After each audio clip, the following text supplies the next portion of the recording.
Hey Jones, James, thanks for being here at the top of the stream. We returned to Minecraft.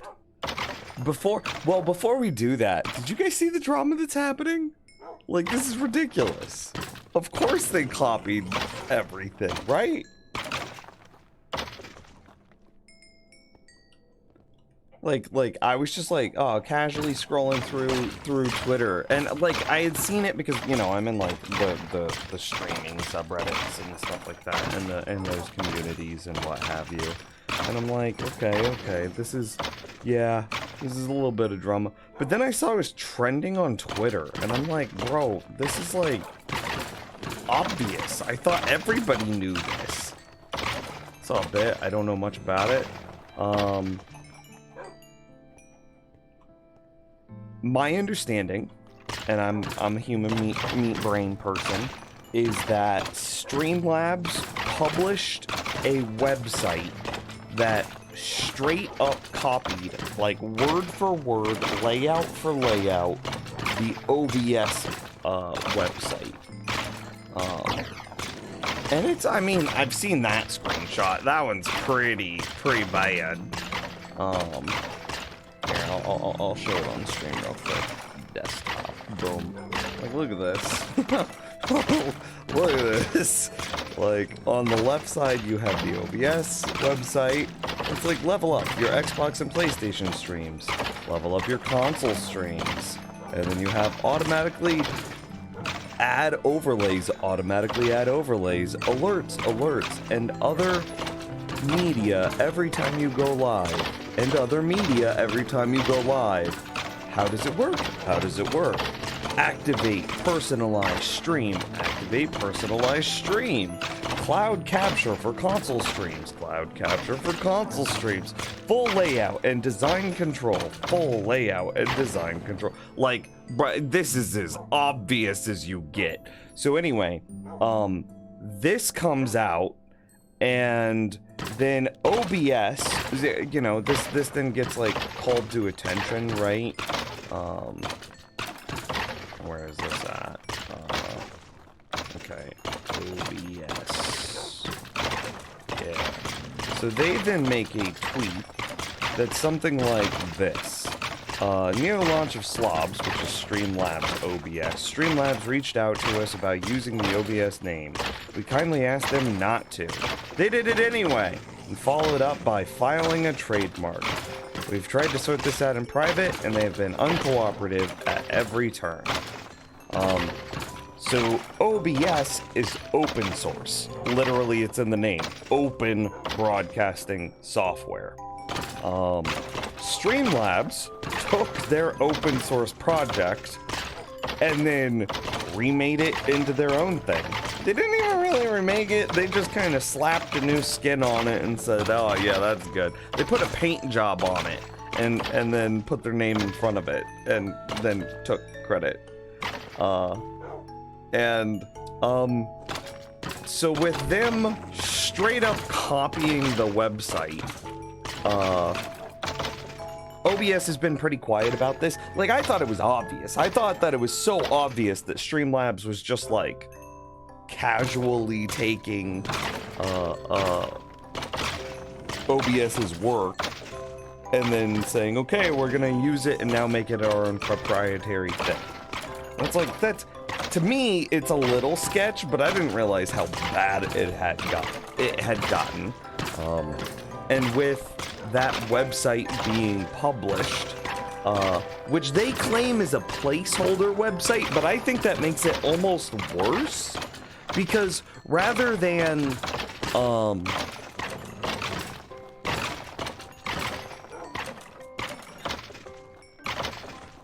if you were just to blatantly, shamelessly copy someone, that's one thing.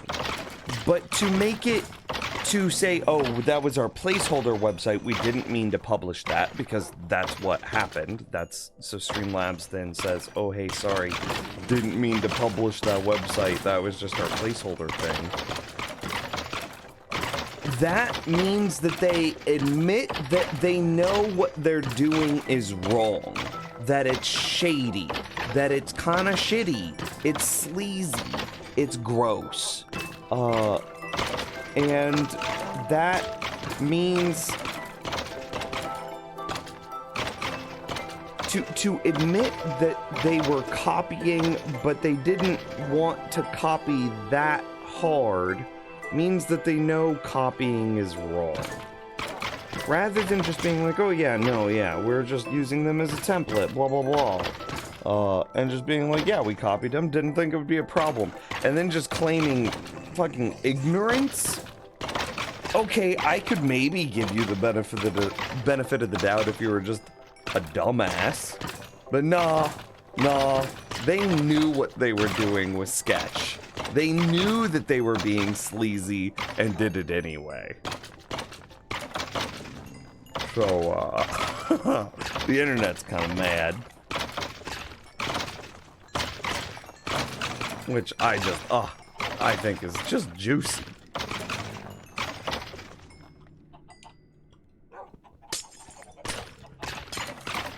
Well, yeah, it's funny. And rightly so. And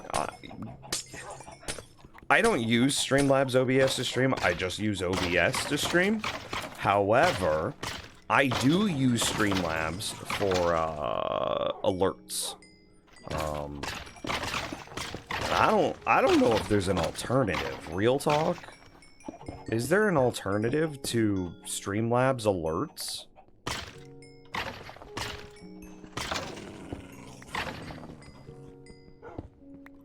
Because also, I guarantee that the way Streamlabs, because Streamlabs doesn't take a cut. So whenever you say donate to me, what happens is, so it's a PayPal donation, right, that you're sending to me. And what ends up happening is it goes through Streamlabs, but Streamlabs doesn't take a cut. PayPal takes a small cut, but like that's mostly negligible on anything over like it's 30 cents plus 2%. So on $1, your $1 gets turned into like 67 cents or something like that. But if it's like $5 or more, you know, your $5 donation gets turned into like $4.60 or something like that. And it's like that's pretty fair. And it's like if you do like a $100 donation, your $100 turns into like $97.70 or something like that, which is again mostly negligible. Yes, it's something. Yes, it kind of sucks, but you know you have to pay the middleman, right?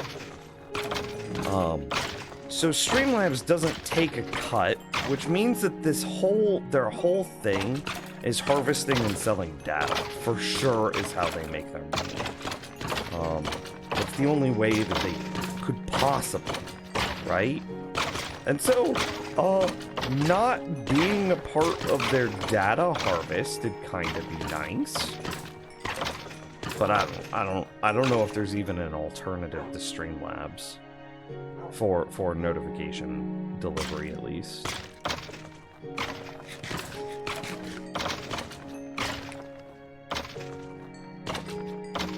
Also, Three Dogs seems to be doing the job just fine.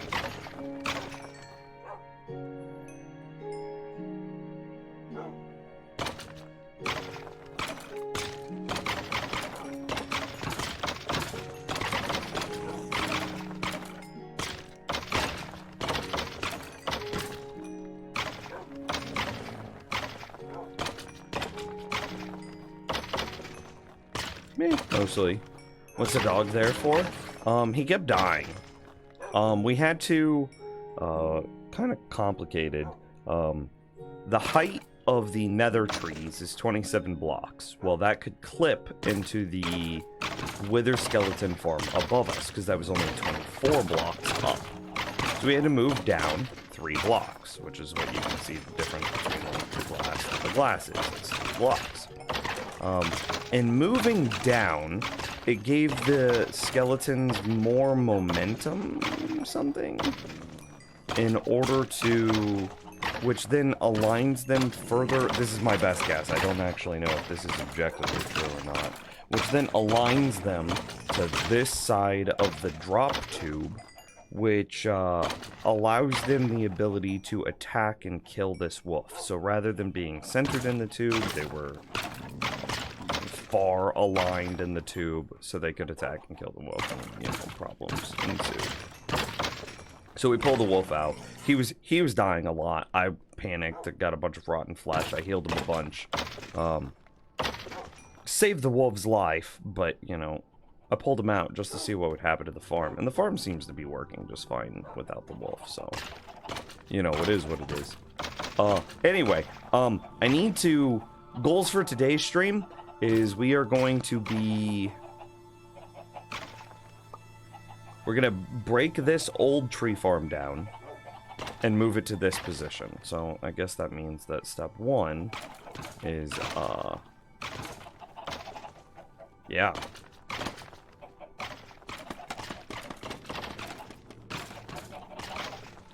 I am still gonna build 2 tree farms, James. I'm so sorry. I'm so sorry.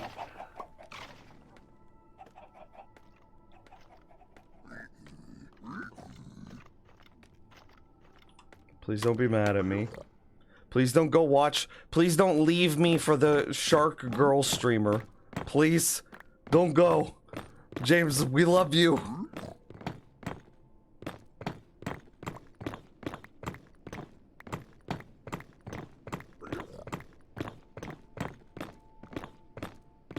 Oh,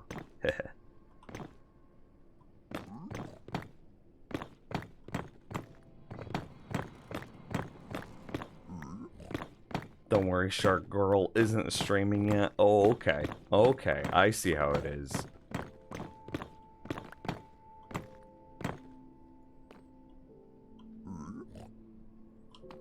Is there a faster way of doing this?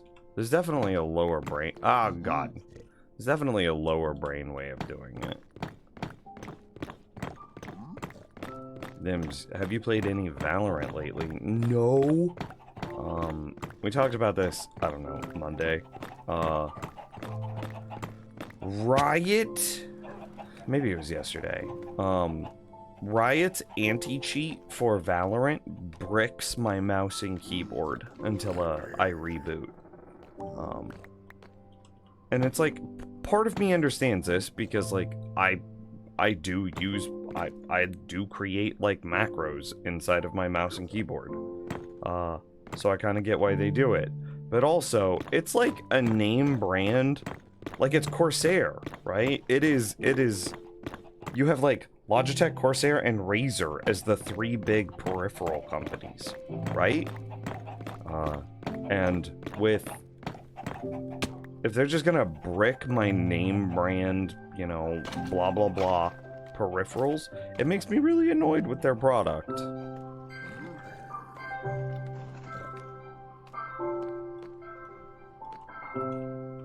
And to that end, I haven't played because I don't feel like dealing with, like, my stuff just randomly bricking until I reboot. Do you know how hard it is to reboot safely when, like, your mouse doesn't work and your keyboard... It doesn't actually break the entirety of my keyboard. It doesn't brick the whole keyboard, but it bricks a lot of the buttons.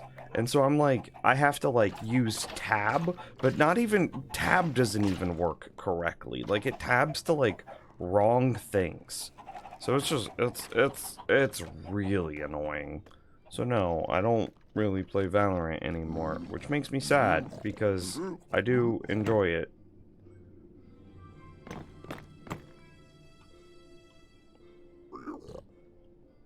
I was looking at getting the Master Chief, what is it, Infinity Collection? Real talk, I have seen people being denied from playing, like it won't even launch, because their graphics cards are too old. Like, it just, oh, your computer doesn't meet our minimum specs. And so I'm really nervous to just go buy it. I still have a 970.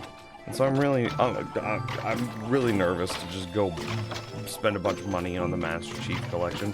Can we just take an aside and say fuck scalpers and fuck miners? Real talk? Okay, cool. We got that out of the way. That was an important thing in today's stream. Do you have like a backup crappy mouse that you can plug in those cases?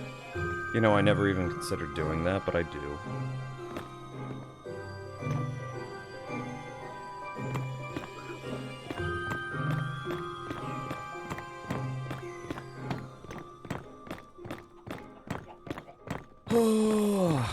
it's also annoying because, like, you know, I've played a lot of shooters in my life. Well, rephrase. I have played... Well, that phrase is objectively true. I have played a lot of shooters in my life. However, I played a lot of WoW in my life. And the mouse that I have is one of those, like, 12-button mice. It has, like, 15 buttons on it. It has the keypad on the side of it. And so I'm very acclimated to using that mouse to do stuff. That's how I reach my 7, 8, and 9 keys so easily.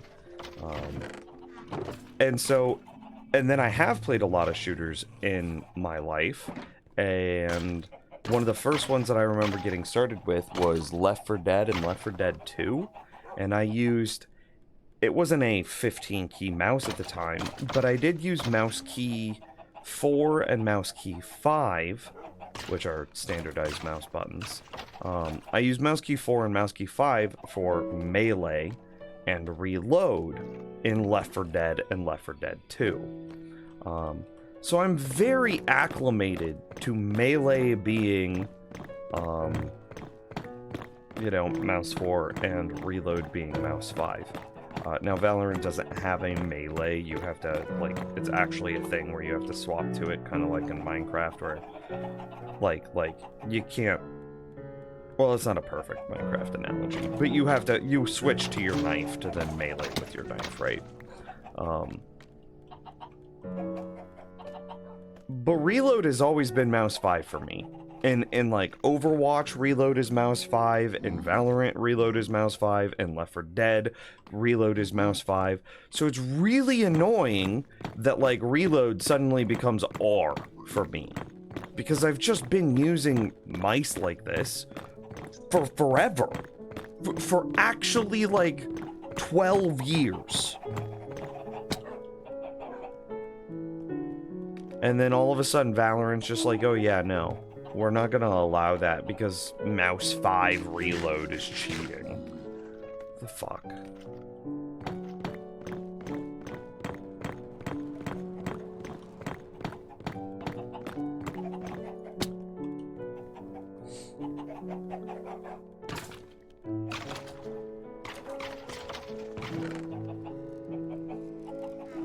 Okay. Yeah, so no Valorant for me. And then it feels kind of bad. Because what was it that happened literally yesterday? What is it? Fucking Bobby Kotick or whatever. What is that guy's name? Bobby Kotick? Yeah. So with all the drama that's been happening at Blizzard, it's like, okay, what are your alternatives if you don't want to play Valorant? CSGO is not a... I'm not a CSGO person. I do not derive joy from CSGO. Which is... Maybe you could say that's odd that I enjoy Valorant and not CSGO, but hey, the world is that's the way the cookie crumbles. Anyway, so I'm not a CSGO person, so I don't want to play CSGO. So what other options do I have as far as, like, shooters are concerned? Especially PC shooters. Well, I've tried Back 4 Blood, which we could get into that. TLDR, the community is not happy with Back 4 Blood. Play Valorant, play Overwatch, play Halo, and I am not like a Call of Duty, Battlefield type person. That is not for me. I like shooters with powers. Maybe I should give, like, Paladins a try. Anyway. I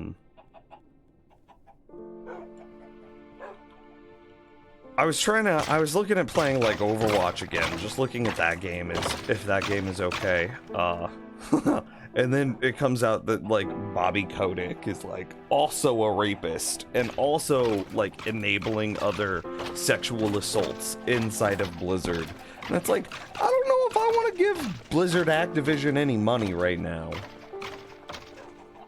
I heard that Spellbreak has a problem where, the skill cap is so high that the top-end players ruin the game. Because the skill cap is so insanely high, which is a good thing, that the top-end players can just, like, do wild shit and like that fucking normal people could never keep up. Is there truth to that, ZGS? Why wouldn't I be able to bind reload to mouse 5? Because in Valorant, their anti-cheat is so strong that it breaks every Corsair mouse. And I have a Corsair mouse, so it literally bricks my mouse, and then it bricks half of my keyboard. My keyboard gets like really weird after I launch Valorant. Yeah. And then I have to reboot. And admittedly, after a reboot, everything goes back to normal. And usually, admittedly, I can play a couple of rounds, a couple of games of Valorant before the mouse being bricked. I should expand on this. It bricks my mouse for everything but Valorant. So once I'm done playing, I cannot use my mouse for anything other than... well, I just can't use my mouse. So like, oh, I can play Valorant for a couple hours, and it's perfectly fine. I can't re-keybind anything, and I can't use any non-standard keybinds inside of Valorant, but I can still just use my mouse with the generic, most basic profiles. And then, once I close Valorant, it doesn't work. Like, Windows does not recognize my mouse anymore. And then Windows has, like, issues with my keyboard inputs. So I could play Valorant, and then I just have to be annoyed the entire time. And then I also have to immediately do the jankiest reboot in order to get it to work again. Can you have the software installed but not running with Valorant running? Yeah, but then I can't get mouse 5 onto my mouse.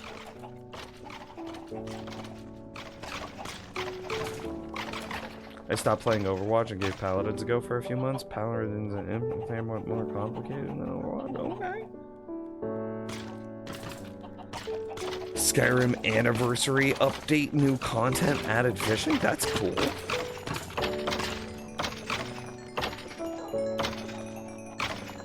All of this XP is pretty sick. It bricks it even if you don't have anything weird macros. Yes, that is correct. Or would it be a problem even with James's suggestion of a cheap mouse? Well, I think it only bricks Corsair products. So I haven't personally tested with the cheap mouse, so I can't answer that question. However, I do believe that it only bricks Corsair products.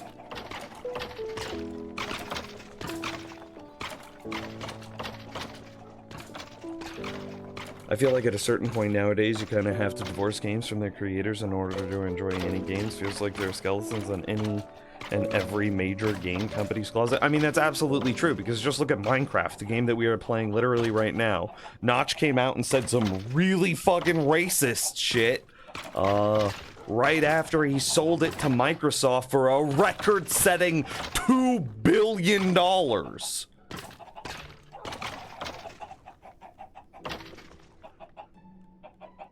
And so, like, and the fucking, here I am still playing Minecraft. And to even pretend that there has not been any coworker or any sexual assaults or any racism or any prejudice that has happened inside of Microsoft would also be narrow-minded and short-sighted.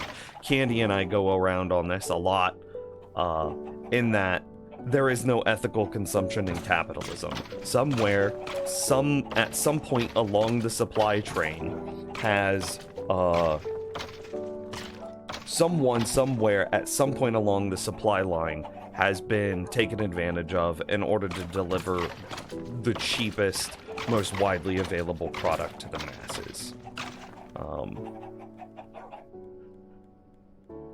So, like, yeah, you're right. You do have to pick and choose your battles.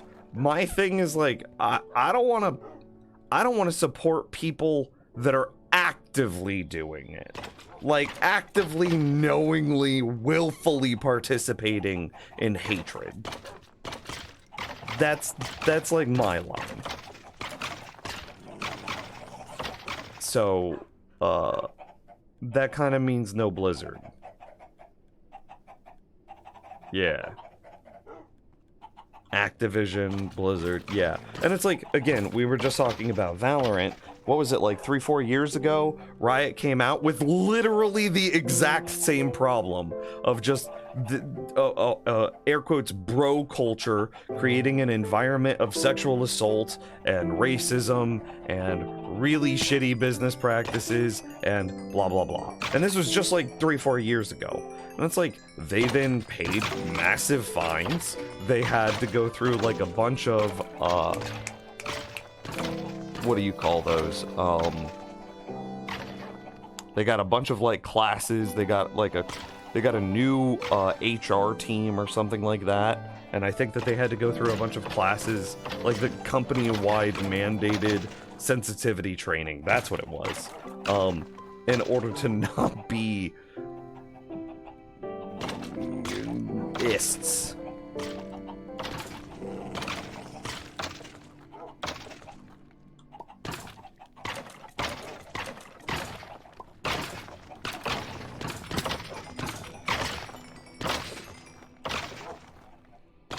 So I don't give money in fucking people that are actively doing it, you know what I mean? Is this tangentially related to the Streamlabs breaking news?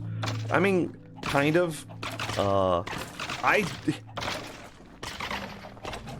mean, yeah, kind of. Streamlabs came out that they, I mean, I don't think it's come out that they're ists. However, they did like just straight up copy, clone, rip off, and steal literally every piece of their product from just OBS. And yet here I am still using Streamlabs alerts.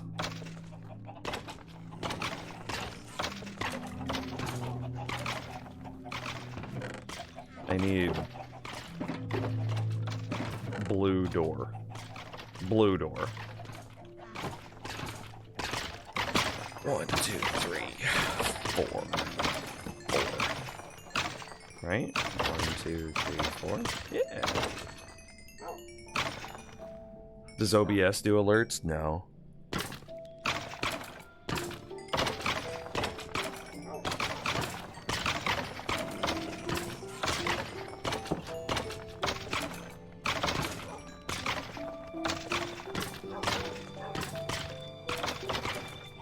Don't quote me, but Blizz was fine before Activision. Back when Vivendi owned them, or whatever it was.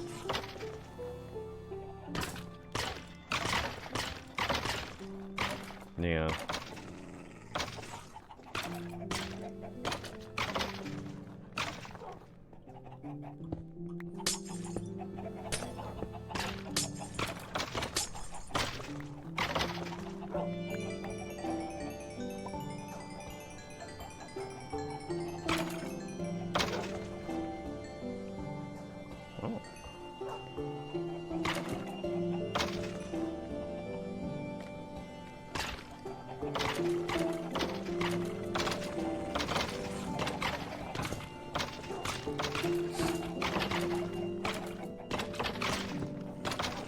Activision might suck, but we wouldn't have Clone Hero without Guitar Hero. I don't know what Clone Hero is. I have a feeling that it's pretty self-explanatory, though.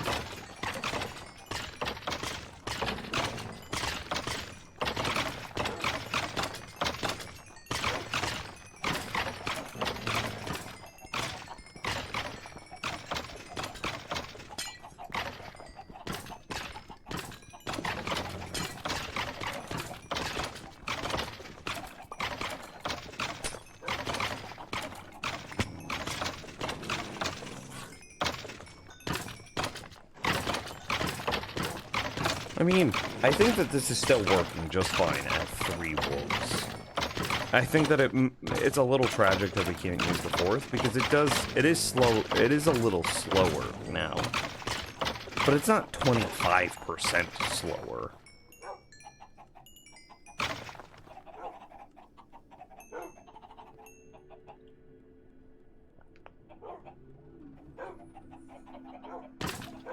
So in here is just Guitar Hero 3 and live, but for CPU and not released by Activision. Ah, okay. So you're telling me that if I could just get like a crappy little computer hooked up to the TV and a whole bunch of the old, I could still play Guitar Hero, is what you're saying.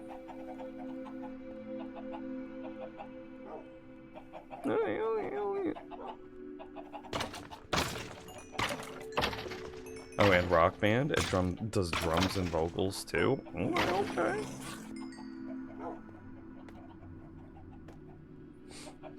Hang on, I bet that they have guitars on Guitar Hero. Hang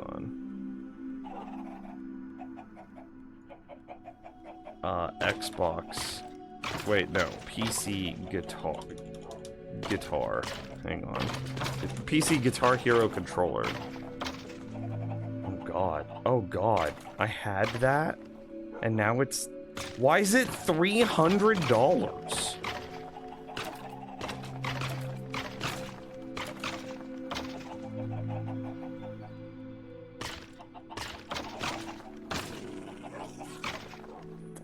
Okay, maybe it's not as easy as that. I bet there's still,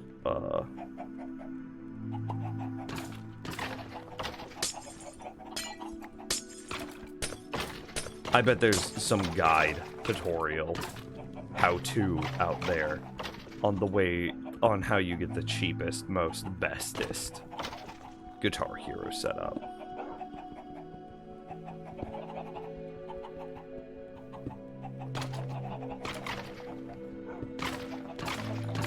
Since we're talking about shooter recommendations, have you tried Apex? Did you mention that and I just missed it? No, I haven't.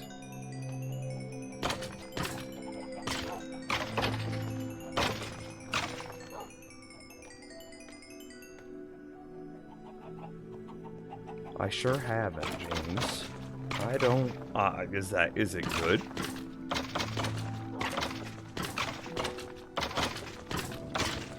I want to mirror this, which is going to be a little awkward, but it should work exactly the same, even if we mirror it.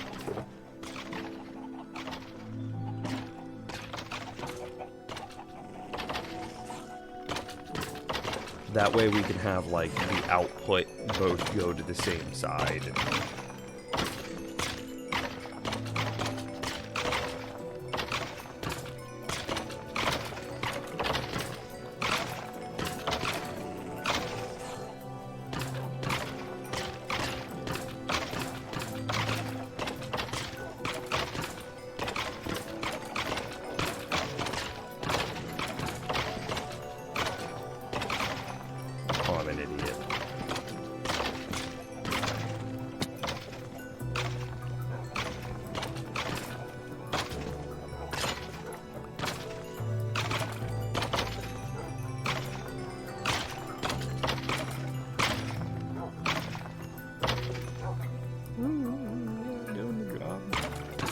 Apex is only VR though, right? Oh.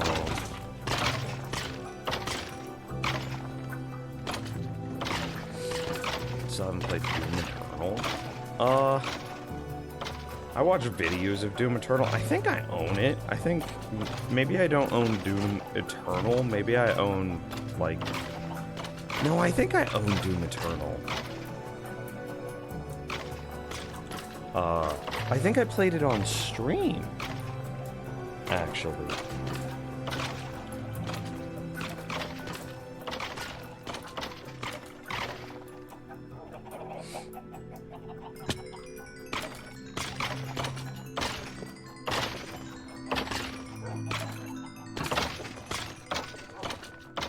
Yeah, if Apex is only a VR, that's not really what I'm looking for.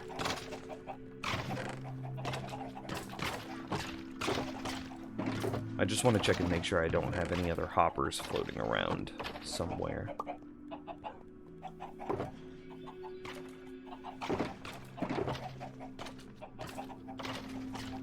They're actually going to need a lot of hoppers.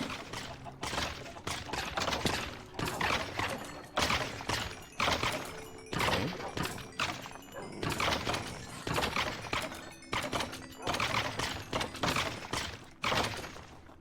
So dropper facing up is what needs to be like right here.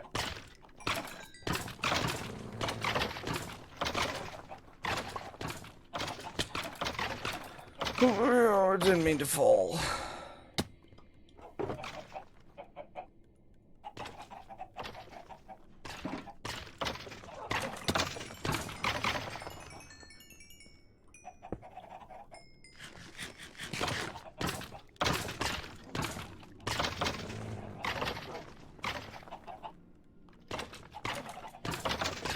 Oh, and that needs to be a dropper facing down. Ooh, that's awkward. How do I do that? Okay, I'm about to be genius. Bang. Bang. Easy clap.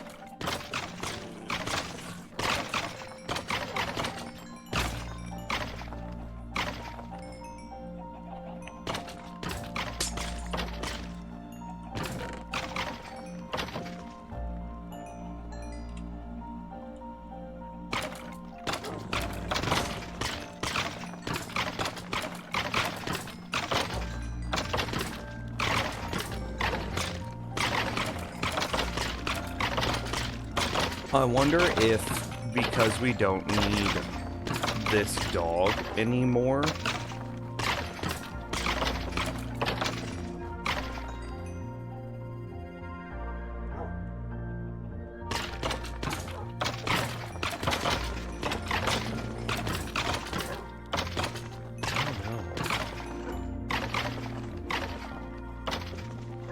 No, I was like, I wonder if we could put like a hopper minecart there and maybe create more of a buffer. I wonder if there's like something that we could do in this space instead.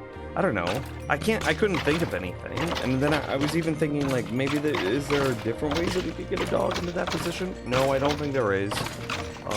Is there any way that we could align the wither skeletons not on this side?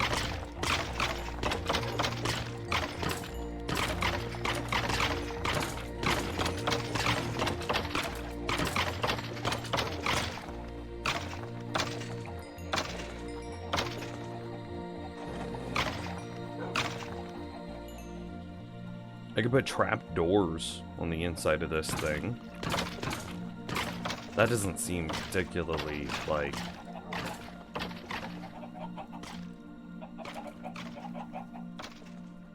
That doesn't feel like the way to do it, though.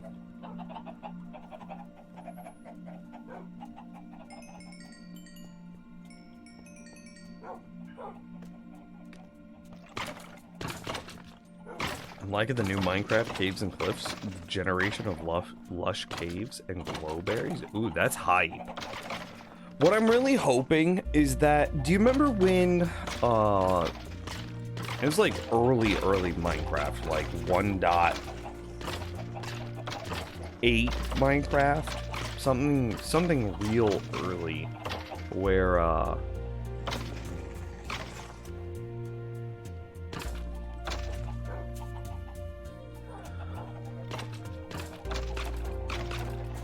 where the whole world had, the terrain was much more extreme. The terrain feels very flat now. It feels very meh, boring. I remember there was a version of Minecraft where it was like everything was spiky and you had like these extreme, I want to say extreme hills, but that's not what we're actually referring to here. Where Minecraft was more difficult to navigate and the world felt more real. No, it's not amplified. It's not none of that. Well, it was before amplified. I don't know, maybe this is just like childlike wonder that I'm referring to, but I remember there was a version of Minecraft that actually felt like fun to navigate the world. And it didn't just feel like everything was a plain, boring, flat, like just kind of ripples. And that's what it feels like now to me.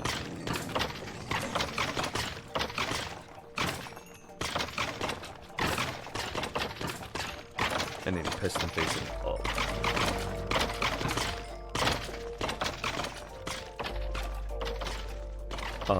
I am hoping that with the new Caves and Cliffs generation, it feels like a world worth exploring again. Yeah, I don't remember when it was, but at some point, yes, and it might have been when they included Amplified as a world generation option. At some point, I feel like you said it very well, Yo. At some point, they smoothed out world generation. I don't remember when that was, but I know it happened. And it got a lot more boring to just walk around the world. I remember you'd have like all of those like floating islands in the past. That was sick. That was so cool. I remember that you would have like all of those like weird holes punched in the middle of like the tops of like mountain things. So like it looked like the Nightmare Before Christmas swooped peaks, right? It wasn't as crazy as Amplified, no. Yeah. There used to be a lot more jank. Yes, yes. Hey, thanks for the follow. That went away. And it got very clean and very refined, but with that refinement, everything kind of just got flat. And that was just kind of boring. I still believe that Minecraft is an adventure game, not a building game. The building is there to complement the adventure, not the other way around. Which, I know this is a whole... we've gone round and round on this for a long time. What do I need? Oh, I needed a piston.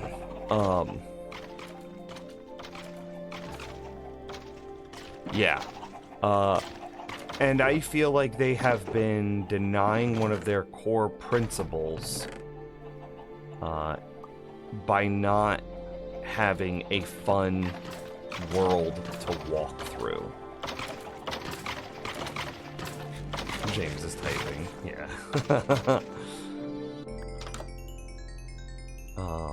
Okay, so at the spot in front of where I'd stand, there would be a piston here, and that there, I believe.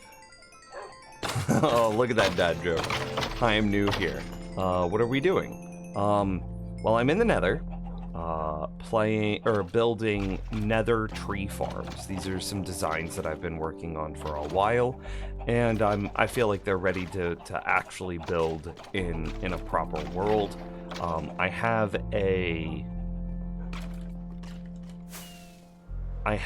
a wither skeleton farm, also my own design, that we have been that has been going very, very well. 2 layers, flat platforms, bait piglin in the center, which then, baits the wither skellies in. There's some trickery that happens where they want to fall down a hole. Because they fall down that hole, we have some powdered snow that breaks their fall, so that way they land with exactly 1 health. And then we have a bunch of wolves here, which wolves by default aggro skeletons and wither skeletons, attacking them and killing them. Because the wolves are owned by the player, the skeletons drop. That shouldn't be able to happen. This new position has something wrong with it.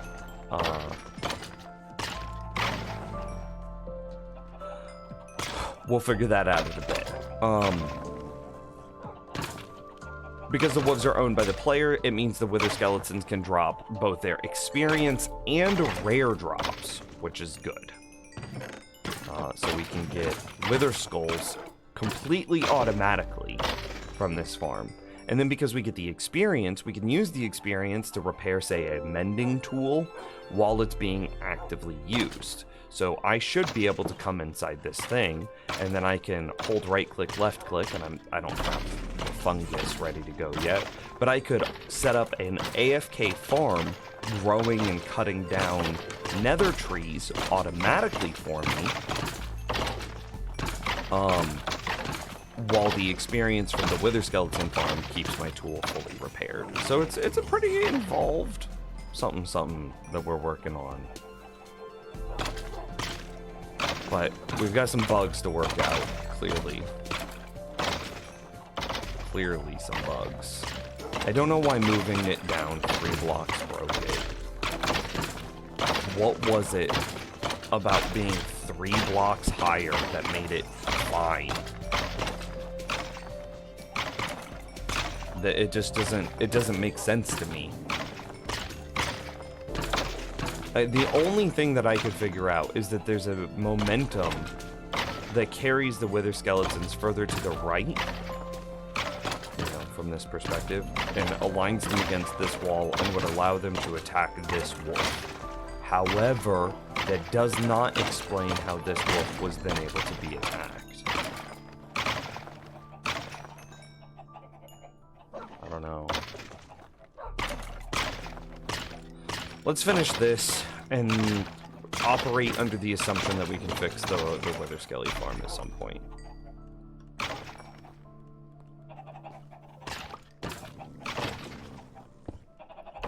And then this would be a dispenser place to forward.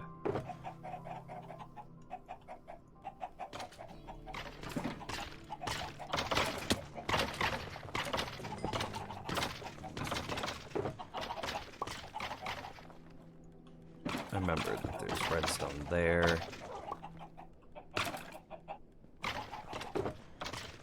Remember that there should be redstone here and on these 3 blocks.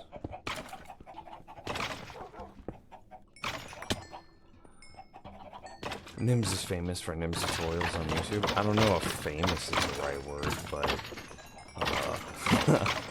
I've done a video or two once or twice. They're fixing that now with the landscape. Did you see the preview for what's coming in 1.19 with the deep, dark cities? They're straight out of dungeons? No?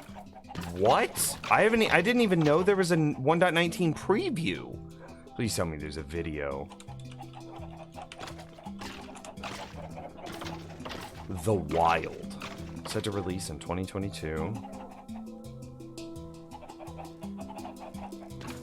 Hang on.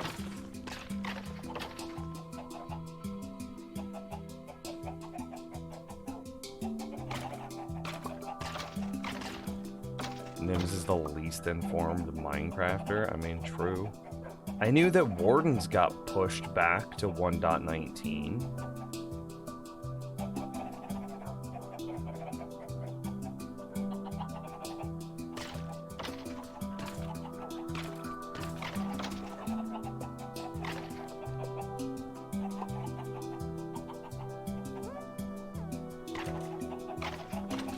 Looking at the subreddit right now. I'm literally just scrolling through it.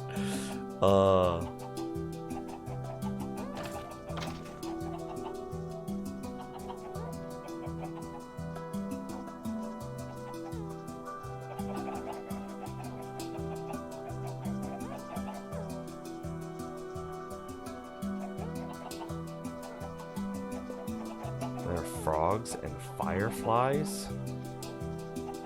Not aware of this. That's a frog. I saw that on the subreddit, but I didn't think that. I thought that was just like fans wishing.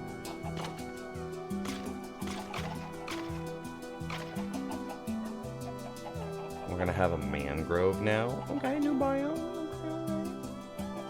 Okay. Updated birch forests. Okay.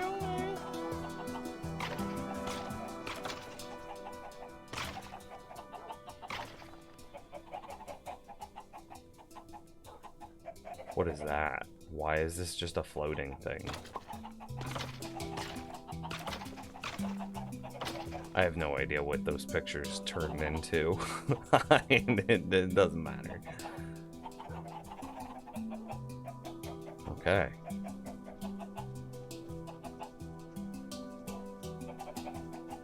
Well, James, I have one more thing before their new dimension, and before I'm wrong about the new dimension. Didn't I say 20 or not 2020?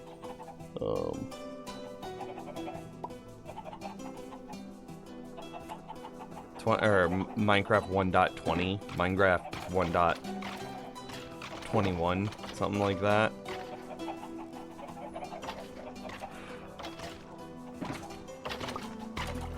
Three years left, I think. Castle has the exact info. I would like to give myself another year because of COVID. I think that's fair. However, I would understand if you're petty and wouldn't allow me that year of delay because of COVID slowing things down.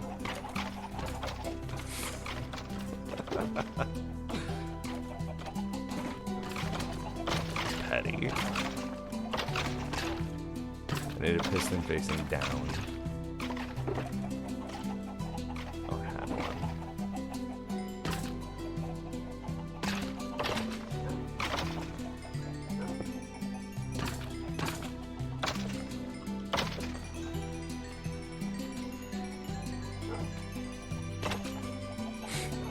What's funny is in the biome options where you select amplified or big biomes, they pulled floating islands, and you'll never guess the developer who posted about it on Twitter. They pulled, or like they removed that option?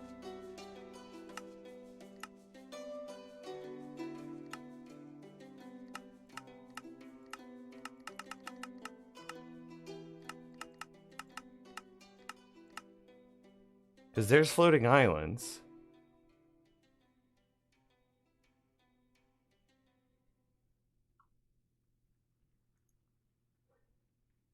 I don't know, James. I don't know. If they have a new world type floating islands, isn't that just them getting trial and error data for their new Aether generation?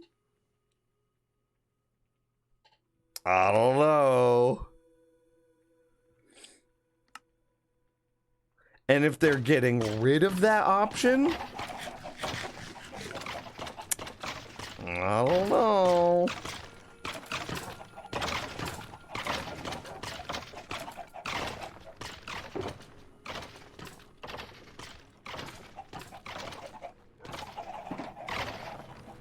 What am I supposed to put? Oh, it's a brick. She's a brick. Block. Okay, and then it goes back. And why would I do that?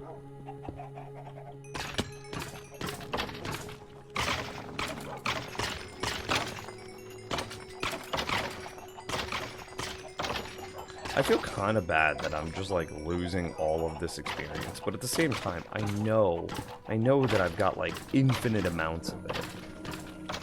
I need a target. A target block.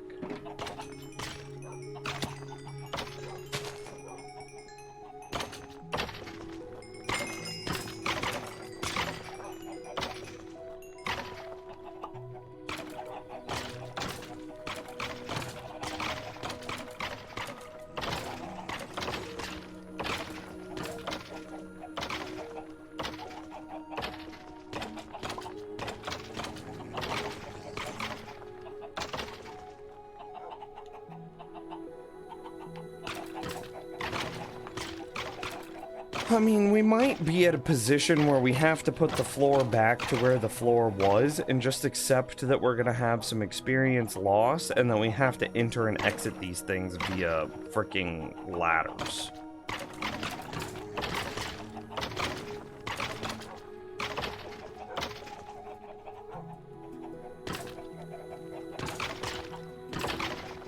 Because if that wolf can be attacked, and that wolf is being attacked, then, like, if this wolf can be attacked, then this wolf can definitely be attacked. And then if the only safe wolf is this one, then, like, I don't know if this is good anymore.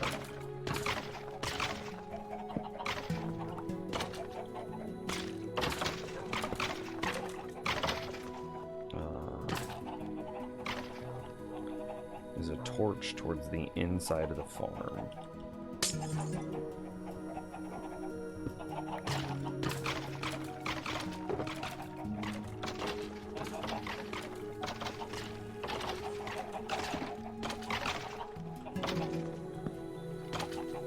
What made wolves not be able to attack on the original floor? I don't know. I can't isolate that. I have some guesses, but like nothing set in stone.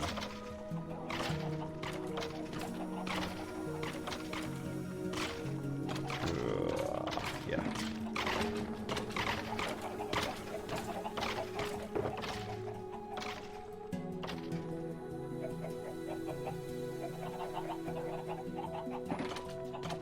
Yeah, I don't know.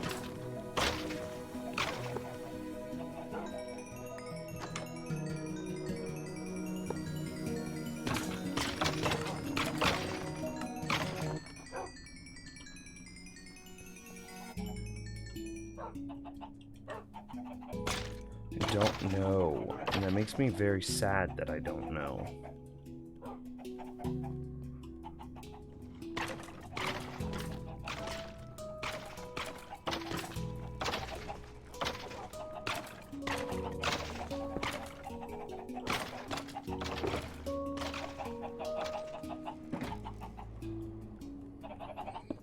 I have to assume that it has something to do with like momentum and like velocities.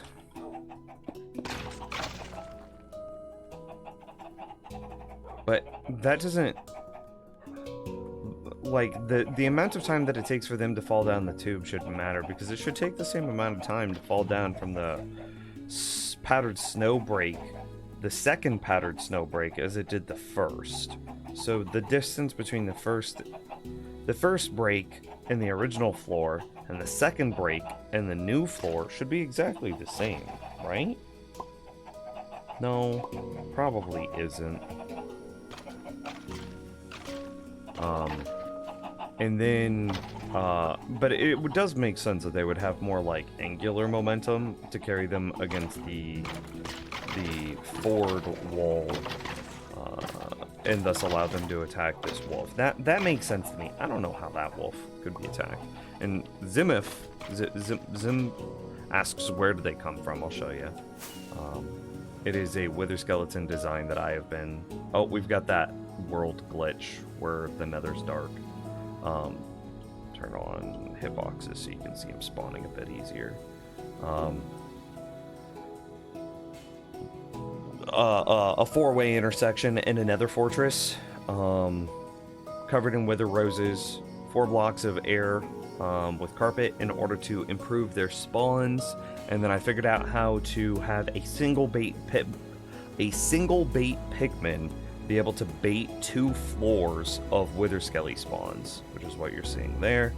And then we bait them into a hole that they think they can walk into to get the piglin, but they can't. So then they fall down.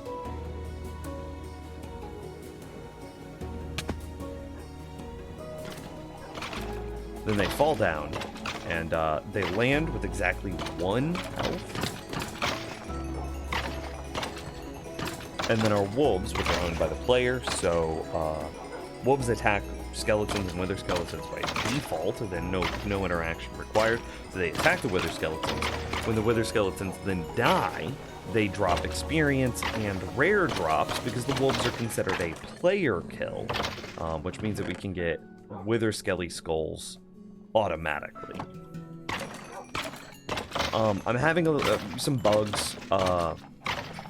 This works perfectly at a very specific height. I want to then use that automatic flow of experience in order to repair my netherite axe while I use it AFK, inside of a nether tree farm. So if I were to stand like right here and go AFK, this experience would, you know, repair my tool while I'm AFK, right? You can see that it would just slowly funnel to me, blah, blah, blah. And I would never have to worry about my axe breaking. But nether trees can grow up to 27 blocks tall, and previously we only allowed for 24 blocks of height in between the kill chamber and the base of the farm. This meant that the nether tree could clip into the skelly spawn pads and then interfere with that. So we were like, okay, we'll just move it down 3 blocks, use a second powdered snow break in order to reset their fall height, and everything should be the same, right? Wrong. It's not the same. And for some reason, my wolves are dying now, and I don't know why. So I've got some bugs that I need to figure out, and then once I get that figured out, then it'll all be good again. So. That guy got banned. So yeah, I have a concept very similar to this working in the overworld, where instead of a wither skelly platform, I use a regular skeleton spawner. But then almost exactly the same concept. They fall into some water streams, they go up a tube, over a ways, fall down, land in a kill chamber very similar to this. Not exactly the same, but similar. They land with exactly 1 health. A bunch of wolves then instantly kill them.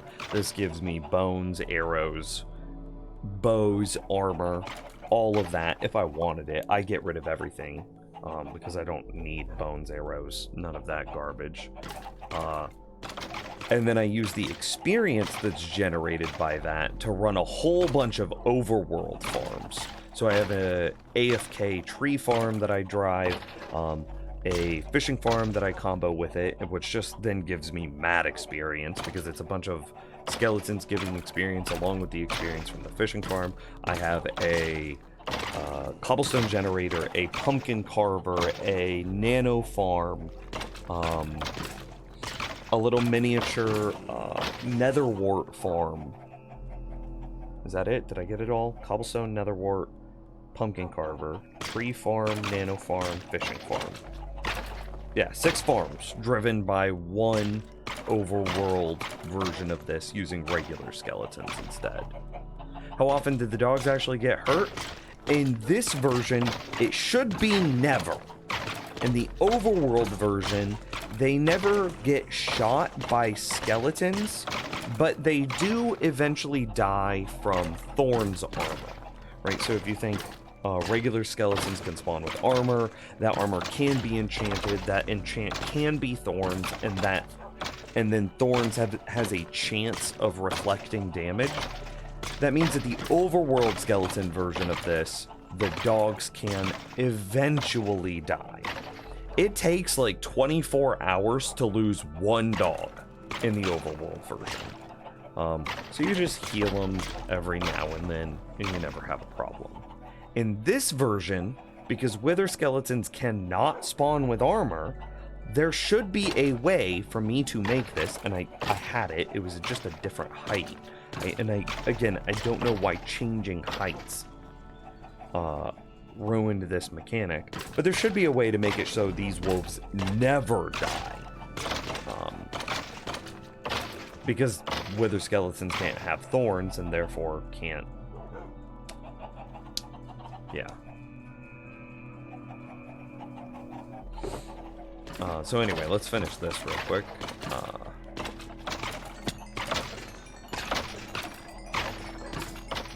So much experience, man.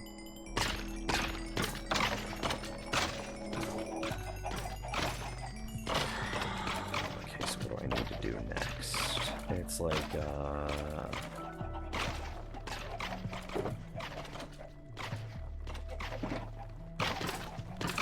I'm so scared of just a wolf dying.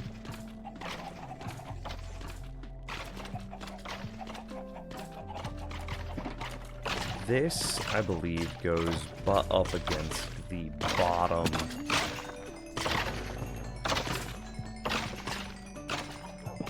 Excuse me.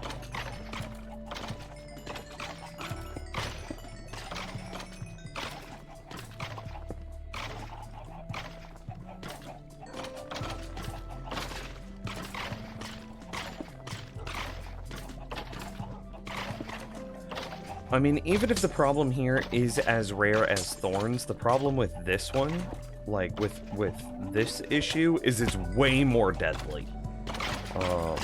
Thorns does 1 point of damage. Wither will do a lot more than 1 point of damage. And it's not even close.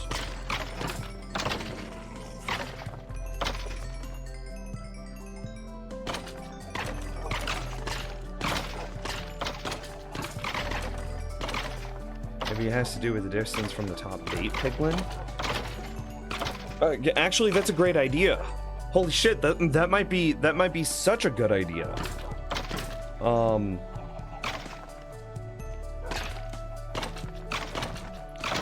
Okay, so here's the logic. What if at the higher position they were still pathing towards the piglin and therefore didn't care about the wolves as quickly? And now at the lower position, they are further from the bait piglin and therefore have no aggro and then can snap to the wolves quicker.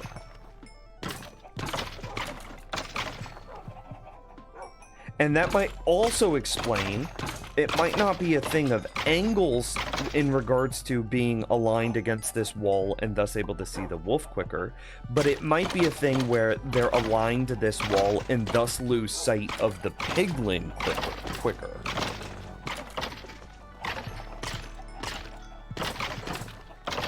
That is an interesting hypothesis.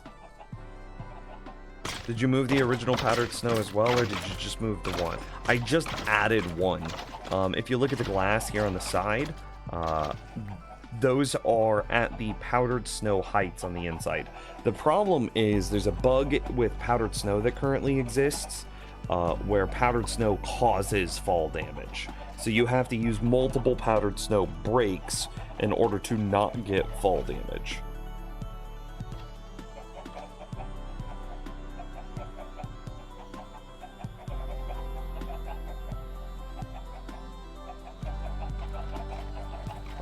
In 1.18, we could clean this design up significantly because powdered snow, that bug is fixed in 1.18.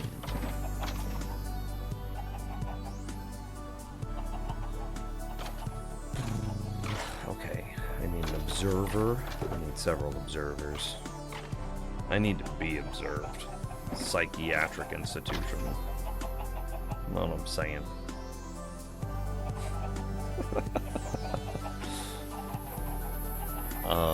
Observer goes into the back of that. Did you test it without the top powdered snow and see damage, or just know that the bug exists? I just know that the bug exists, and I did not test it without it. I could go grab it, and we could see what happens. It'd take all of 30 seconds. Fuck, it might take longer to find a bucket than it would to test it. Bucket. Bucket. Okay. Did you test on the redstone world? I did not test the only having the second break. What we could do is we could manipulate this second position. Video game. We could manipulate the second position to see if, here, let's actually grab a second bucket real quick.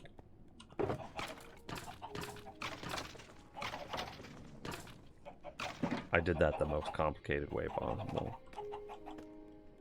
I, like Rog, remember seeing the bug on creative. Okay, yes. Let me see if I can think of a way of explaining this.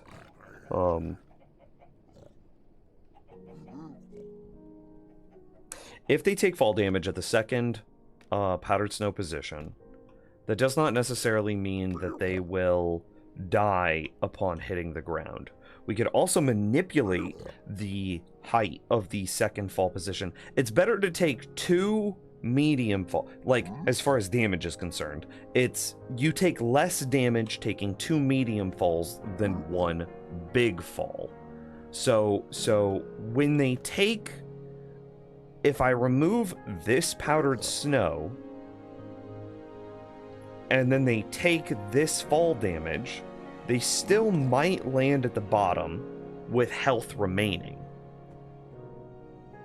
But this might then allow them to move to the bottom faster to still have aggro onto the zombie piglin. It's an idea.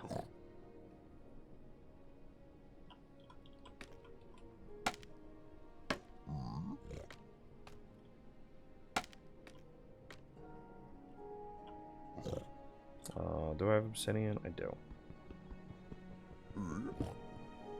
Okay.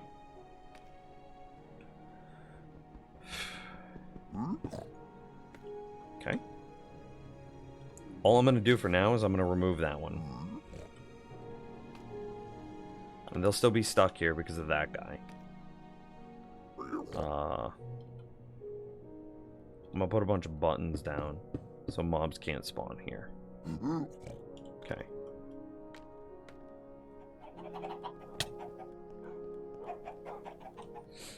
There's a chance they die when they hit the ground now. Okay, they are dying upon impact. Okay, let's go fix that. I can't jump up that way now. I know, I love it. We need more of them, eyebrows.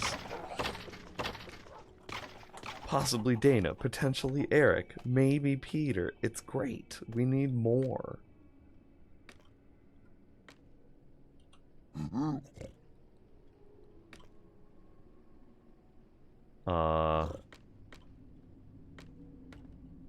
Let's see.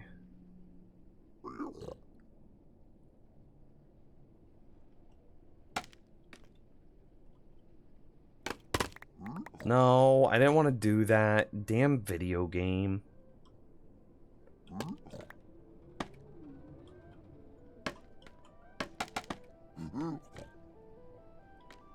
Okay, so the ice is currently in there. Or the powdered snow, rather. Let's move it down to this position. I'm not going to destroy this ice. Or, excuse me, I'm not going to destroy the glass because I don't want to lose my original placement.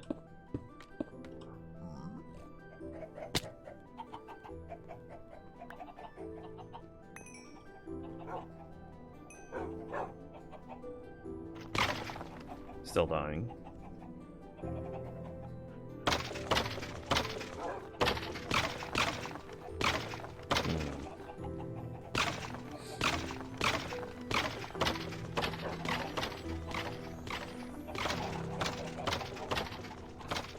Well, I think we move it down another few blocks, yeah?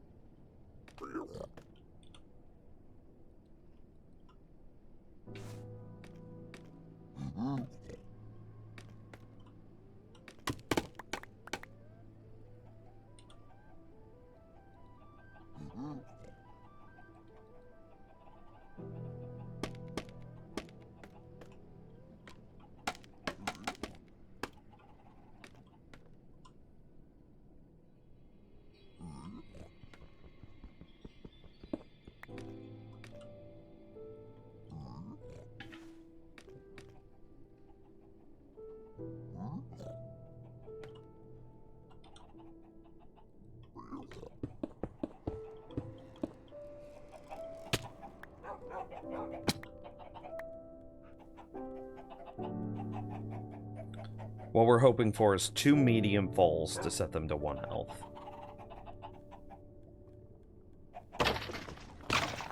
Still dying.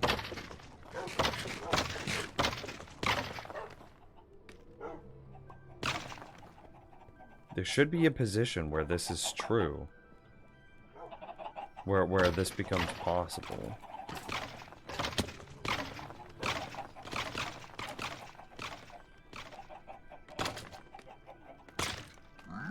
See, they take damage as they move through.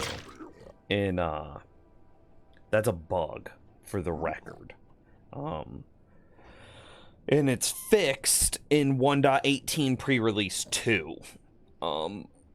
So it's not even that it's a bug and it's like a nebulous bug that will they, won't they, will it get fixed, won't it get fixed? No, it's already fixed in the pre-release.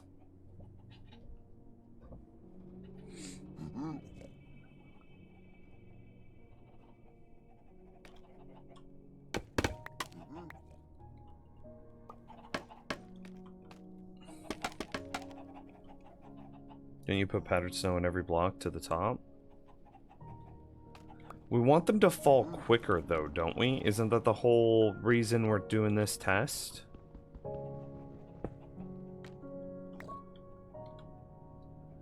It's to find to try to find a position in which they still land at the bottom with 1 HP and are thus instant kill. And it doesn't even have to be 1 HP, it could be between 1 and 3 HP. In order to find a position where our... Oh, bad. Multiple wolves are dying. They have too much health.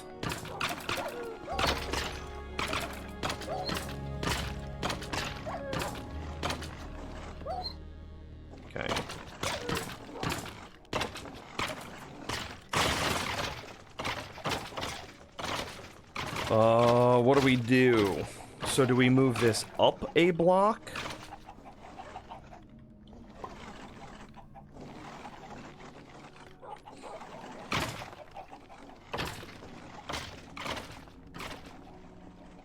So we go here, right?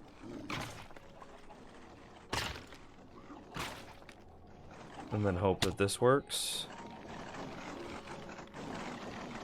And then emotionally prepare ourselves.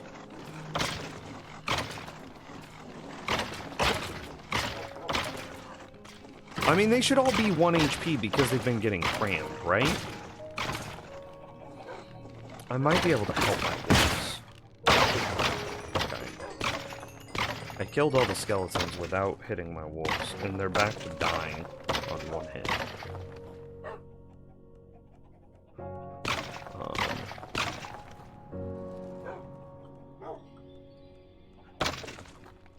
Well, I have no more food for my wolves, and they're dying on impact just by moving 1 block.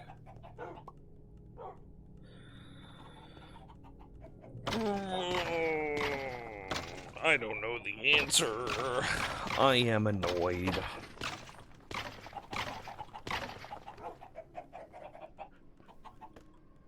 Yeah, we'll just put it back to the way it was originally.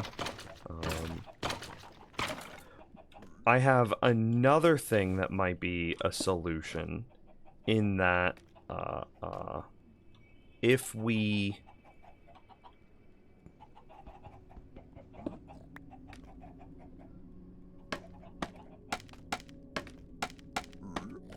what if we add a zombie piglin, or excuse me, a piglin somewhere near the bottom for the wither skeletons to see? Would that pull their focus away from our wolves and allow our wolves to live because the skeletons are focused on the piglin instead?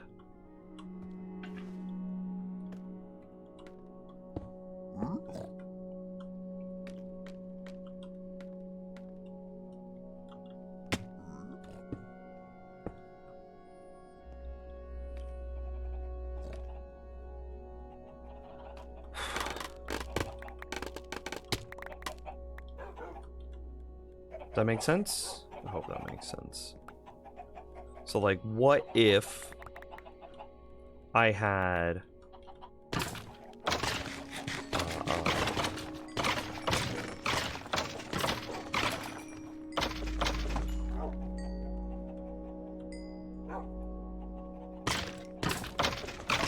Feels kind of weird just throwing a wither skull on the ground. But, like, it's gonna get sorted.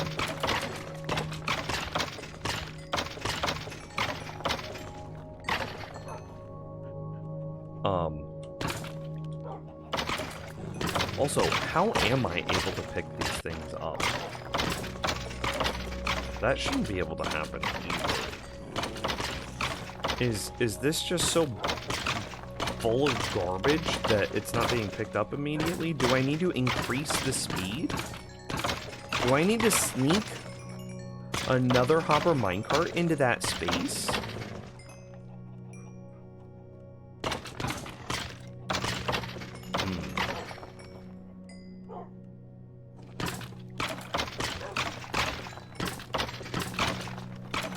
Yeah, I probably should put another hopper minecart in there. This is so high rates, and I bet it's getting bogged down with stone swords that it's not being immediately picked up. Okay. Add it to the to-do list. No, it's been happening for a while, James.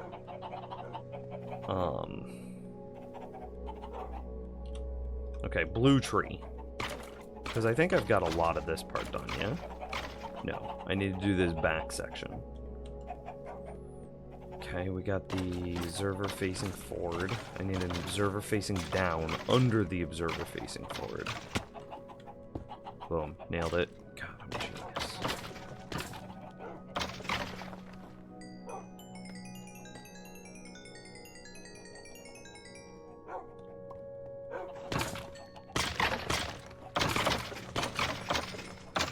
Yeah, something that I don't think we need to account for in the overworld one, because, you know, we're limited to 4 skeletons every 10 seconds at a maximum speed, because that's the absolutely quickest that skeleton spawners can produce skeletons. But we are getting way more than 4 skeletons every 10 seconds with this design, and I think that results in us filling up our buffer.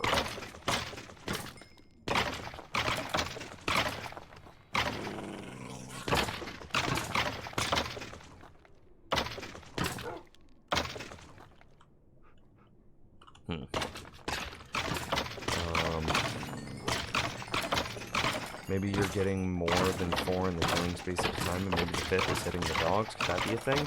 If that was the answer, then that would have been true when we were in the first position, because the rates haven't changed. You can see, like, there's a lot that are just standing in there now that aren't killing the dogs. I mean, there's an alternative that we could also look at doing as well. It's something where... Okay, well this is actually, I'll just show you, because this is worth a test world example.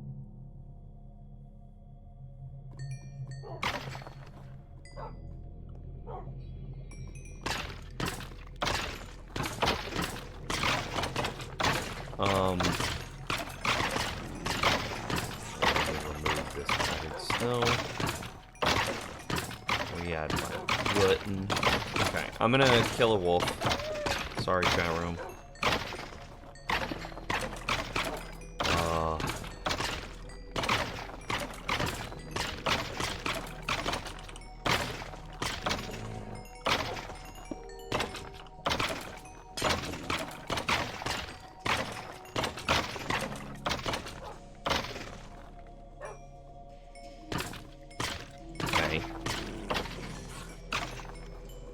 I need to get a piglin named Bait. If I control click this guy, will it give me a spawn egg named correctly? Just because I'm curious. Okay. Honey. Cauldron. Which this is I love this as a capture method, just for the record.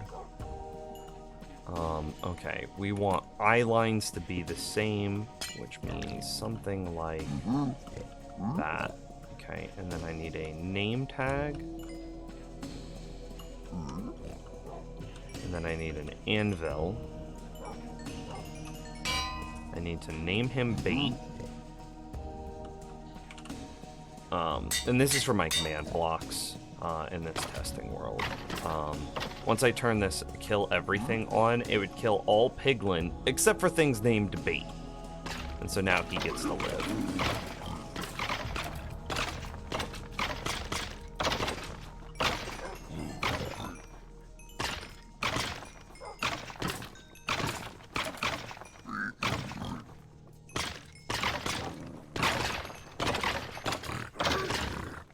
See, so they're definitely aggroing him.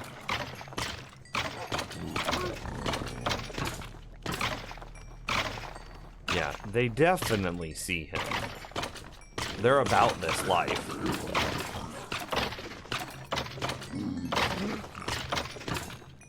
So now here's the question.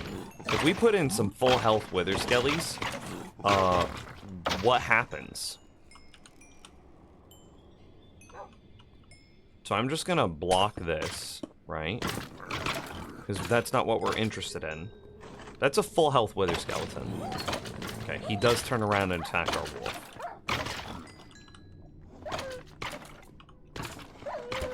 Oh, I wasn't fast enough.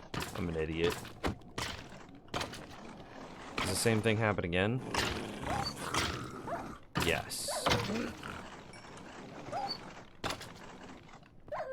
Flash. It's flash that I need to get.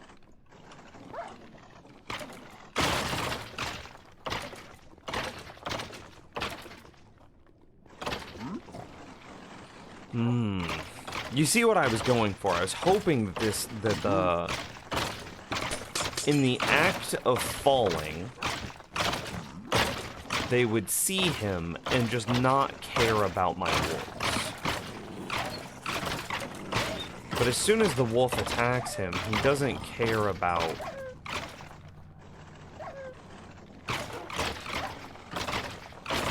This still could be a solution, because it could still just pull focus away.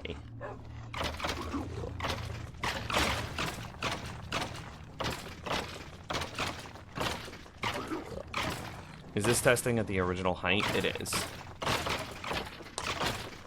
If I remember correctly, you were having all sorts of problems with this, and then they stopped. I forget how it was resolved. How did you fix that before? It was literally just this height. It was something about this height that just made everything okay. And, like, I can prove that it's not, that it's not just too many skeletons. Because these wolves won't get attacked.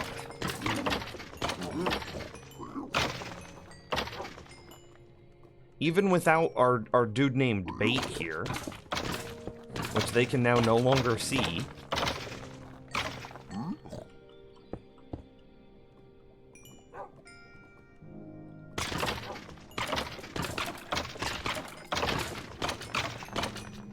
Even if I take this down to one wolf, it'll still be fine.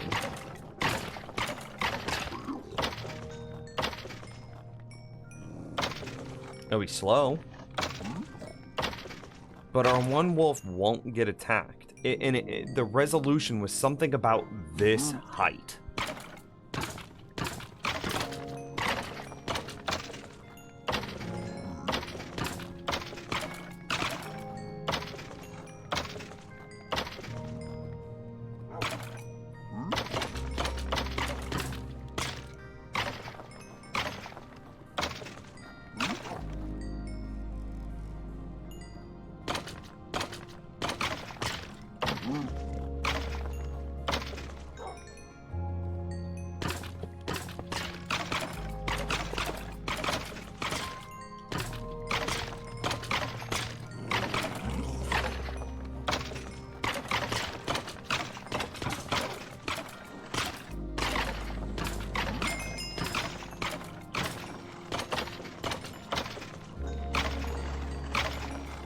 Come on.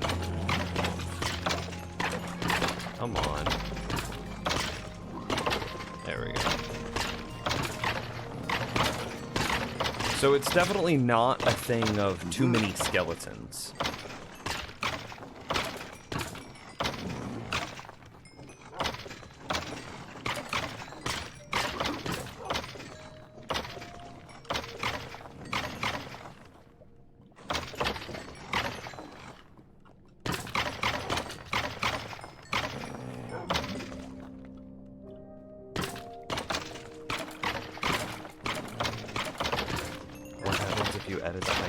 World, maybe we'll get a better idea of what's going on. Fair. I need to use the restroom first, and then we'll do that whenever I get back.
Okay, I'm back.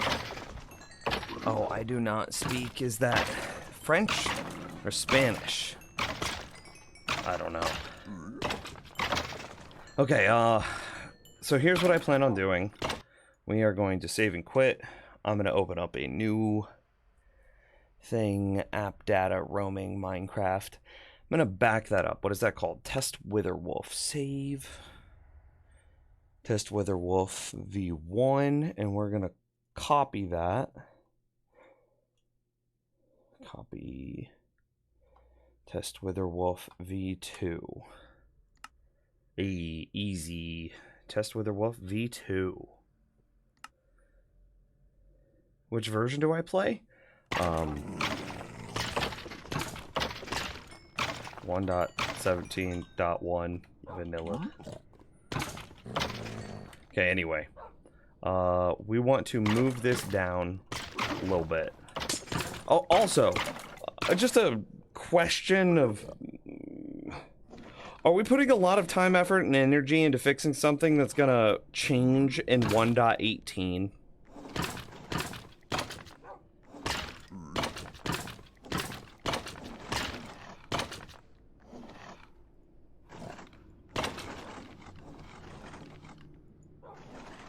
I mean, it is gonna change, but just...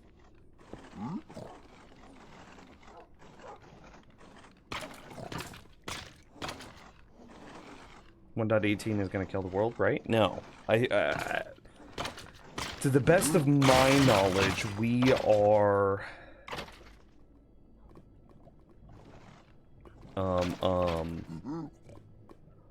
only going to be... We're gonna start a new base in 1.18. We're not going to kill the world.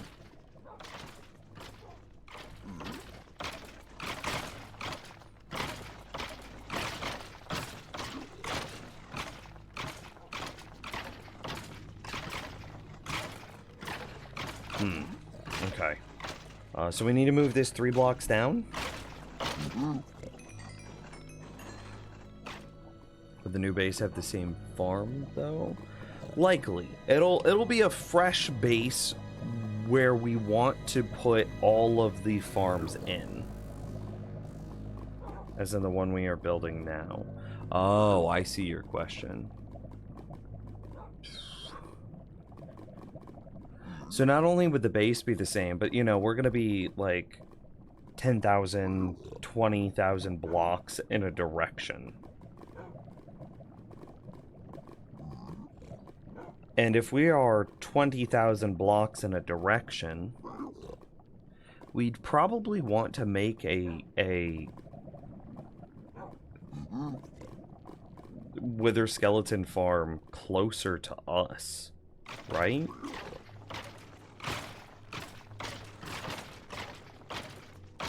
In which case, it's kind of okay if things break. Because we'll just, like, let them stay broken and just reminisce about, you know, days gone past.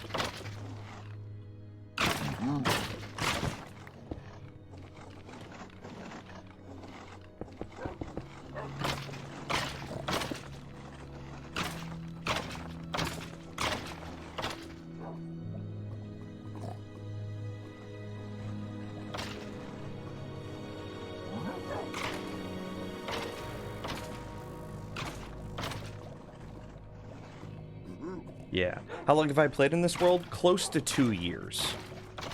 The very first stream was January of 2020. Yeah, we're just breaking all of this.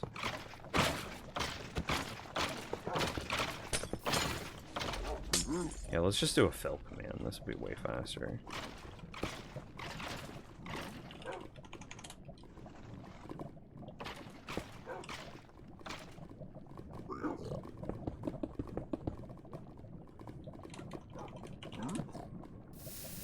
Okay.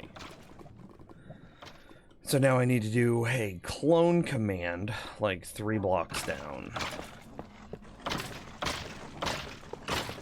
Would it just be faster to rebuild it than trying to hassle with the clone command? We'll give it one try.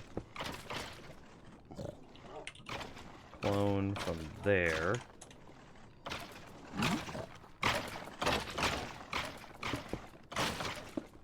To here. And then it always grows like northeast. So it would grow northeast. So I think we want to clone it. 1, 2, on the 3rd. Here? Shit. Undo. Okay.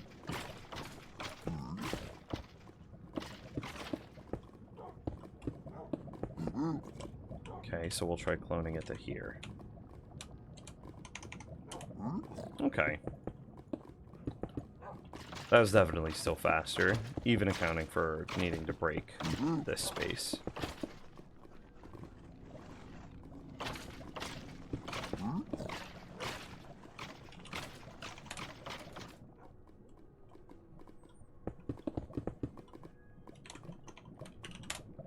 Cool. How's it going, Eric?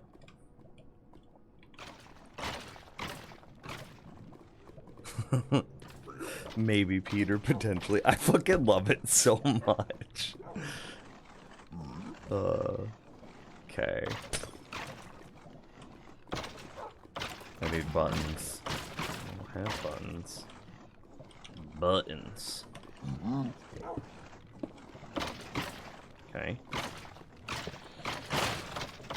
And then I need... Oh, before I do any of this, I gotta load up the...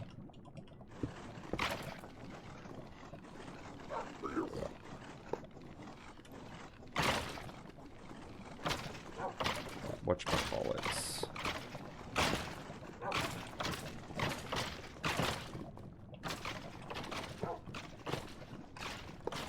I've got to get multiple hopper minecarts in that position.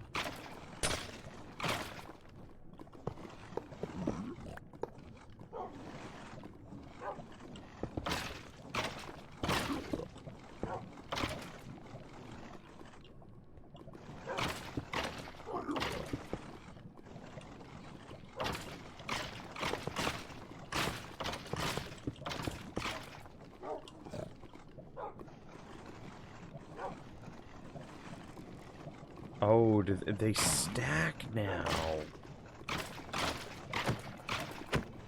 That's right. Okay. Can I do it this way?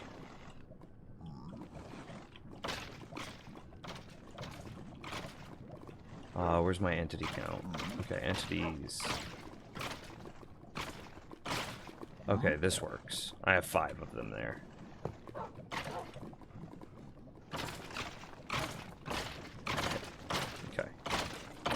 Trapdoors.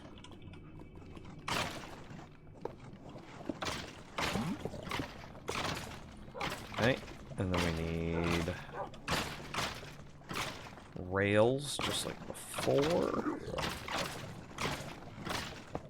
Another button to make sure nothing can spawn there. Then we break. That falls. Break, break, break. Oh, we didn't have a dog here, that's right. Okay, we can add our dog real quick.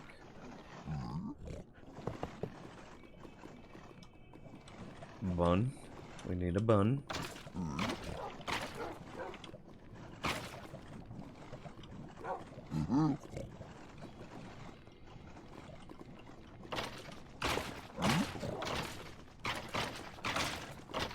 Okay, perfect.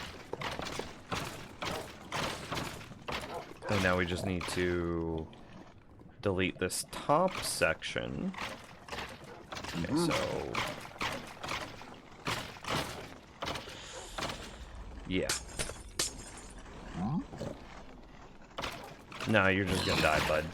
I thought about trying to save him. No, he just dies. Fill... yeah. Fill from there to here with air, and then we bring this down.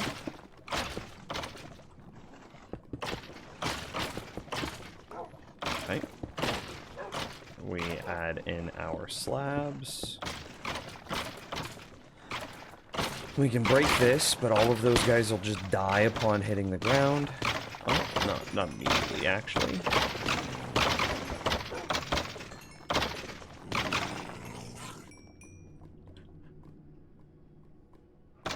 Okay. That's what should have happened. And then in our world, we fixed that by going and adding snow. Was it there? Maybe it was one block further.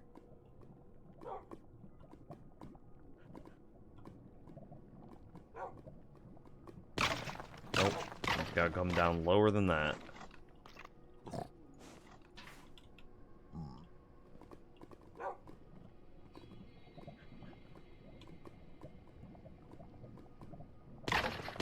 Nope, that would be lower than that.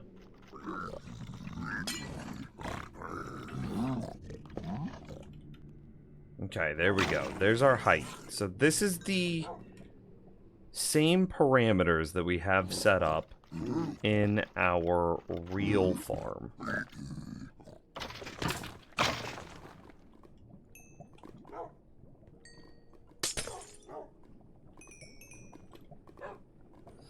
And I'm not going to do anything with, like, filters or anything in this world. I'm just going to, like, drop these all into void.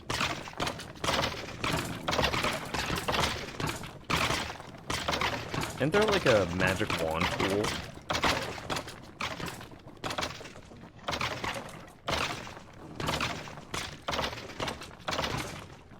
See, it's definitely not an overwhelming amount of skeletons that's the problem, because this world has even higher rates, because it's a literally perfect lab conditions, and then I even use command blocks to just make sure it's perfect. Anyway, I'm just gonna spit all the items into the lava.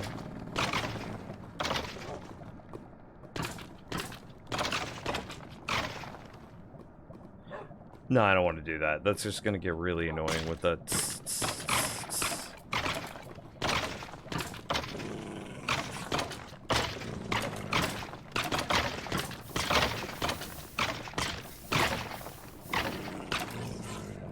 what is that?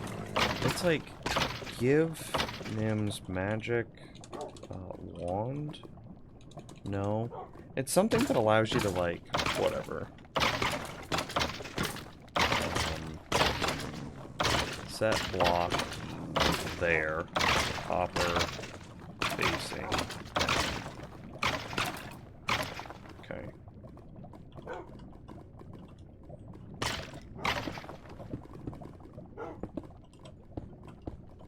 I don't remember how big it is.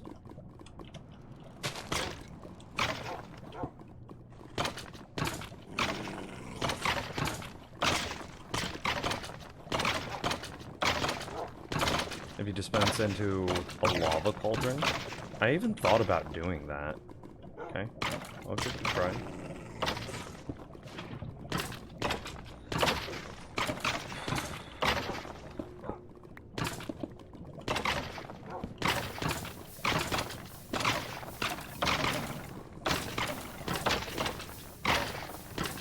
I mean, it is making that sound.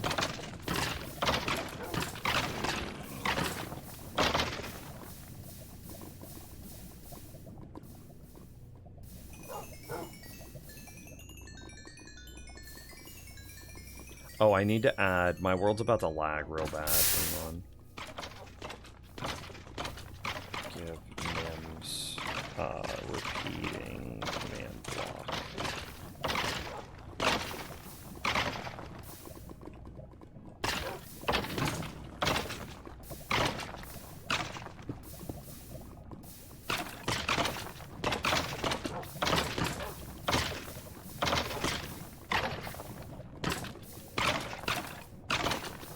It was kill at E type equals item,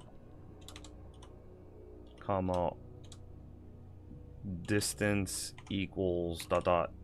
5 blocks. Kill all items further than 5 blocks away. No. Maybe it was 5 dot dot. 5 dot dot.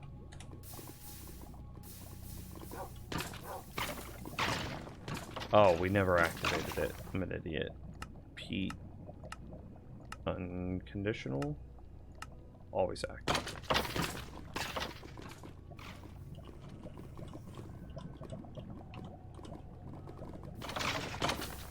Okay, perfect.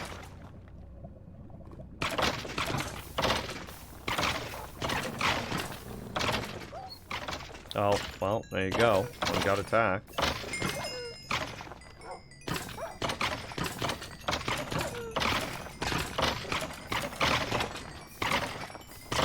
Okay, so we have... Oh, and it's the same one. Look at this. Okay, because this kill chamber, they are falling this way. So the perspective of the wolf being attacked is consistent. It was this wolf that got attacked, which is the opposite side of the piglin. So that's good.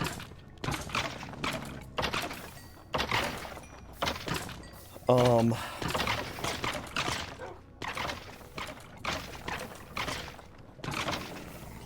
mean, I'm not mega concerned about it. Here, I mean, if we were mega concerned, here's what we'd do.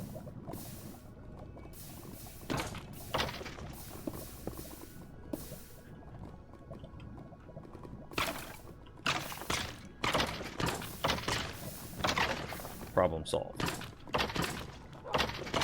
Feels real bad to be throwing away all these skulls, though, huh?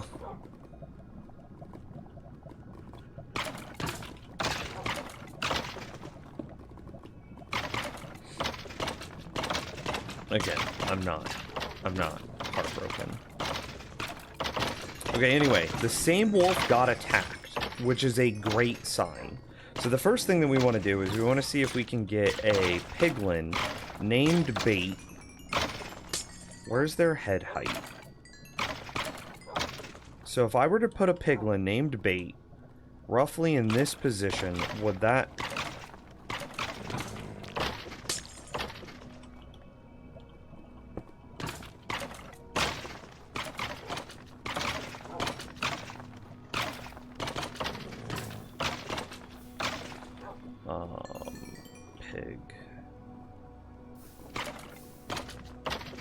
Piglin, name tag, anvil.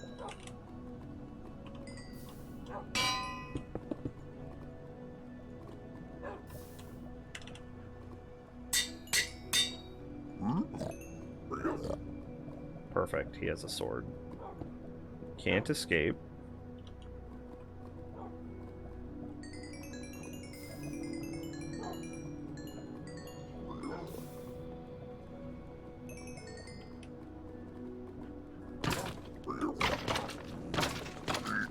I can't tell if they see him.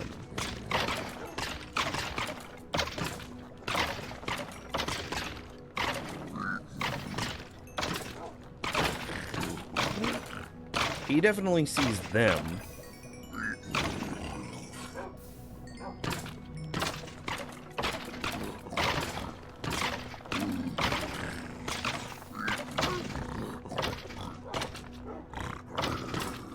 They, like, whip their swords out for a second?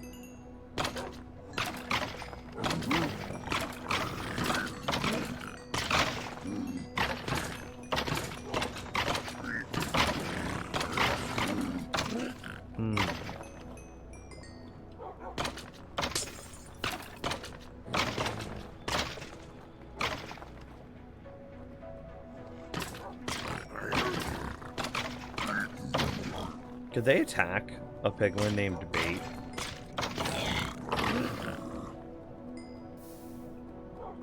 Could I name this spawn egg? Would that work the same? And then they all be named Bait. Hey, convenient. Okay.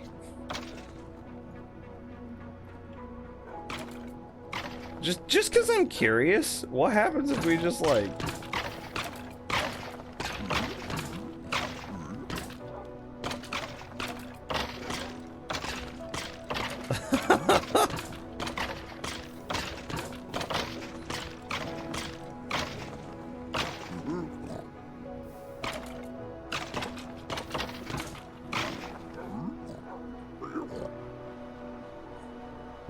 this guy. Hang on. I don't care about you.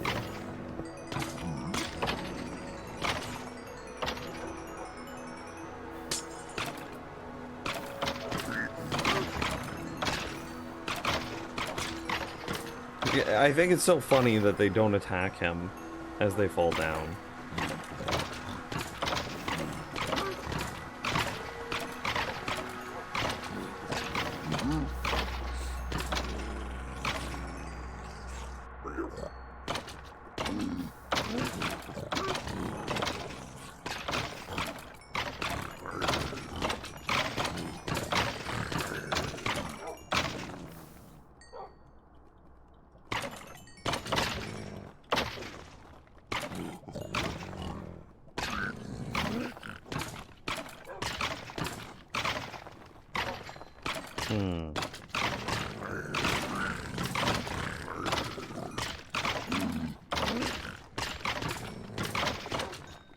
I don't know how to encourage the wither skeletons to attack the wolf with a higher frequency.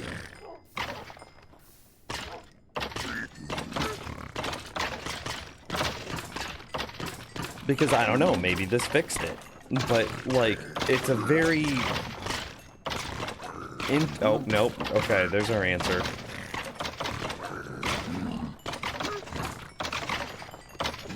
It's a very intermittent problem, and because of the nature of it being an intermittent problem.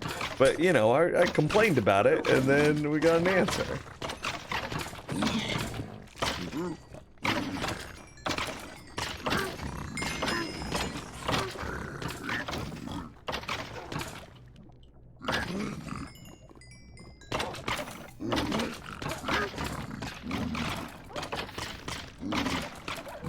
Oh, this guy got hurt.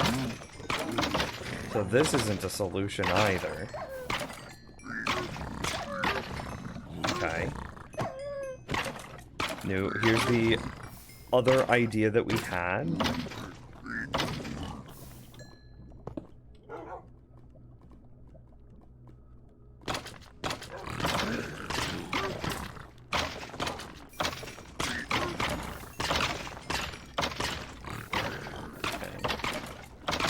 I need to trick the wither skeletons into thinking that they can escape through this path. I don't want to just put a carpet here because that might impact the flow of experience.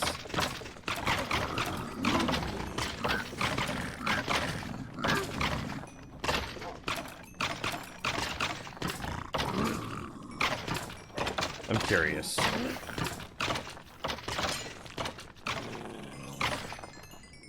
We just put a wither in there. Is this what we did earlier?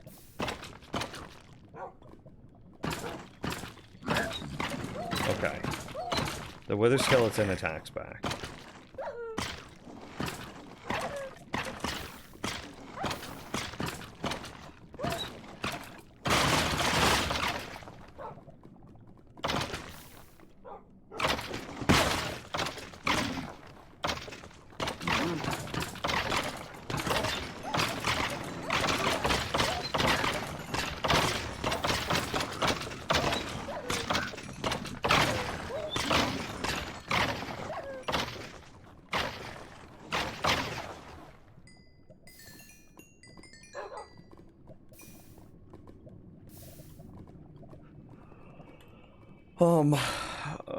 Moms don't see carpet as a barrier for them to walk through. So as far as that wither skeleton is concerned, he can escape from this. He can walk out of there. Is this really live, or is it clipped? It's live. Okay. Sorry, I'm just dog checking chat room, so like, that's on me.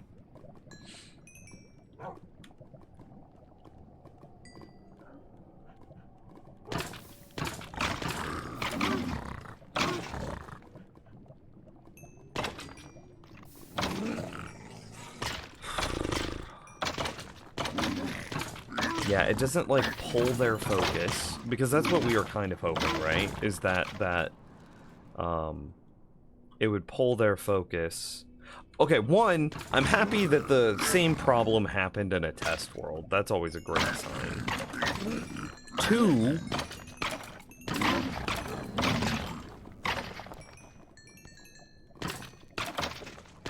it doesn't seem like the hold focus was the problem.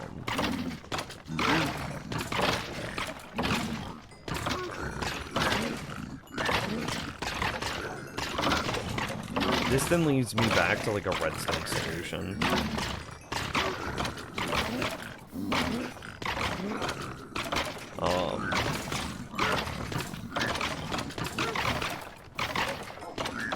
But redstone solutions are like crazy, crazy slow.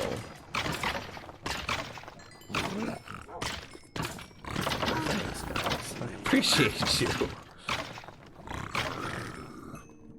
I have a version of this that doesn't break. However, that version is incompatible with Nether tree farms. And because we have a fully automatic supply of experience, I want that experience to repair my axe while I AFK in a Nether tree farm. So I am trying to make a version of this that is compatible with Nether tree farms. However, for some reason, just increasing the height of the farm, it seems to break whatever mechanic I am using in wolves attacking skeletons. I don't understand this. I don't understand why it's breaking. And again, I could go for a mechanical solution where we have like a trapdoor at the top and we let them fall through, and then we have trapdoors at the bottom that alternate on like asymmetric timers or something like that in order to allow the wolves to protect the wolves until the wolves blah blah blah blah blah, right? But there's a redstone solution. I don't know if I want a redstone solution. There's gotta be like a mechanics solution.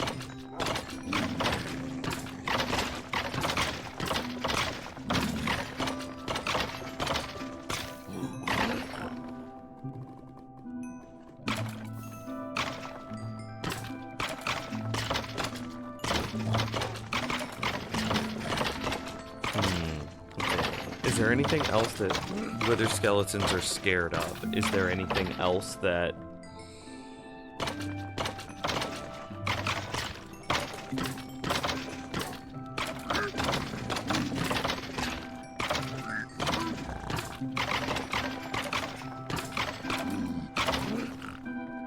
Because I'm curious, are they all falling with so much forward momentum that they wouldn't hit a trapdoor on the way down?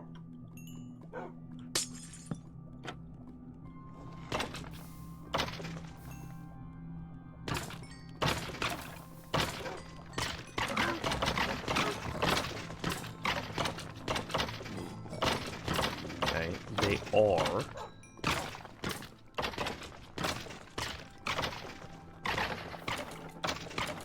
Okay, new idea.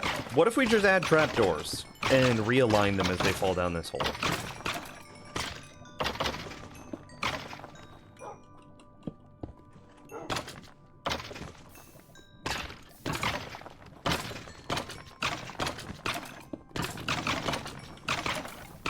That's my latest idea. I don't know if it's gonna work, but like X6, yeah.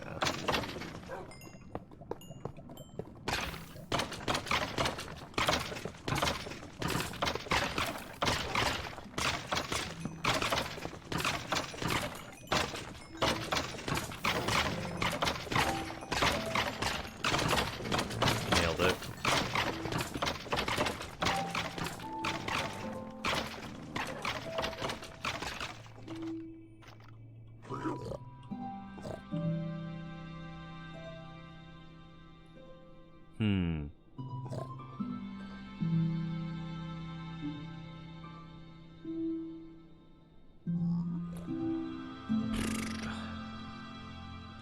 Okay, so immediately after coming up here, I forgot about this trapdoor that we have, which means that all the wither skeletons are aligned on this far wall no matter what.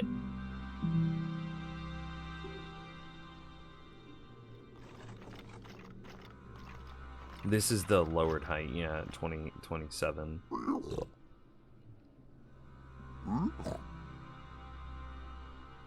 Is there any other way of getting withers to fall in this hole? This should slowly spawn them. Yeah. Like, what if I just remove that trapdoor? Okay, that just hard breaks. Okay. Can't do that.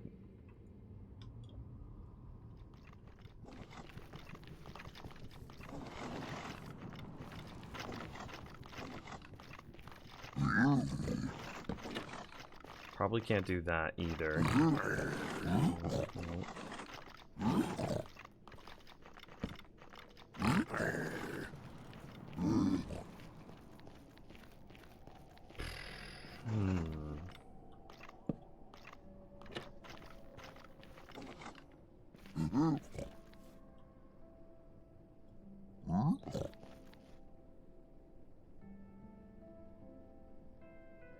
So then whatever the problem is, isn't an issue with placement.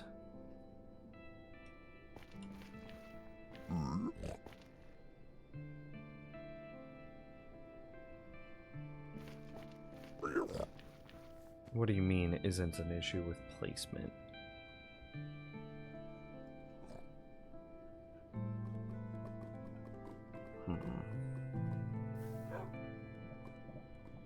Oh, Eltrian!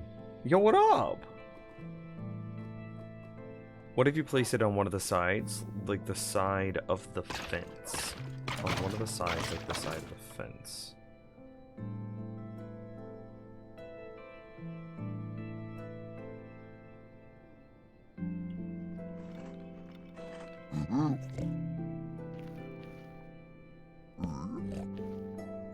Like this? I think this gives them the opportunity to jump up here and kill him then.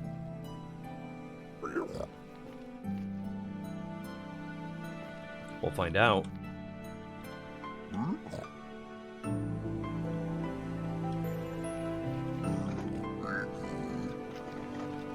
Yep.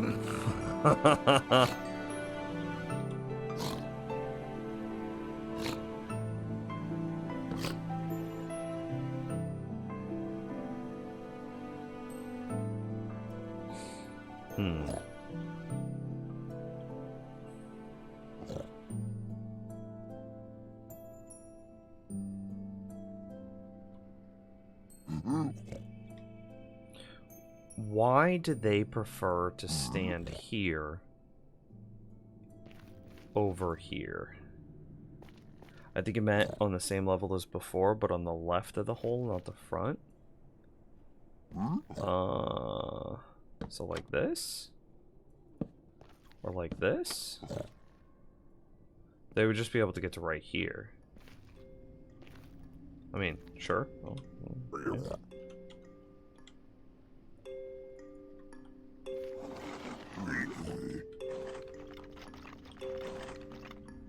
Yeah, stuck all the same. They kind of wiggled their way out.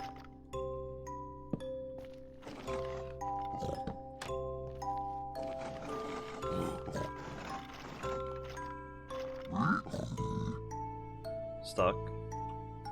But this will only ever result in one stuck.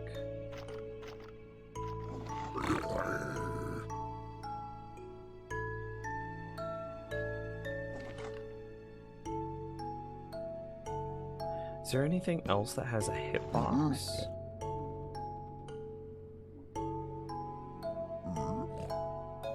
Or excuse me, is there anything else that mobs see as a block that they can walk on that doesn't have a hitbox, or maybe has a different hitbox?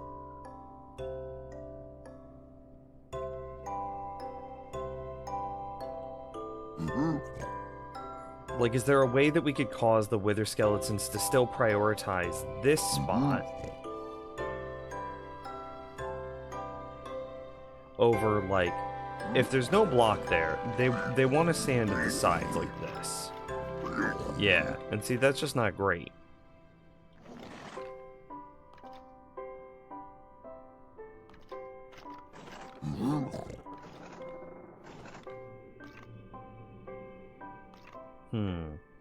Do mobs see powdered snow?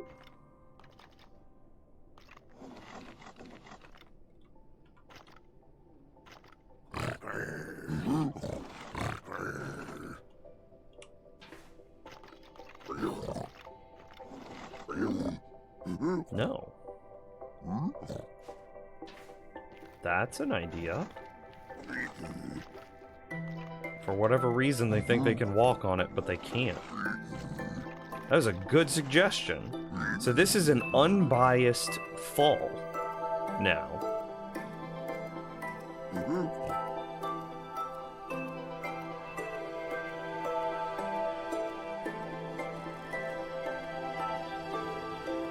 What happens if we have a bunch of wither skeletons?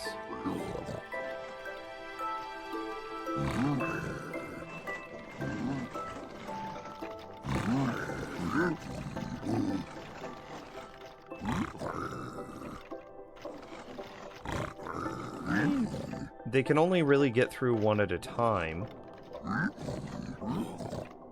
But that's not the worst thing in the world, right?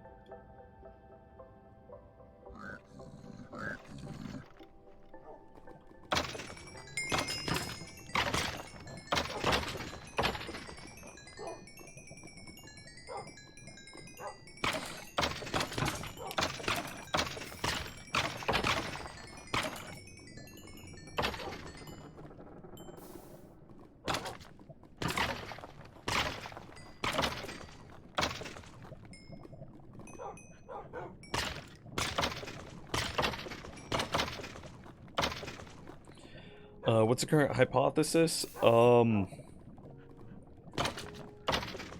we've ruled out that it's not because they are looking at...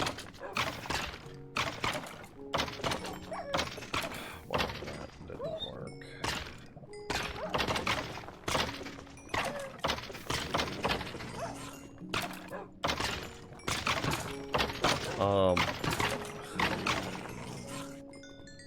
We've ruled out that it's not because they're tracking the zombie piglin, or excuse me, the regular piglin. I think we just... I mean, they still have a bias. Look, they're all on the far right side. So I think what we need to do is we need to remove that far right bias.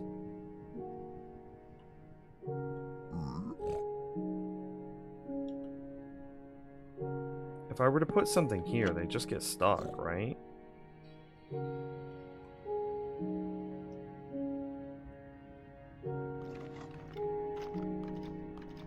Yeah.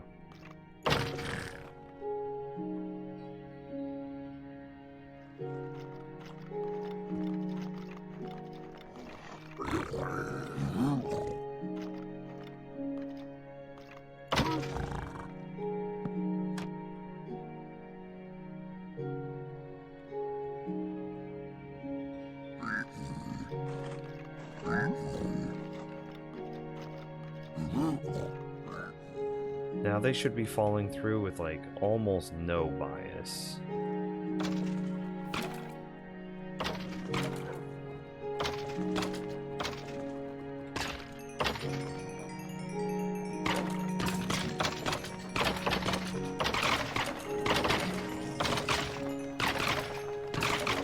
Still seems like, oh no. Alright, wolf is taking damage somewhere. Bro, I have no idea.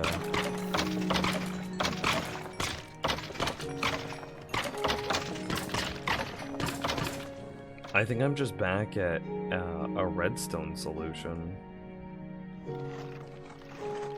Oh, that's a problem. I never considered that they would be able to get stuck on the side of it.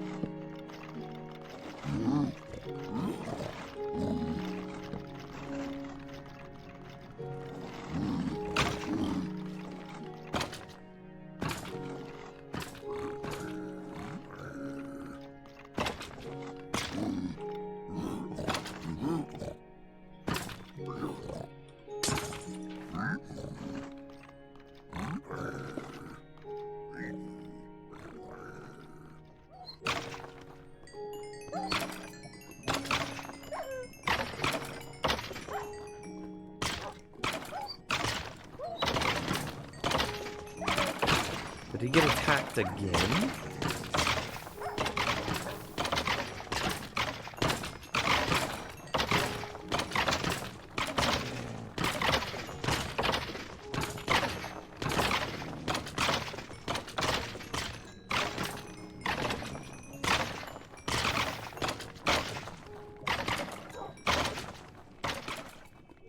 Okay, all wither skeletons are dead. Basically everything in this world is dead. I'm gonna start killing experience orbs, though. We don't care about those.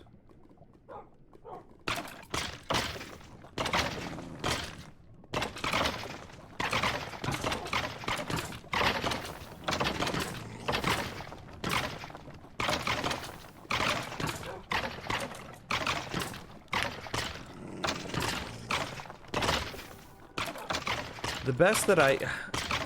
See, this doesn't make sense. Why would this be a problem at this height and not at the previous height?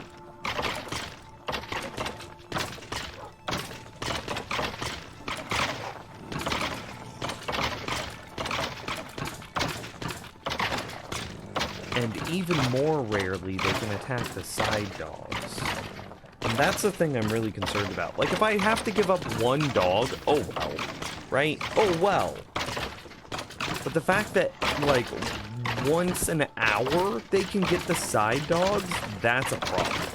If I mess with the height of the bottom block, what do you mean the bottom block? Height of the bottom's powdered snow?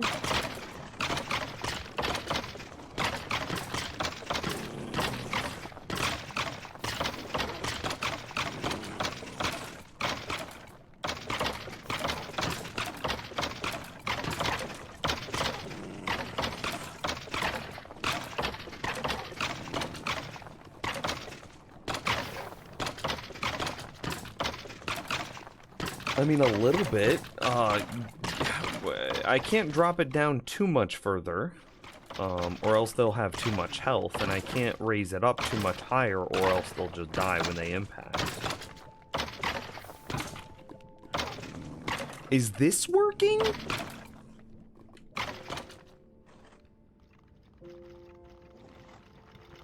I don't have command blocks triggering, do I? Oh, I do. That's why the rates are so good.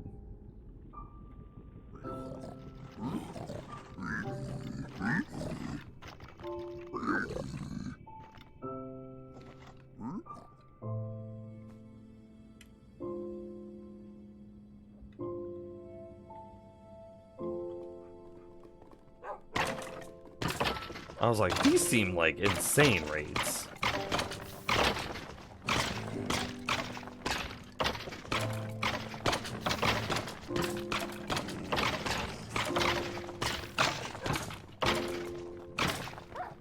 Yeah, I mean, that happened.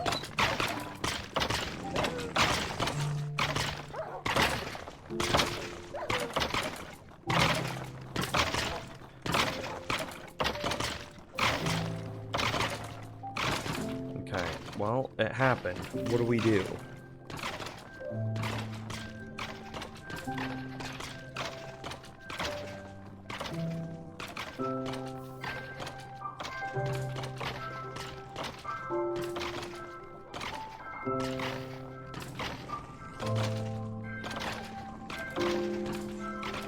Can you try raising the bottom snow up one block? Sure.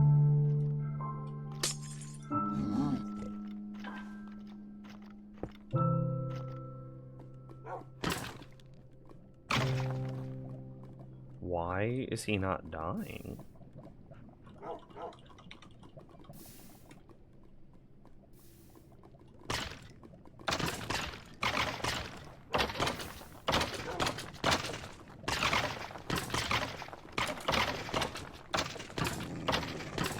Why is he not dying? I also have a question. I'll come back to this in a moment. I want to see something. Yes, process.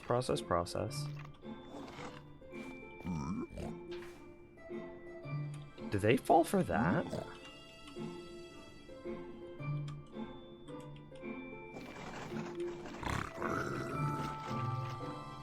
No.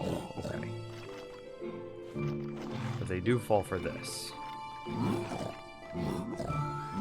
yeah, that's fine.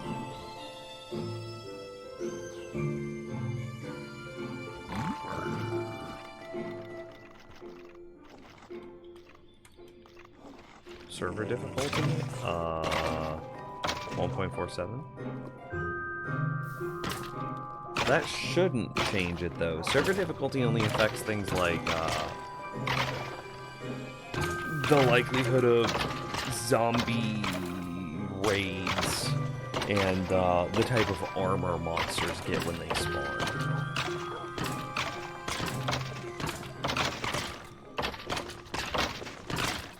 Okay, I'm gonna raise it up just one more block, just to see if... My god! No, that was all natural rates. Did they die now? Oh, okay. I'm sorry. Okay, they do die here. Right.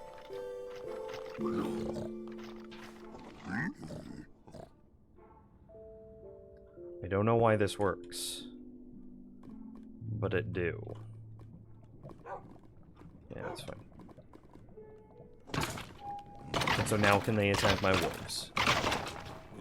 Maybe it's because mobs don't start falling until their heads are out of the block, so their feet are the one block. I mean, okay, that explains the fall height. What is this hoping to accomplish?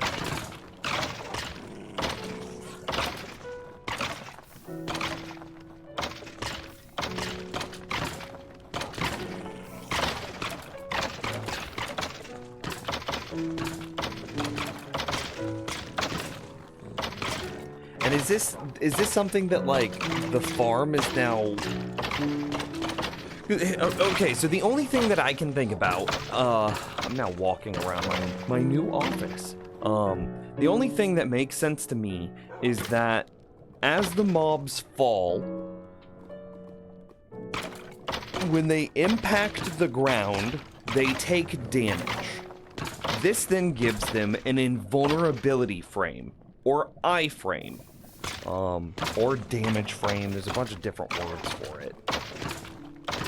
My guess is that while they are in this invulnerability frame, which is like 0.3 seconds or something like that, while they're in this invulnerability frame, the wolf attacks them, because if we gave a wolf no AI and put a wither skeleton right next to it, the wither skeleton would never attack the wolf. So the only thing that I can think of is that the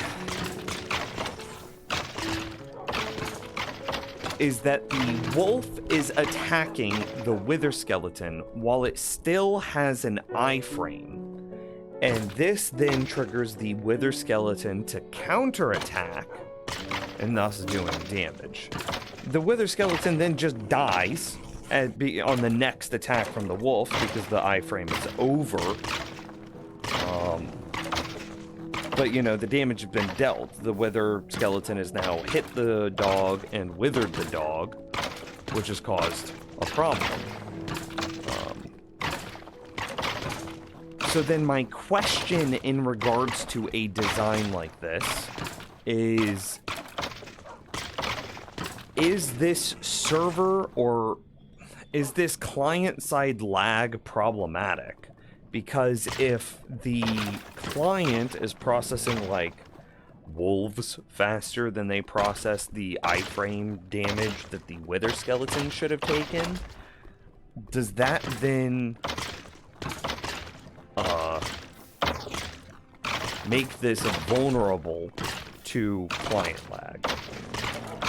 That makes sense? I don't know if I explained it well.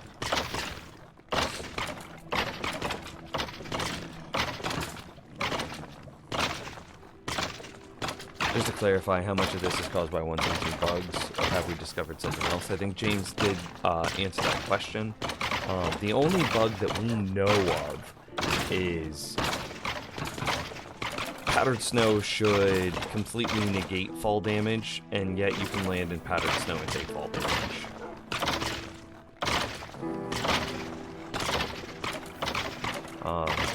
Powdered snow should act like water,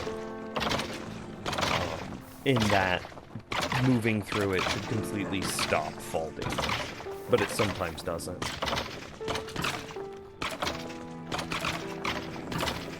But why would the iframe be different at different height? Maybe we should somehow get the height one block off? Okay, yes, that's a good question. Sorry, I thought I said that. So here's my thought for why the iframe might matter at different heights. If the skeleton is falling faster, then you can somehow... Okay, if we were to slow down this footage... Look at this. I hope that the frame rate is high enough in the stream that you can see this. I see the skeletons turning red, which is their iframes, right about where my cursor is. I don't know why this is. I don't know why Minecraft does it that way, but they're not even close to the ground at this point.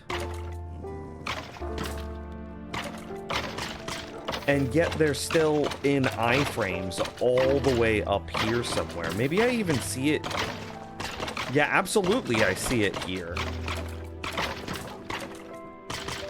It's like right there that they trigger their iframe. It's, look at that. As they pass through my cursor, we found the spot. As they pass through my cursor, they trigger their iframe. Which is like right here. So what I'm guessing is that by falling faster, they trigger their iframe sooner. And I bet there's something different between calculating the fall damage versus how quickly a wolf aggroes onto you.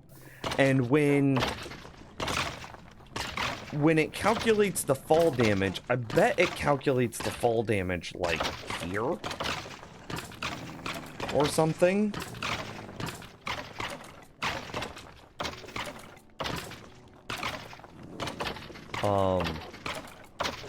I bet it's calculating the fall damage up here somewhere, but then once the hitbox reaches the ground,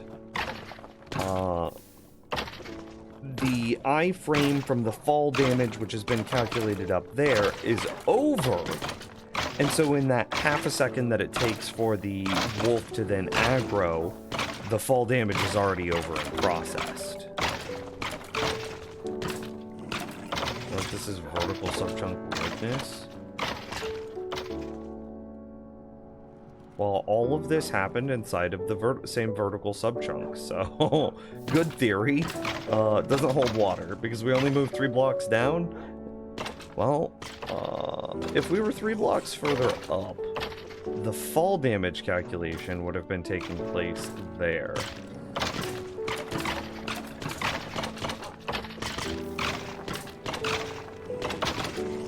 Well, that's what I'm kind of saying. I'm kind of agreeing that moving this snow one further up has changed their fall distance, and therefore they're hitting terminal velocity. They're falling faster, which means that their fall damage is being calculated higher up, which gives us more time before the iframe is triggered.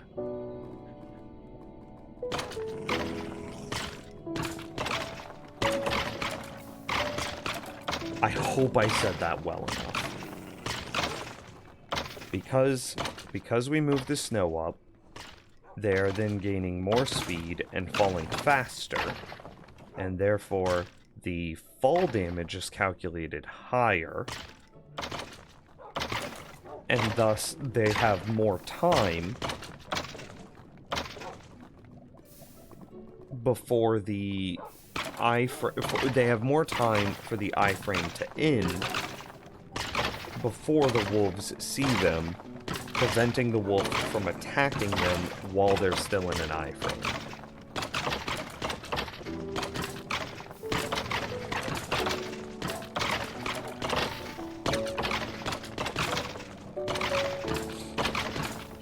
I think what's happening visually may not align very well with what actually happens. Oh yeah, for sure. That's 100%. So if we went to the other world with the OG height, move the snow down 1 block, would we have the same issue? What do you feel? Okay, hang on. Let me look at Eric's comment. What if you have both snow blocks, the one you moved up and the one below it, do they still turn red before hitting the ground? Oh yeah, they would definitely still turn red before hitting the ground. I've known that things turn red before hitting the ground for a long time. But I am interested in what James just suggested, in that if we go to the OG test world and move the...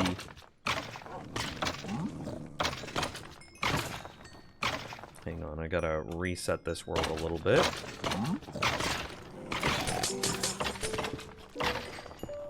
It'll take 2 seconds.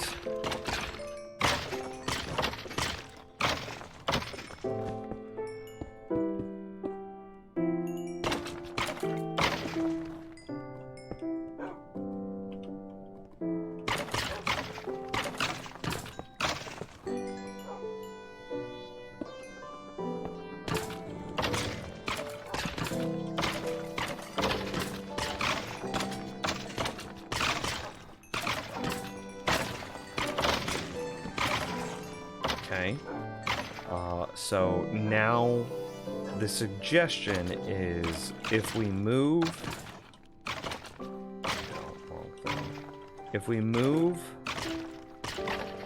the snow down 1 block, would we have the same issue?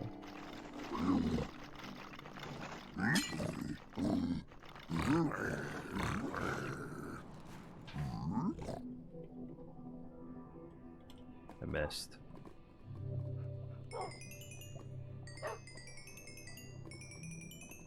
So I'm in this art class, right? So I found myself...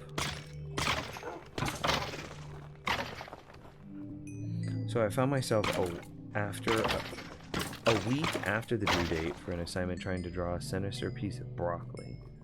Don't go to high school, it's a waste of time. It would be easier if it were a sinister Brussels sprout. Can confirm Brussels sprouts are absolutely the worst. Hey, Bell Amethyst, thanks for the new follow. I missed that. So the hypothesis here is that by moving that block down 1, they are still... Yeah, real talk, they're probably at like 2 health now instead of 1 health, because they have to fall less of a height, but 2 health is fine because wolves do 3 damage, and because wolves do 3 damage, anything that is 3 health or less is one-shottable. So the hypothesis here is that they are moving slower at the time of landing, and therefore they spend longer in their iframes on the ground. Therefore, the wolves have a higher likelihood of attacking them inside of iframes, causing a retaliation strike. Is that our current hypothesis?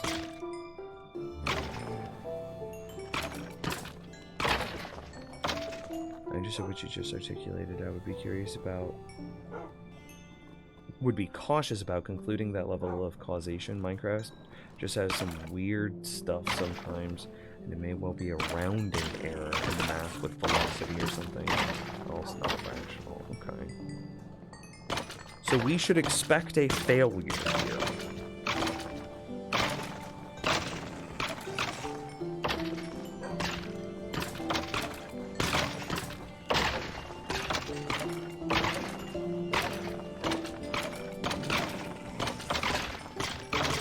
Are delicious. Don't at me. They're disgusting. Yo, I tried Brussels sprouts again recently. Can't Candy had like a girls' night out, and she went, you know, out with a couple of friends. They went to a place that was serving. It's a really cool place here in Kansas City. It's called Parlor. If Emily was here, she would back me up. Oh, it happened.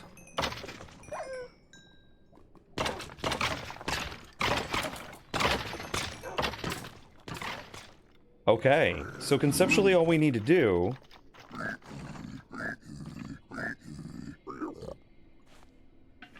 is fix my snow height in the other world. So it's something to do with, like, the speed, velocity of blah, blah, blah. Is that where we're just at? Is that it?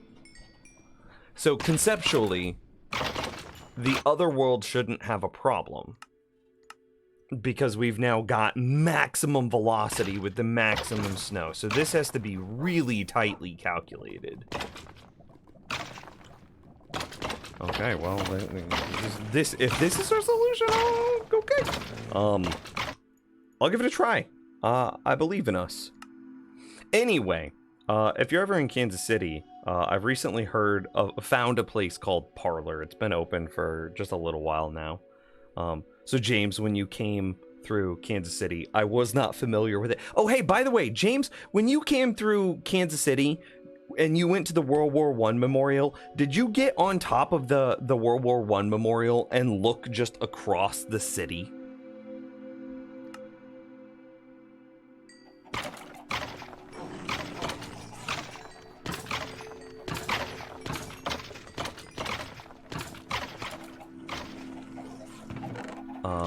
I need... Okay, let's just put a lot of this stuff on. Yeah, it was under construction, but we were still able to get behind... Okay. That's mostly good.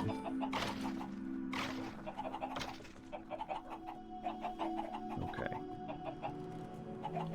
Candy just texted me saying, hey, be quiet. I'm like, I'm just living my best life. Please don't be mad at me. Yeah, that's about where we are. Am I at risk of hella monsters spawning while we're gone? We're at risk of a couple monsters spawning, but not hella monsters. So I'm not super worried.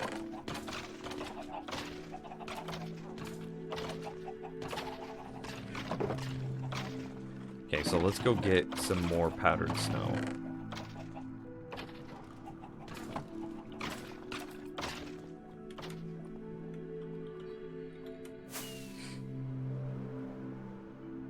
So the theory is they need to be at maximum velocity. I'm scared to say, like, oh, they need to be at maximum velocity so that way their fall damage takes place higher up, so their iframes are further from the ground, like causing wolves to attack them after their iframes are over. I'm scared to make that strong of a claim, because I don't know if that's objectively what is happening.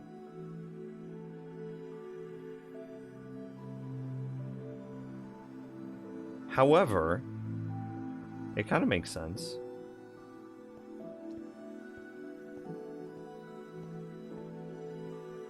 None of these are full.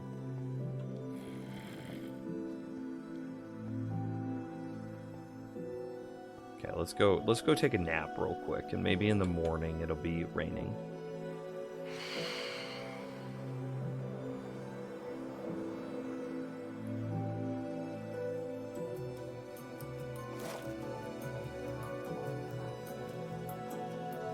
Nailed it.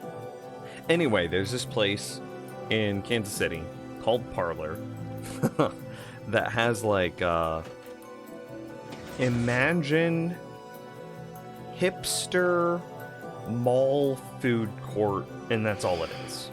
It just has like 6 to 8, I don't remember how many exactly, but that doesn't really matter for the purposes of this story. 6 to 8 different little restaurants inside of it that are very much so like takeout-y type restaurants, just like a mall food court. You walk up, you place your order, you go find a table, sit down, and a couple minutes later, they text you that your order is ready. You go back up to their to whichever place you had ordered from, and you grab your food. Candy had gone there as like a girls' night thing with a couple of friends a while back. She got some Brussels sprouts, and her and all of her girlfriends were like raving about how good these Brussels sprouts were. Oh my god, they're so good. She brings them home as leftovers. She brings them home as leftovers. I try them. I put one in my mouth. I immediately spit it out of my mouth. It was disgusting. Why do I need more powdered snow? We need one more powdered snow. There's only 2 at the top. I need a 3rd. I mean, I guess I could take it from the outside, but I don't really want to do that.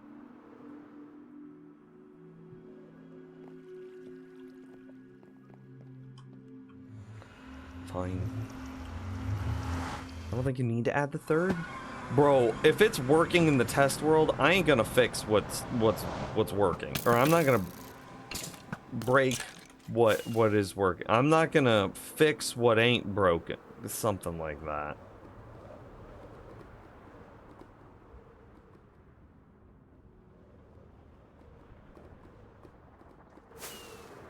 Yeah, it's my genes that make it taste bad.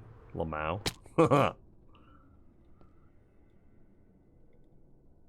I only have 8 carrots left.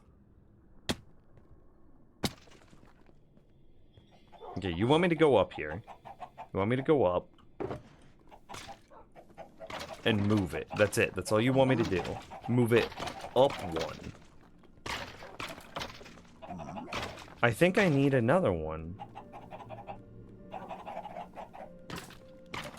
Just move. Okay, okay. I don't think this is going to work, James. Let me... I trust you with my life, but let me put this on the official record.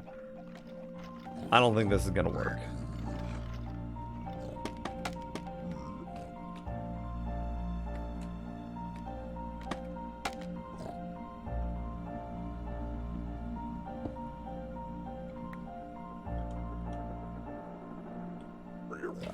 Okay, it was there. And now it's there.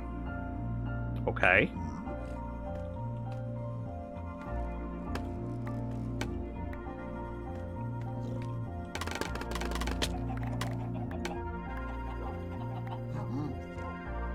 I think they die when they impact. How did I take damage? Oh, haha.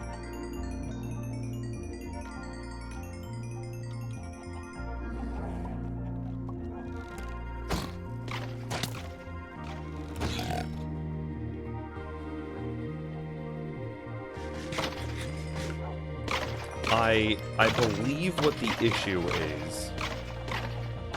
is they are moving through that new powdered snow with more speed. I think that we have to have 3 powdered snow in that space.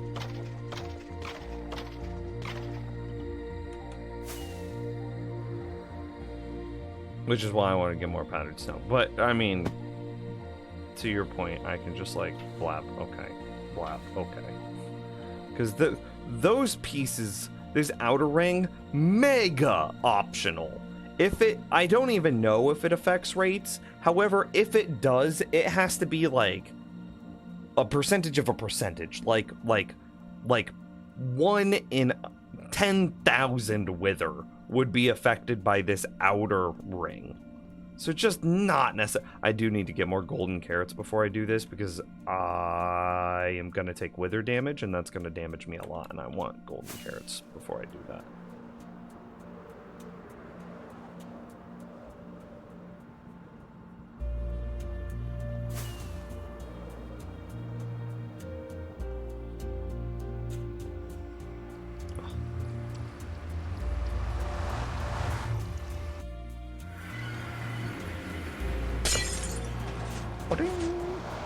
Are they getting hurt from the second powdered snow too fast? I don't think they're getting hurt from it.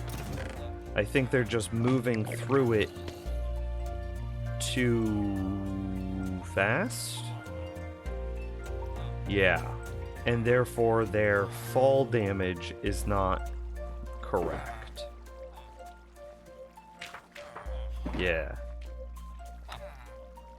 Gotta do it manually.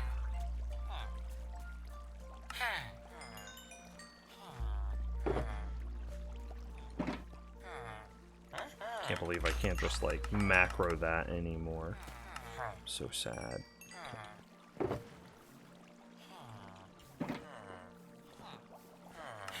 Brr.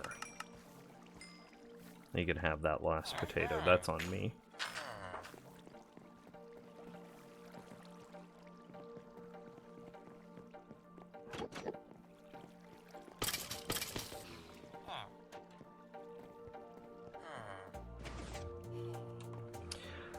So a couple of things that I think will be interesting if we do start a new base. I'm debating if we start in 1.18 if we start a base centered around a wither skeleton, or excuse me, a skelly spawner like we did here, or do we start the new base around something else, say a witch farm? Because like, do I need the experience? Like, what do I need more? Do I need all of the witch drops more, like glowstone and redstone? Or do I need the experience to power a tree farm? So what do I need more? Do I need wood more, or do I need glowstone redstone more? I kind of am leaning towards glowstone redstone more, and therefore centralizing a base around a witch farm and not around a skeleton spawner. Okay, anyway, we need to go back up to the top, and we need to let me look at this testing environment real quick. It is 2. I think we need to make something new rather than, excuse me, fly. Okay, so we're replacing the trapdoor at the top with powdered snow, 2-block gap, powdered snow, 1-block gap, powdered snow. So it's top 2, 1. Top 2, 1. Okay. I think you need to make something new rather than doing the same old shit again, to be blunt and crass. Fair.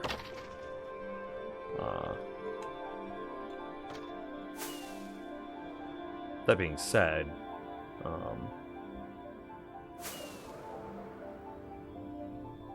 I definitely do a lot of things different rebuilding that base.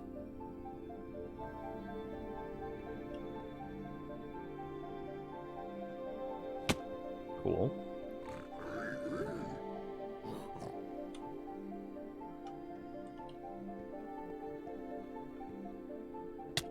Yeah, I just gotta eat it.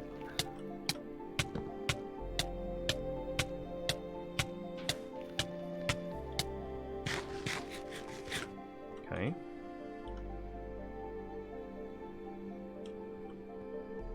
And now I've gotta get on the inside.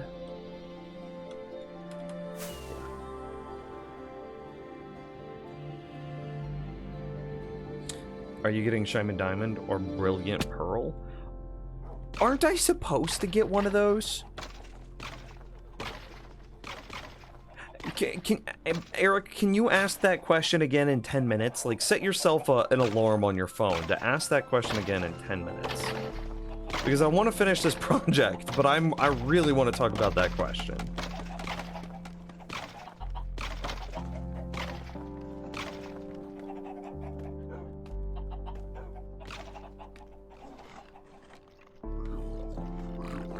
Okay.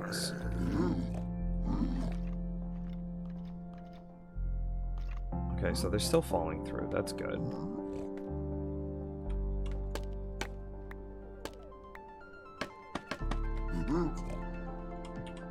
Okay, so then there's the top. So then it'd be a 2-block gap.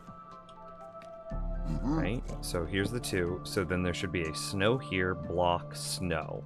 So this snow is in the correct position. It is the snow that is here that is not.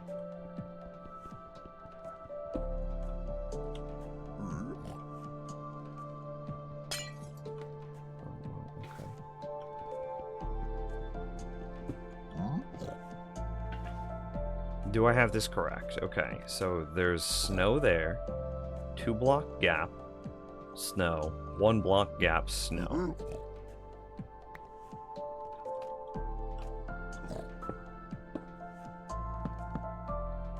I think this is the same as our test environment.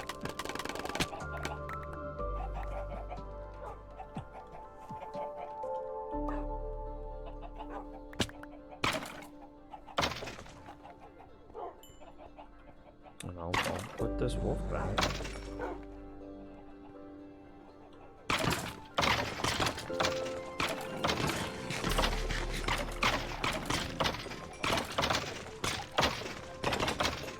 I'll also punch... Just in case this is modifying it somehow, we'll also take that out. So that is... Oh, do I still have a hole up top? Damn it.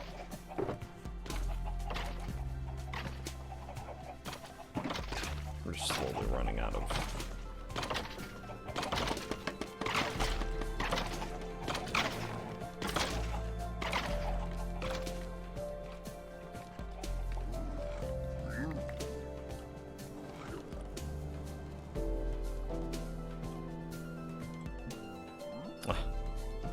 Well, let me... No, please!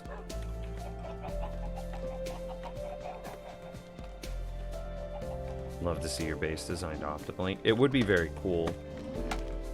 The problem is, like, I am not... my brain is not large enough to hold that many complicated thoughts in it simultaneously. Okay. I think that is now...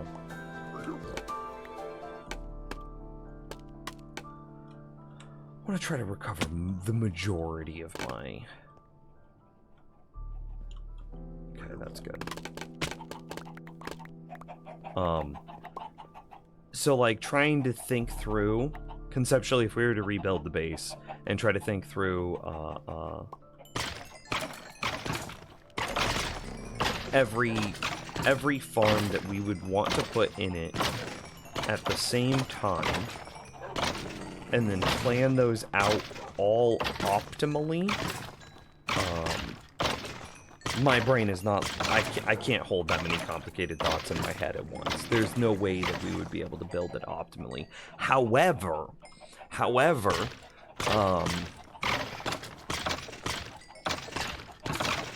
an interesting thing I think I would be interested in doing, and we're talking while we're watching this farm, this is important, we're waiting to see if, you know, a dog gets hurt.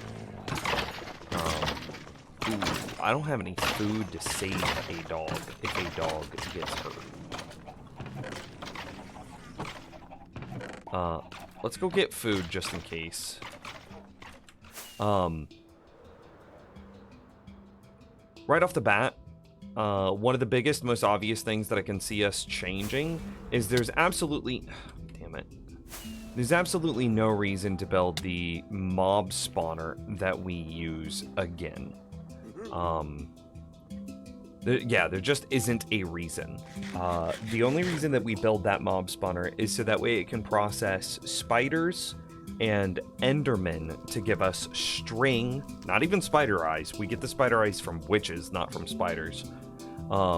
String and ender pearls. Well, bartering systems, I believe, give 100%. I know they give ender pearls, and I believe they give string. However, if they don't give string, witches still give string. So if we were to build our Darkroom mob farm, or excuse me, if we were to build our base centered around a witch farm instead of a skeleton spawner, I think that we would be able to get all of the ender pearls that we need from the bartering system and all of the string that we need from the witch farm. thus making the big laggy mob farm that we currently use obsolete, irrelevant. Of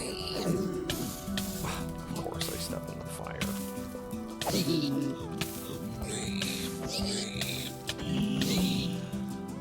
Oh, Jabba. Oh, that's way more dudes. Oh my god, 2 hearts. That was such a bad flight back in. I was like, oh, I can land and reestablish. No, I couldn't. And then I got myself stuck in flight mode. Ooh, do witches drop gunpowder? I think so, yes.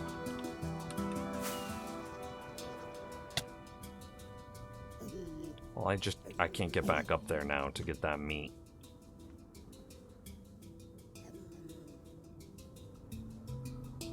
Bro, that wouldn't have been a totem. That would have been death. If a totem popped, I die. Because there were too many of them. They were attacking too quickly. Glass bottles, glowstone, gunpowder, redstone, spider eye, string, or spider eye, sugar, sticks. Oh, so witches don't even drop string.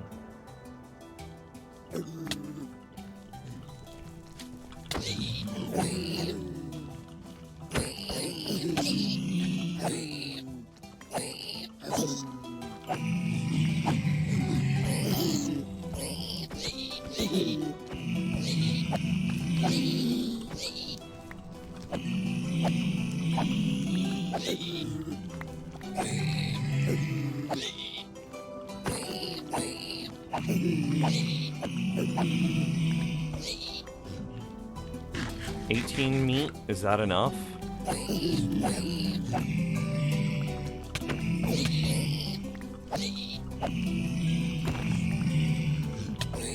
Yeah, 28, okay.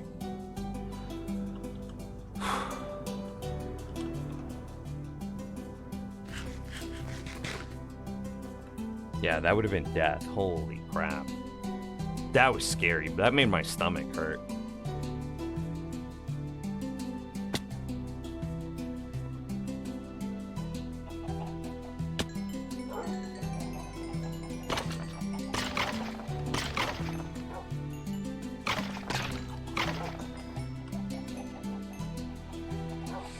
Anyways, what were we talking about?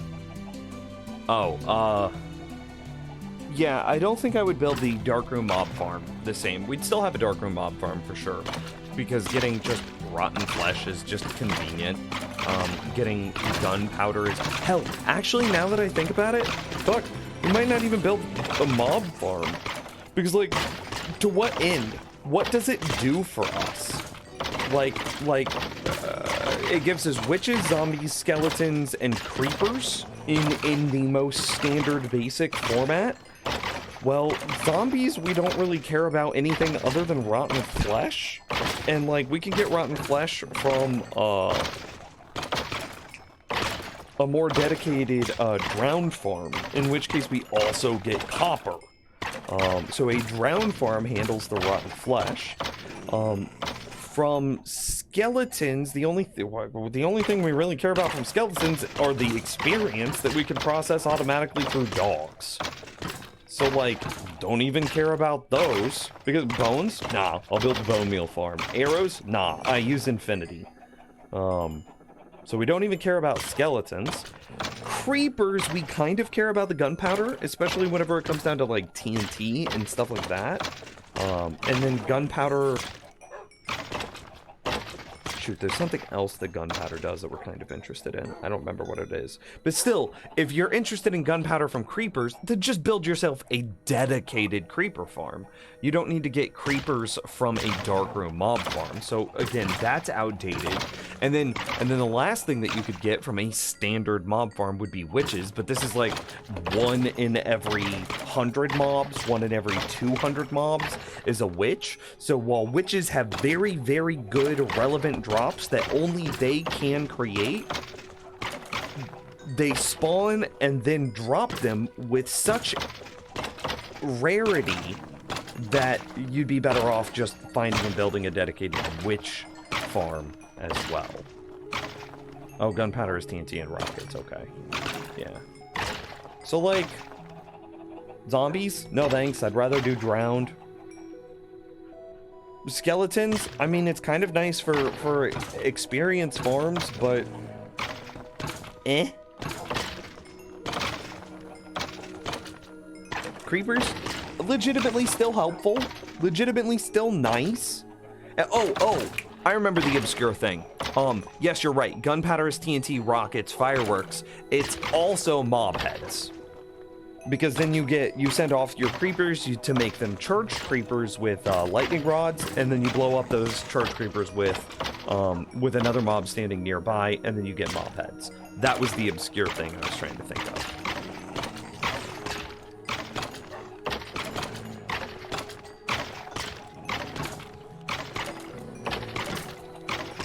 Creepers and spiders are really easy to do with one farm. I mean, yeah, fair. If witches don't drop string, can you barter for string?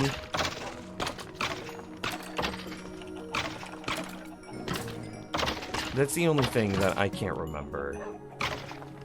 I'm pretty sure you can. Bartering guide, yeah. It's a 4.36% chance to get 3 to 9 string. So, simply 4% chance to get about 5 string. About 6 string. Yeah, 4% chance to get about 6 string. So yeah, which would make me feel like I don't even need a string farm. Because like, okay, this looks good so far, but I want to give it more time. Let's just objectively go look at this, because, like, I have a bartering farm right here.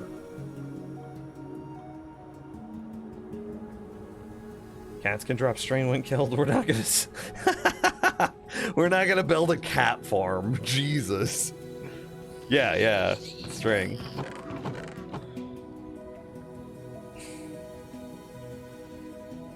So... I don't need a spider farm.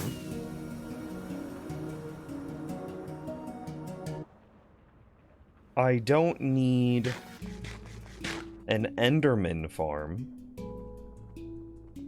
But do you need a huge volume of string for? Scaffolding, maybe? It's like scaffolding and villager trading. And then aesthetics. Sometimes you also need a huge amount of string for carpet. String into wool, wool into carpet. With the example is the build that we're using right now. Look at all this carpet. That was a lot. That took me a minute.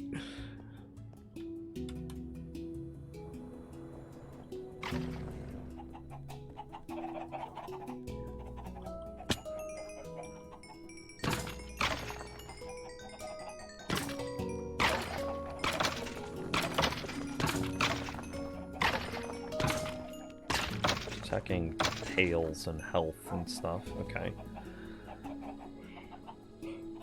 So yeah, I don't even think I would build a spider farm. I think I would just build my barter farm and let that take over. Because also looking at other things that barters you can get from a bartering farm. I mean, quartz. Just infinite amounts of quartz right off the bat. If you got nothing else from a bartering farm, quartz was worth it.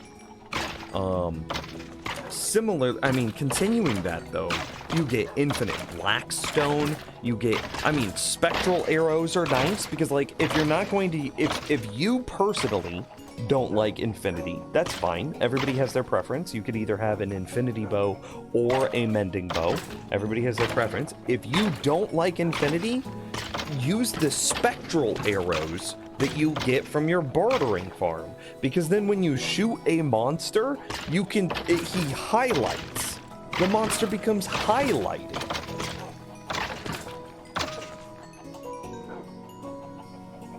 So like, quartz, ender pearls, and that helps you, that means that you don't need to build an ender.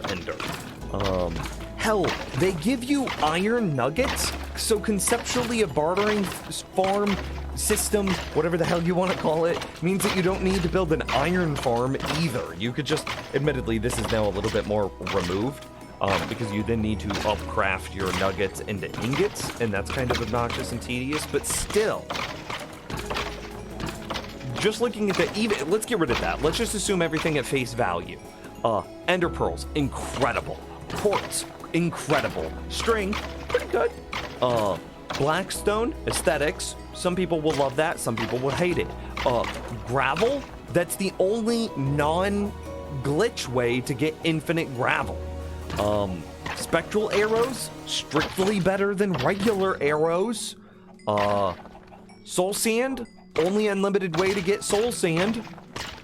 Leather, I mean, that's pretty good. Not great, but still pretty good. The fire charges, great way for automating your portal system, so that way you don't have like zombie piglins spawning in your overworld and your base. And then obsidian and crying obsidian, absolutely incredible. Because there are fully automatic ways of building obsidian farms, which that's kind of nice, but those are ridiculously complicated. Or you just build a bartering farm. So like, bartering is just so good. Also, are we saying that this works?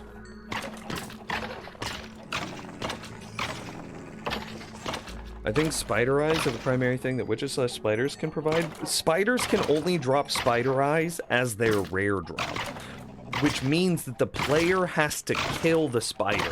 You can't automate killing spiders to get spider eyes. Spiders only drop string when automated, which makes witches better for spider eyes than spiders are. Kind of goofy, but like, that's the way the cookie crumbles.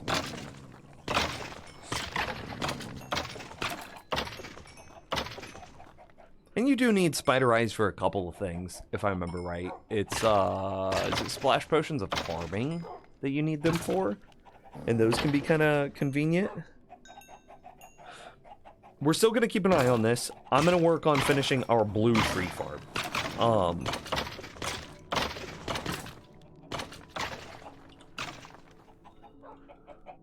Okay. Whew. I am excited. Hopefully this is working.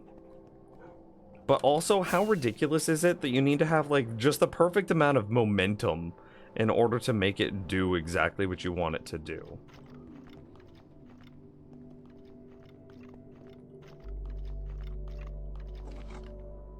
I can't place that, and there's a dude below me. Okay, here's what we're gonna do. Yeah! Suck it, Wither Skeleton.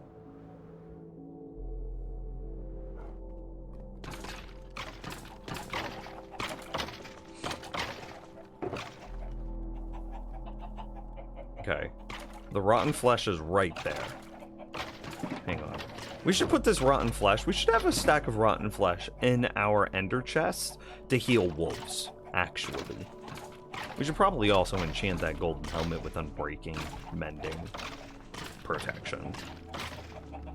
Just because if I'm putting it on to interact with a piglin, I don't want to feel naked while wearing it. I also don't want it to just break when I'm relying on it. Okay, anyway, let's finish the build here. I need blue wood. Yeah, who would have thought momentum would be the solution to the problem? Bro, never. Never.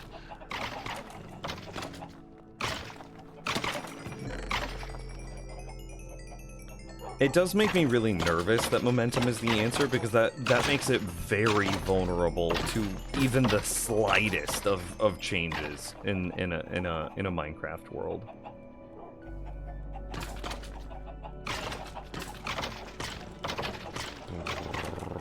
We're gonna need a bunch of chains at some point. Oh, that point is actually now, I believe.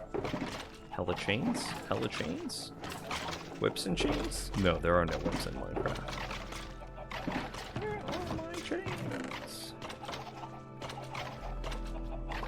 There's all the shroom lights I'd be interested in. Ah, there they are. What did I miss? Him explain what he fixed? Very simply, the best guess that we have for what was the problem is the invulnerability frames caused by the fall damage. Because they were falling too slowly, wolves were able to attack them while they still had iframes. But by making them fall faster, not further, but just increasing the speed at which they fall, higher momentum, because of how janky Minecraft's code is, their fall damage then takes place higher up, so they don't actually take the fall damage when they hit the ground. They take the fall damage like up here. Which means that by the time they hit the ground, their invulnerability frames have ended, which means that when our wolves attack them, they just die, instead of the wolf doing 0 damage and then triggering a retaliation from the wither skeleton. So we think by them falling faster, they are taking their damage higher, ending their iframes sooner, and therefore not having iframes when the wolves first attack them. That is our best guess.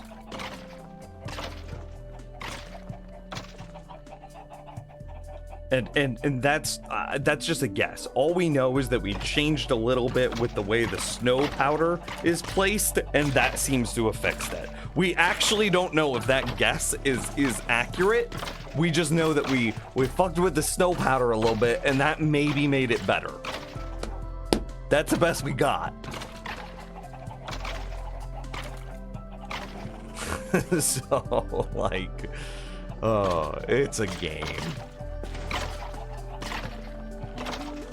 3, 4, 5. Oh, I need... Damn it, I do this every time. I need, more hoppers. Oh, God.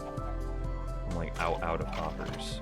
It's okay, I can make do. I believe. And I think I'll love.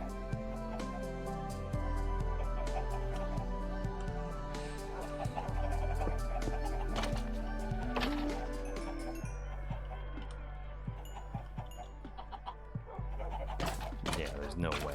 Okay, here we go. I'm gonna walk off.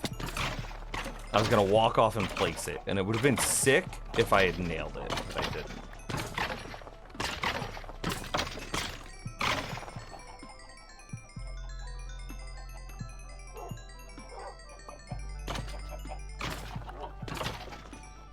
Okay, I need to get lower.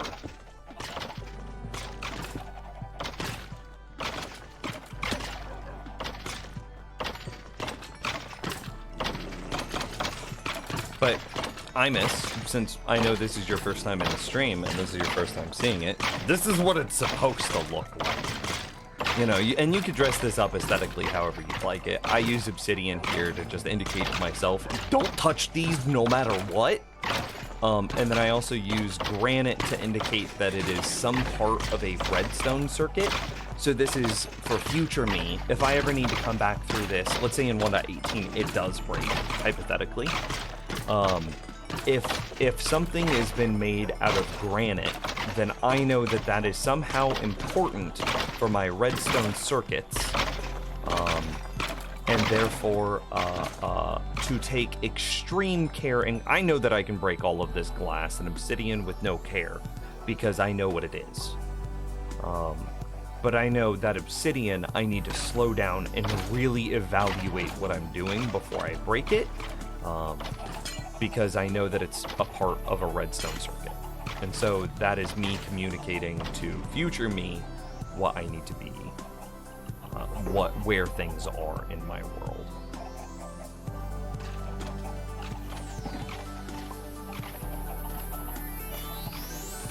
Okay. So, I forgot to do this. That needs to be there. Need to have a glass there, and then I believe it's a sticky piston facing down behind it. Yeah.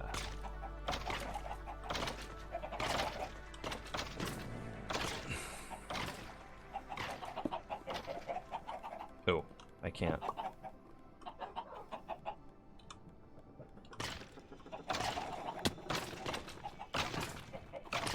can't jump place.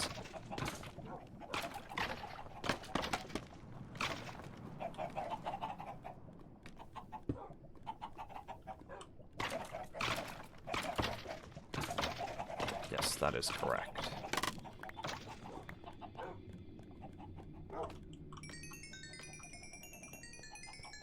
And this is partially how I'm level 562 and climbing rapidly. Okay. I remember that I need this. I remember I need one of these. I remember that I'll need a few of those.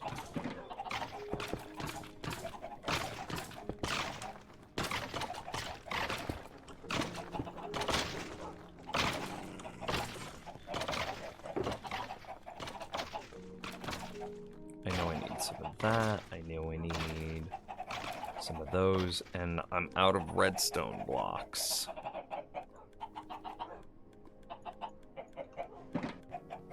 I actually don't want to grab that last redstone block. A reminder that I need to make more redstone blocks.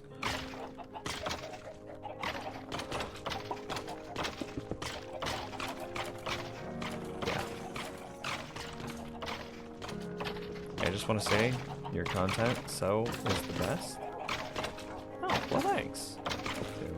Or no, that's 3. I can count. 3, 4, 5.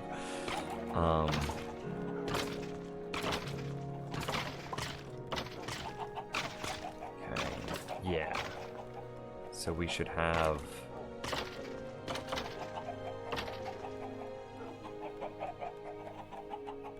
Okay, actually, this doesn't happen yet.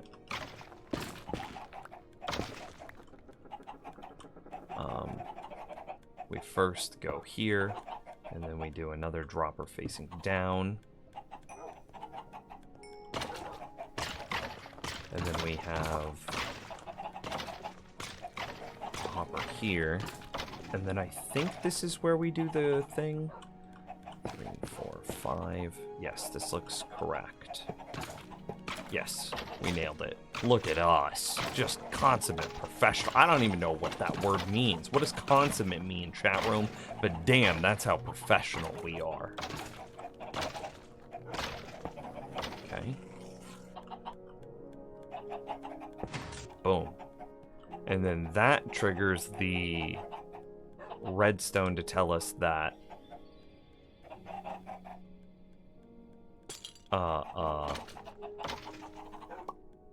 a tree is grown.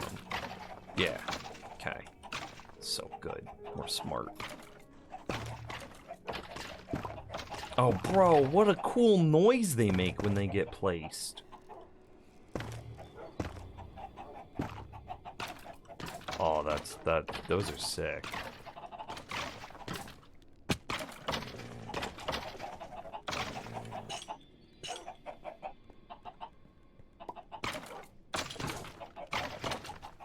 The chains go in, and oh, we also need 4 of these.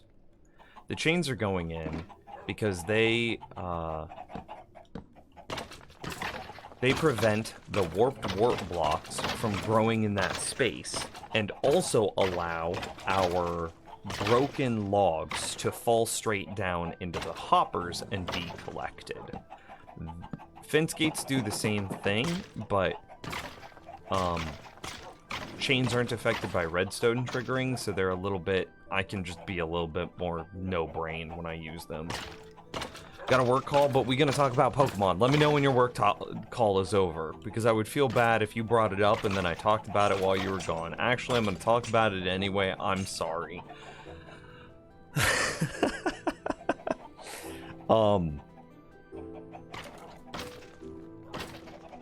I only like 2.5D Pokemon games.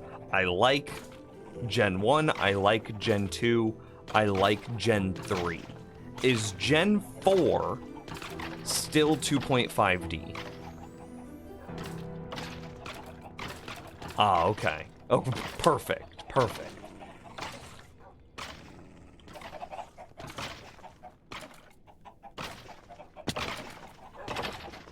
So I enjoy Red. I actually really enjoy Fire Red. But you know, I got started with red, and for all intents and purposes, red and fire red are the same thing for what we're talking about here. So to that end, I really like red and fire red. I really like gold, silver, and crystal by extension. I really am enjoying ruby, and sapphire and emerald, but that's just because they're basically the same thing as fire red.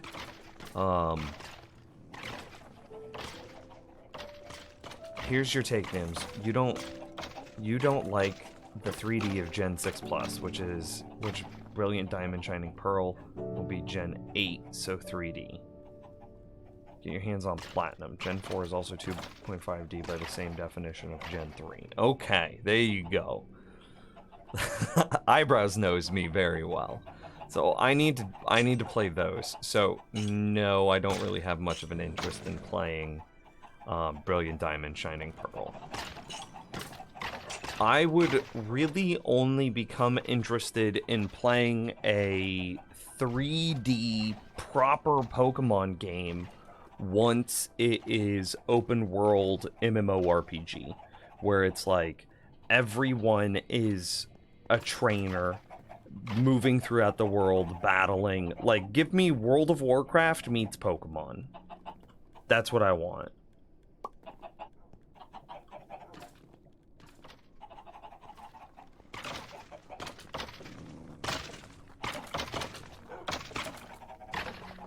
Yeah, I just keep taking this down, right?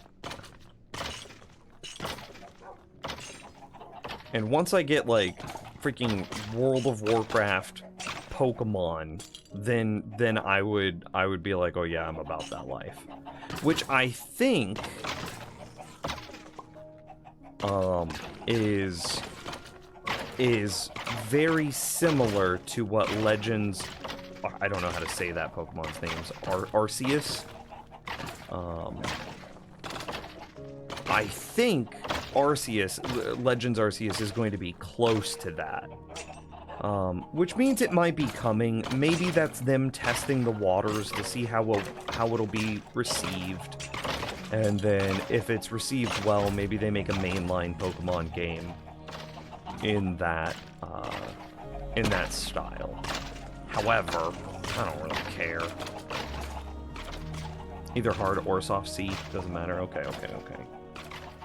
I think Pokemon Legends Arceus is going to be open world, but no MMO. I mean, that would still be enough to get me to try it. I would be willing to play Legends Arceus,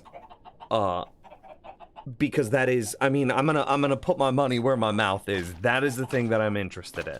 And if I need to vote with my money, so to speak, in order to convince Game Freak to make an open world MMORPG Pokemon game, then I am going to say I would spend money on that. Do it. Please.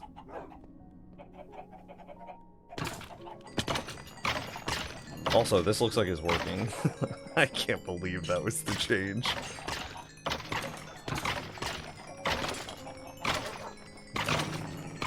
I think Blue Farm is not done. I love Experience Clouds. I'll forever love Experience Clouds. These are just little bitty Experience Clouds, but they're Experience Clouds. I'll take it.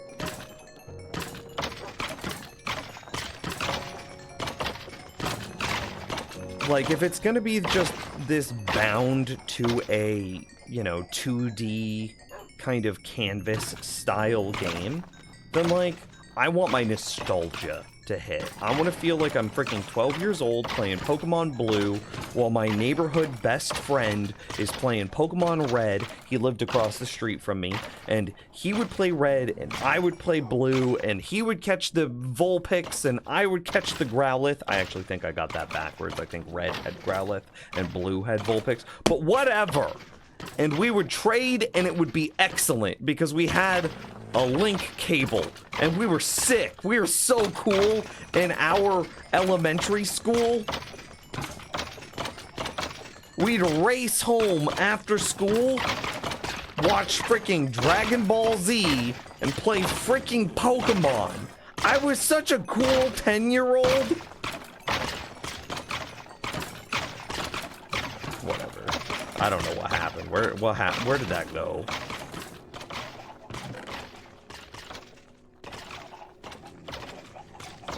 Okay, blue is done. I need to kill these chickens.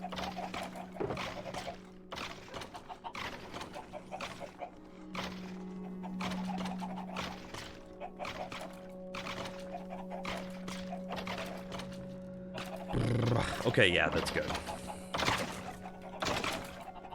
I peaked at 10. True. Alright, yeah, we grow blue tree now, right? Do I really only have 2 blue fungus? Oh, bless. Okay, we had more. You guys want to see how it works? Pee-pee poo-poo check. You have been pee-pee poo-poo. Do this to another streamer to put it on them. Alright. Thanks. I went pee-pee poo-poo just about an hour ago. It is a great pee-pee poo-poo. I appreciate you. Thanks. Now I'm gonna rehydrate, so I have to go pee-pee poo-poo again.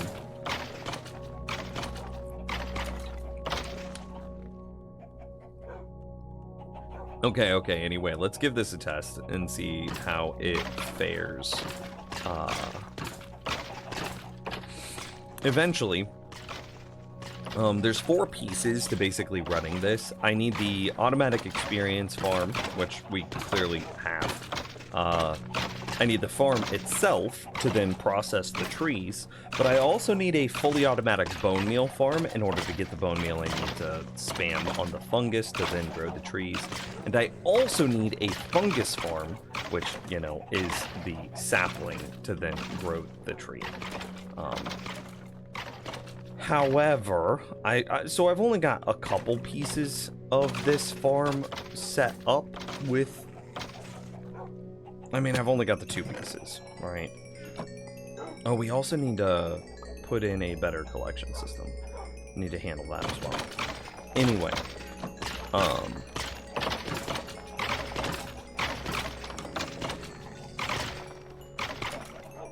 well, let's give it a try. This should be it. This should work now. So what I do is I inventory stack. Cool. We step inside the... Did the wolf just take damage? Or did he just bark? All the wolf tails are up. Okay. Okay, so we step inside the farm. We shut the door. Conceptually, I should be safe, but, like, I need to build more of the infrastructure. It's a work in progress. We put our warped fungus in our offhand. We put our netherite axe in our main hand.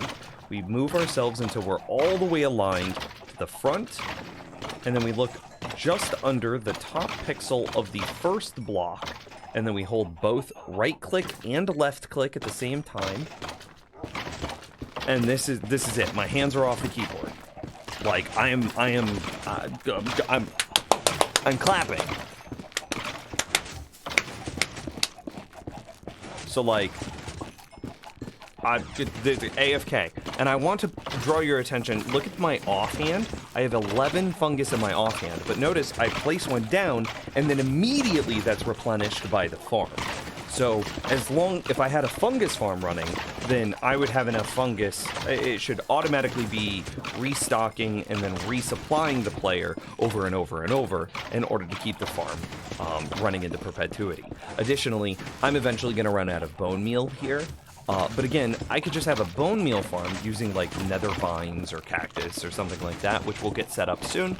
And then that will do the same thing. You run that through a composter, boom, you have all the bone meal in the world, and then you just ship that bone meal into the farm and and then you have all the bone meal you need. And then look at the durability bar of my axe. Every time it disappears, that means that I'm at full durability.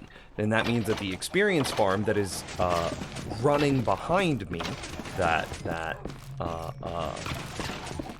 the wolf-powered wither skeleton experience farm that also gives me skulls and coal, is providing me more than enough experience in order to repair my axe while also giving experience to the player. So this is just like an experience farm as well. It's doing all of this, and my hands are off the keyboard. That's me snapping with both hands. I can kind of snap with my left hand. This is a left hand snap. It's kind of dumb. It's a special snap. Here's a right hand snap. That's a clean snap. So anyway, that's the farm.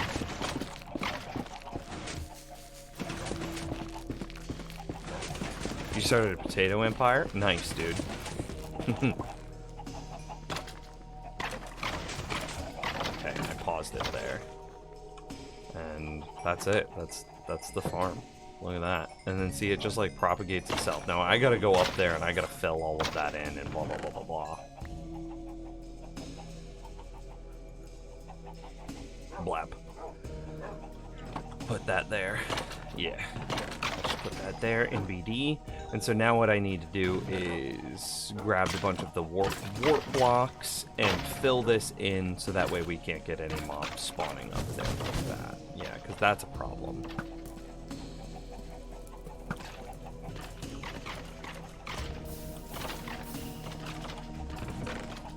Where are the rest of my warp blocks? There they are.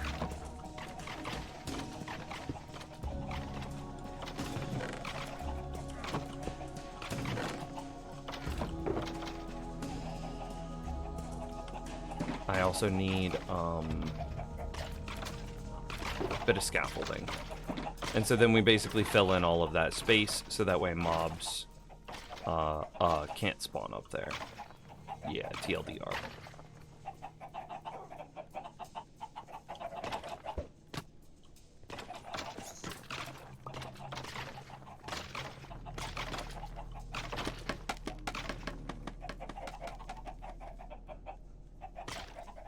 You carved into a mountain until you reached bedrock. Well, mountains don't have bedrock in them, but so you carved under a mountain.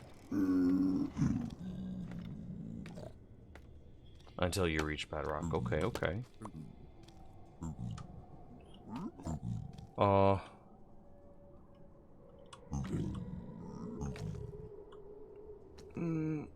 Harry Potter, come to die. I think this is good. Yeah. No, dude. Here we go. Real mountains have bedrock. Okay. Is this a public SMP? No. We do have a fan server, though, through the Patreon, if that's the sort of thing that you're interested in. Do I have to kill him? But then I have to kill those guys, too. Can I just, like, boop you off the edge? Is that... Oh, shoot. I booped myself off the edge.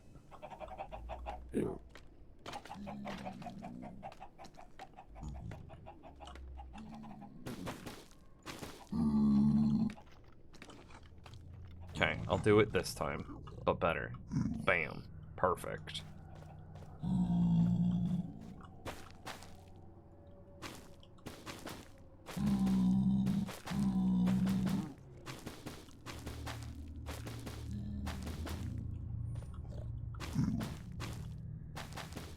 Bro, you're really about these potatoes, and I get it. Potatoes are like the best thing ever.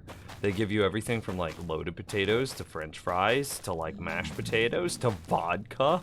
Like, potatoes can sustain you, they can be a comfort food, they can be a healthy food, they can do they can get you drunk and help you make bad decisions. Potatoes do everything. Do nether trees grow to infinity? No, nether trees grow to 27. That was a good question. That's basically the whole reason that we had to do everything that we've had to do, is because they can grow to 27, and our old floor caused them to clip into the skeleton farm because that was only 24 blocks up. So we had to move our floor 3 blocks down, so that way we had that 27 blocks of difference. And if we did it wrong again, man, I'm just gonna be sad.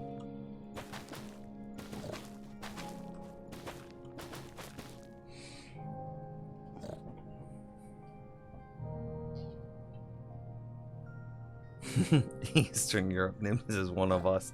I'm the bad guys in World War II, actually. My family's heritage is Italian and German. So actually the bad guys in World War II.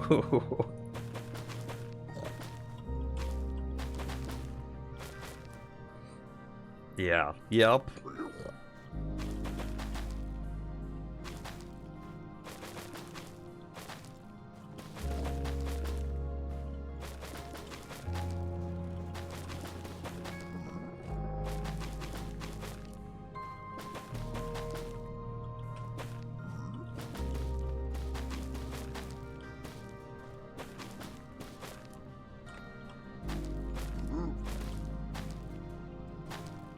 Okay, I think that's it. And like, there's still gonna be small gaps like this. We can kind of spot fill those in, but the more trees we grow, those will get filled in automatically.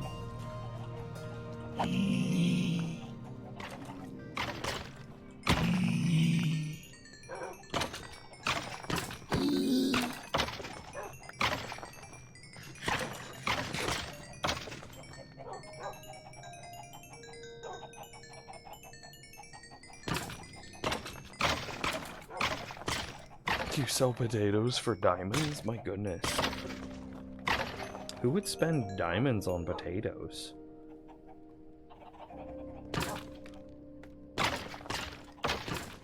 Potatoes are good in every form except for just plain boiled. Well, if you boil them long enough, they just turn into mashed potatoes. And mashed potatoes, give me just a sprinkling of salt and some nice rich butter. Oh god, mashed potatoes are so good. Fuck. This is so good.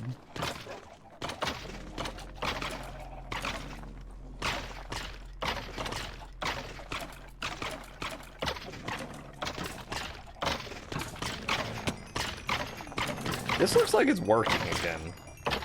I can't believe that just moving the snow blocks was the solution to this very complicated problem. Yeah, but see, there you add stuff. I mean, plain mashed potatoes aren't terrible. Like, okay, so what you're saying is just plain boiled.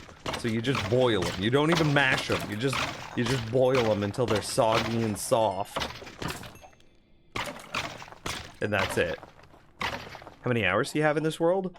We can find out real quick. It's kind of complicated. Stats.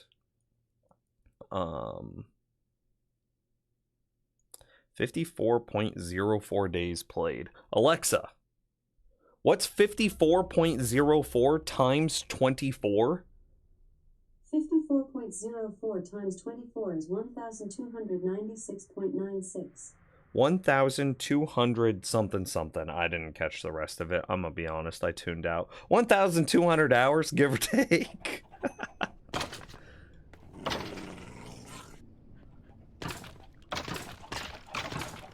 I drop by to say hi and go to sleep. Well, hello, and have a good sleep. It's more than 3 hours. Yeah, that's true. Now, in transparency,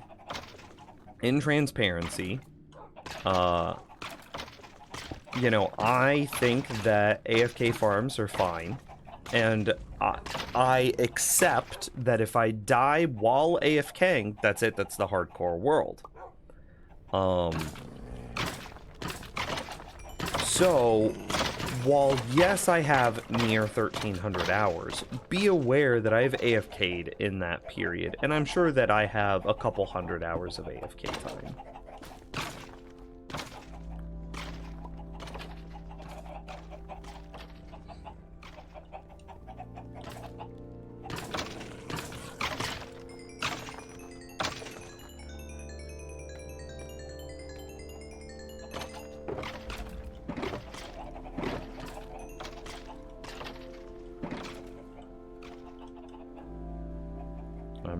I think we're at the point where we disassemble the first one now.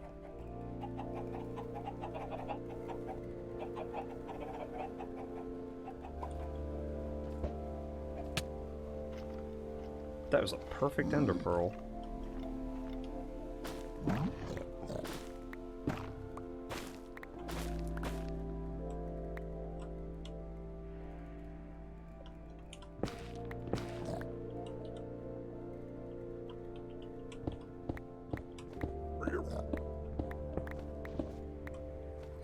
IDK why, but for me 1.71 is so laggy, so I have to have Optifine if I want to play.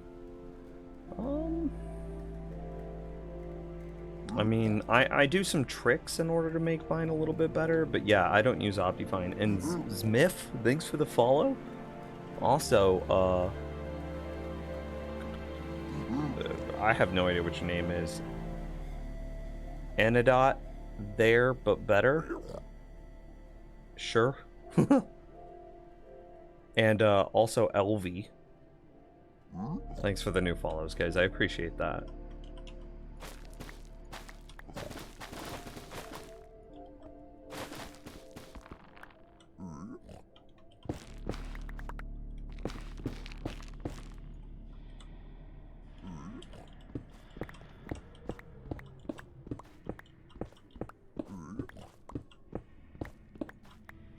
Lessons learned in this old design.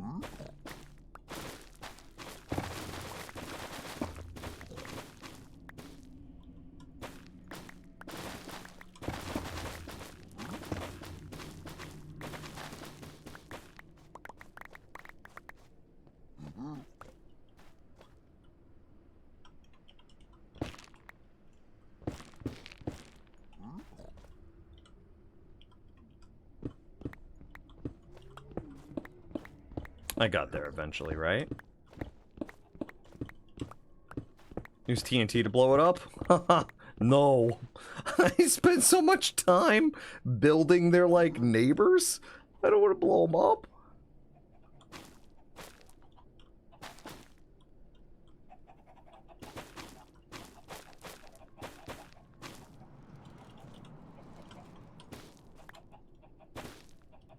Yeah.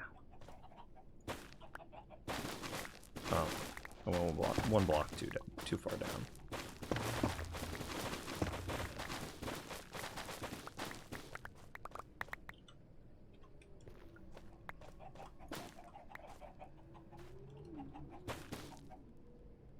I'm a little bit worried about like too high spots like that because I wonder. It should be theoretically possible for a mob to spawn in there, and I just don't. I don't want to deal with that.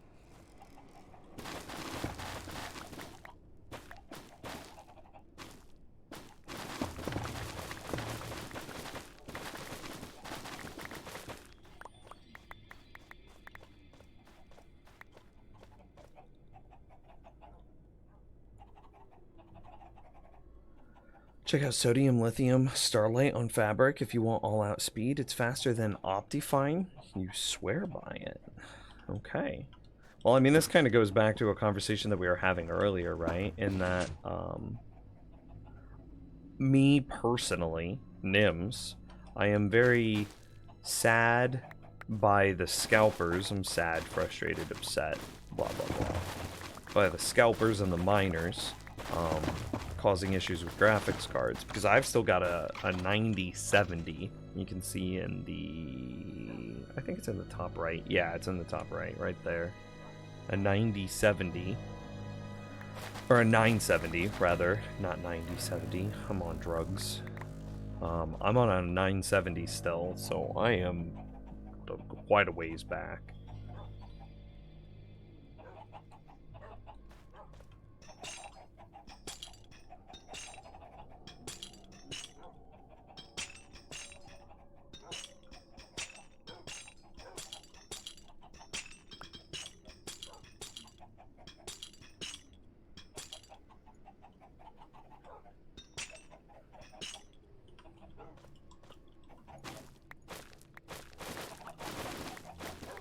And, like, I just want my game to run faster, please.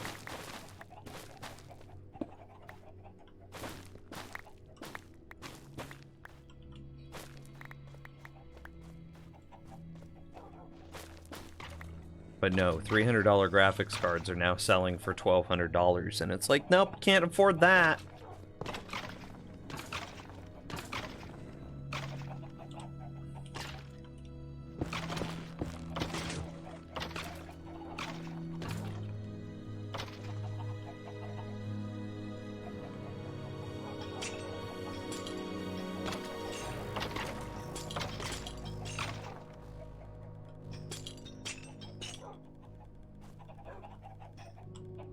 Stop.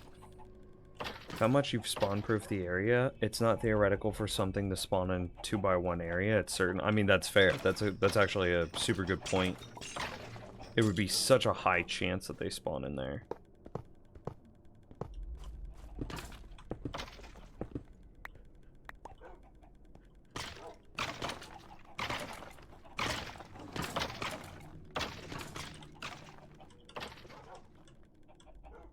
Yeah, yeah, I agree. It is all but a certainty that they spawn in there, given how spawn-proofed the nearby area is.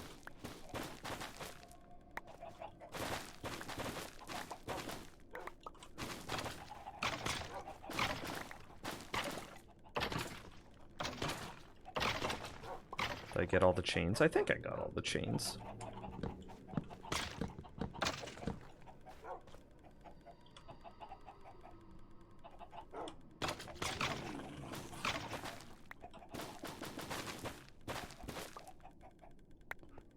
And I think with that, I've got all of the...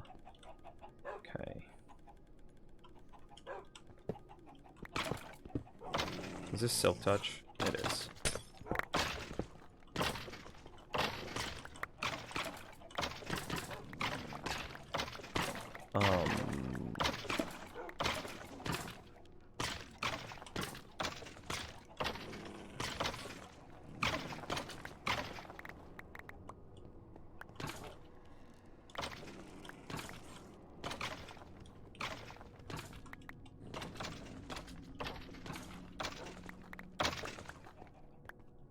Just trying to separate the stuff I want from the stuff I don't.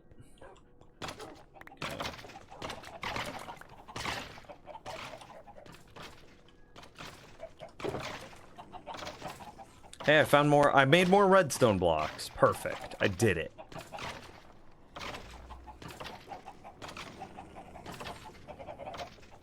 Yeah, the rest of this is trash, though. Kind of.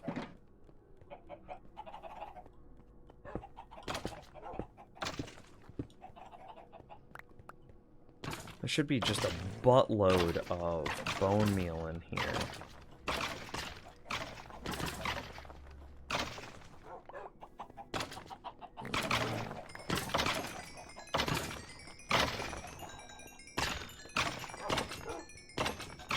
Ooh, this might be dangerous, actually. Because I'm now so low that I hope mobs don't spawn over there.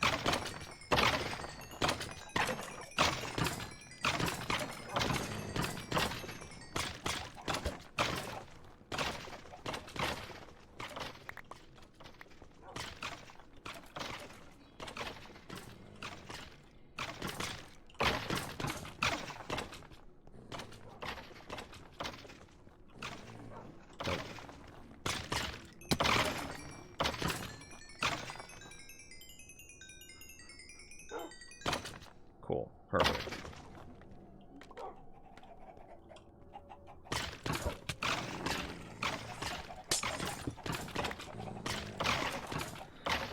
So I should destroy everything but that chain of hoppers.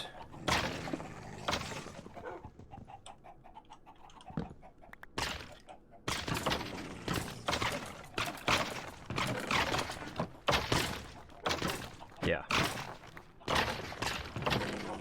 I could just put a lot of this stuff in here. This is actually fine. And then I can sort that all out later.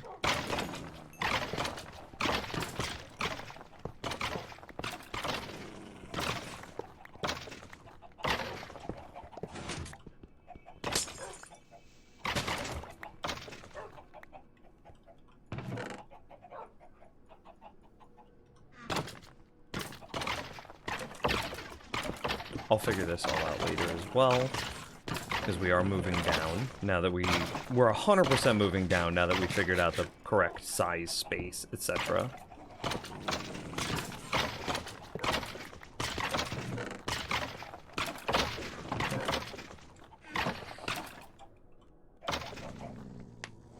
You normally run 100 mods? I couldn't even imagine.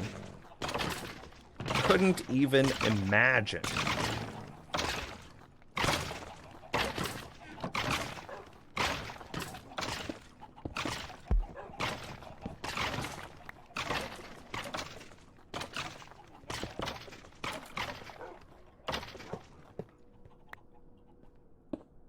Okay, I definitely need some more glass, of which there is none in there.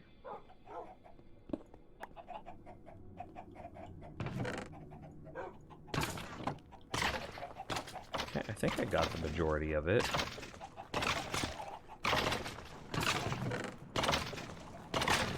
And then it's just a bunch of bone meal. Yeah, that's fine. And then I should be able to add... I need to get glass to fill in this area, and then put the bone meal in a thing.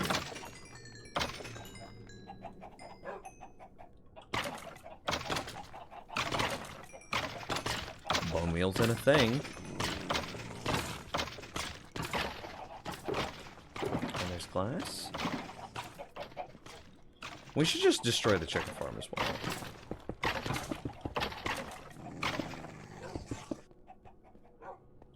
Oh, drop my mouse. Fabric mods are generally more efficient, and mods like hydrogen specifically help RAM in heavily modded applications. But I bet a lot of the mods you use now are ported over. Interesting.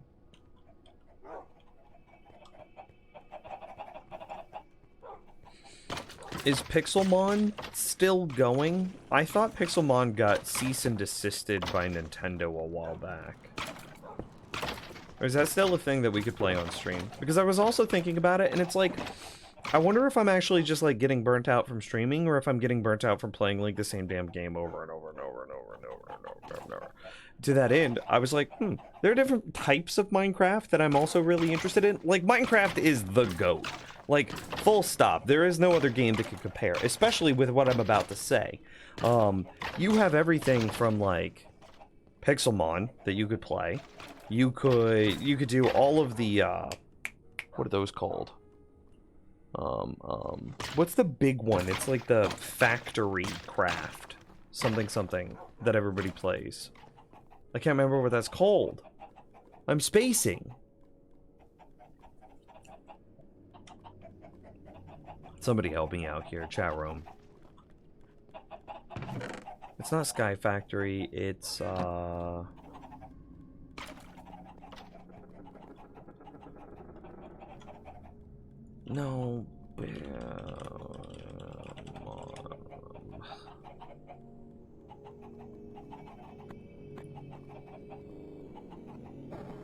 What is that mod? I can't remember. I mean, it might be Create. I'm not... It adds, like...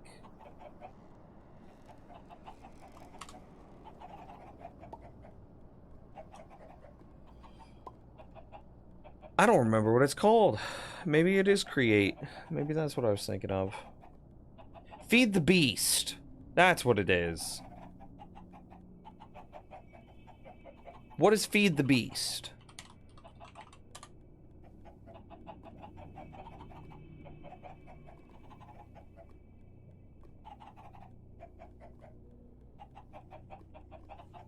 Is that a group of people playing through? Is this like a...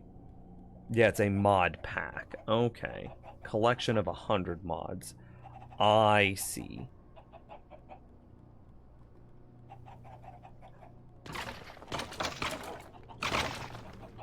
The most uninformed Minecrafter you'll ever meet, chat room.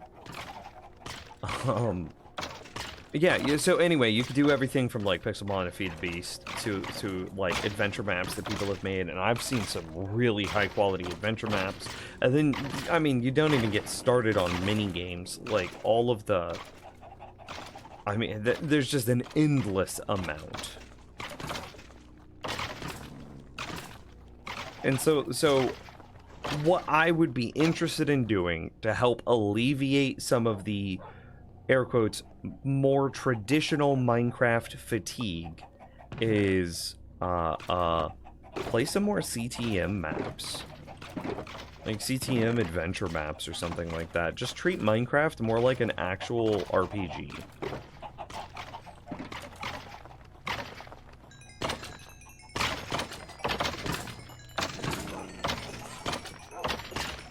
Look at Create. I think you'd love it, to be honest. I mean, maybe. See, I struggle because a lot of what those mods do, and I can't necessarily, I can't say this objectively, but I can speak from like vanilla experience. I have yet to see a mod that makes me say, oh yes, that is perfect. That is just what I was missing in Minecraft. Most of the times, those mods are just quality of life improvements to shortcut doing things that you can already do in vanilla. Like, oh, it adds tubes to transfer items. That's just hoppers. You don't need a special add-on to do tubes. Or whatever the hell.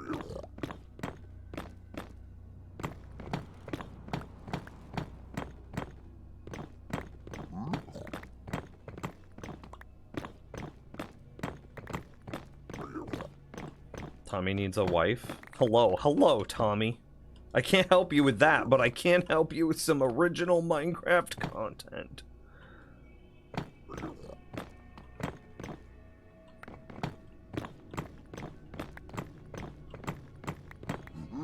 If you want to work with modded Minecraft, ooh boy, do I have a friend for you. I mean, I don't know if I actually want to work... Again, I was just saying, like, we could do some CTM or adventure maps. Not modded maps. I'm not immediately interested in modded.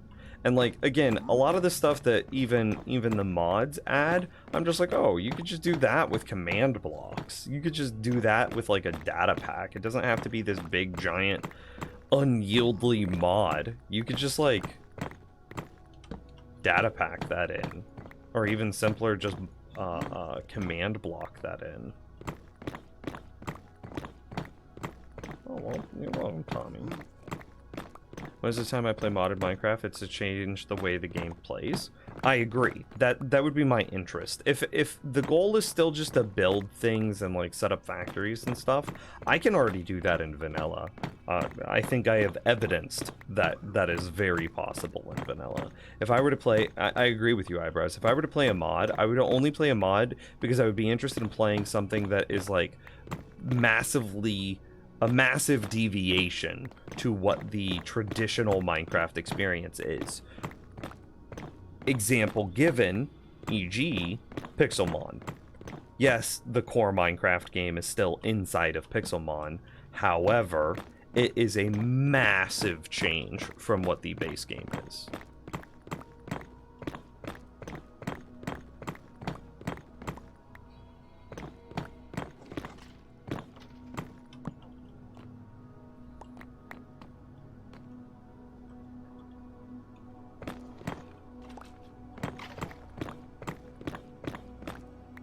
See, I don't even know. I think I want even bigger changes. If my goal is still just building factories, I can do that in vanilla. I don't need a different goal system to then build build a different factory. I mean,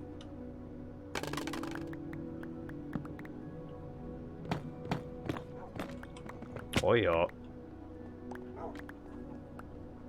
I would want a goal system that, like, I either want the mod to be so small and lightweight that it feels like it should be part of vanilla Minecraft. With an example of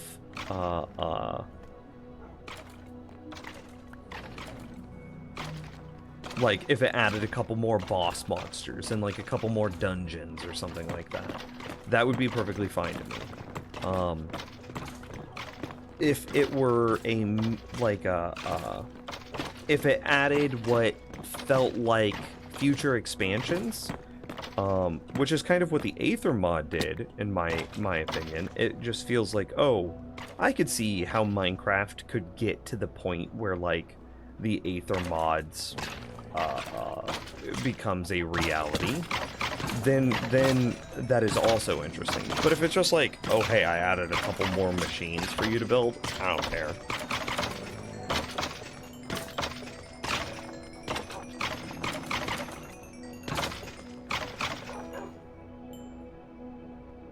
Or like Sky Factory, which is Sky Block, but you start with less and get much further. See, even that doesn't sound that appealing to me, because after bartering was added into the game, Skyblock can get basically everything.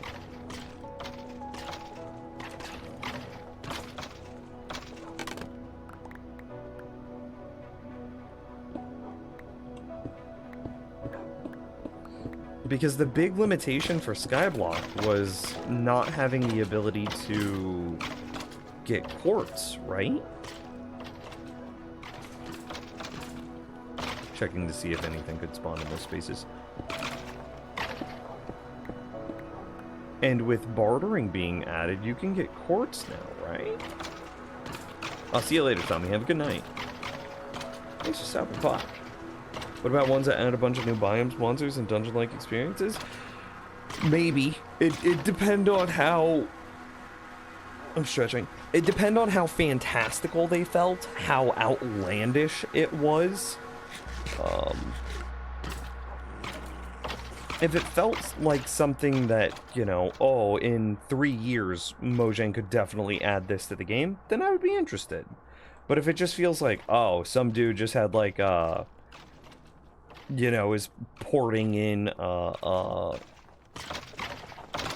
of their favorite, like, since Halo is kind of relevant right now, all of their favorite, like, Halo Covenant aliens? No.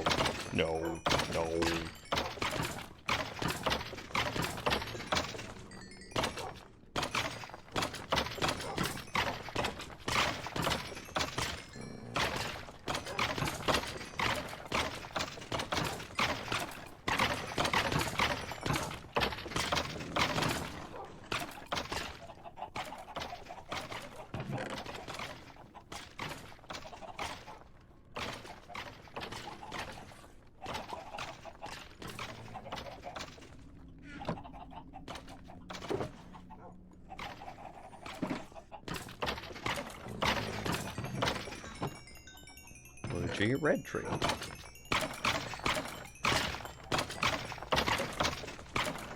I mean, some of dungeons are kind of like bastions, and there are also some dragons and wizards, so you can learn magic. Yeah, see, that's just like somebody just like had a Skyrim wet dream, and no, I have no interest. I want to play Skyrim. I'll go play Skyrim.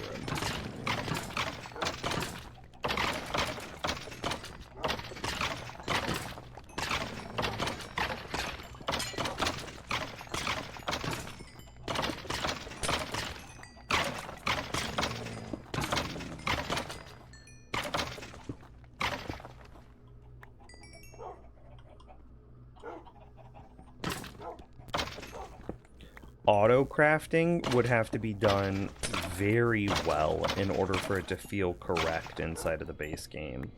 Otherwise, it's just going to feel like, oh, hey, if it's just like, no, that's not what I wanted. If it's just like, oh, hey, I can do this really powerful thing for basically no cost, it's just going to feel imbalanced.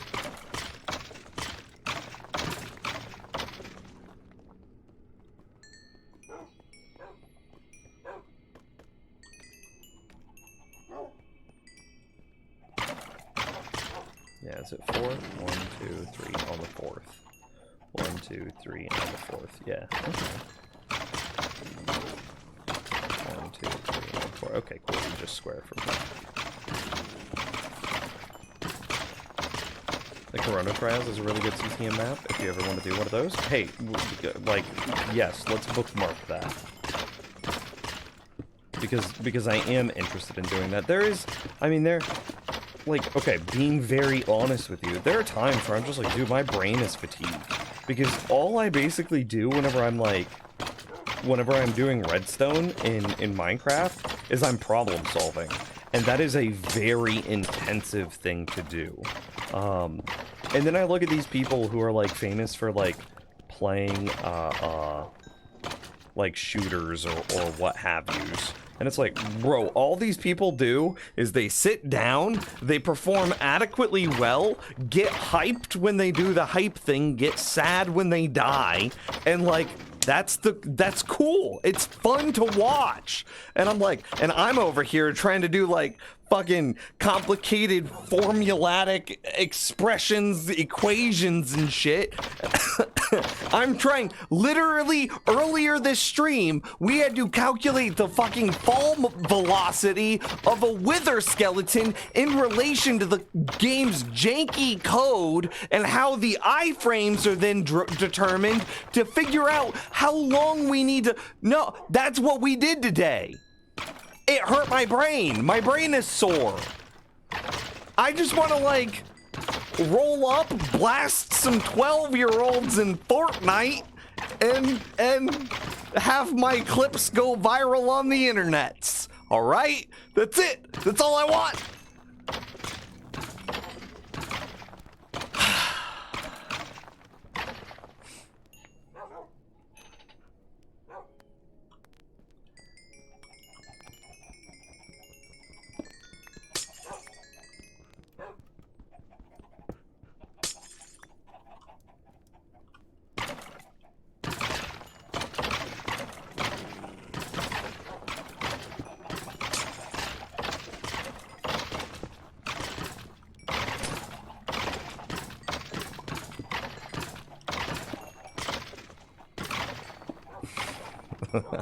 That was the most old man rant of old maniest rants.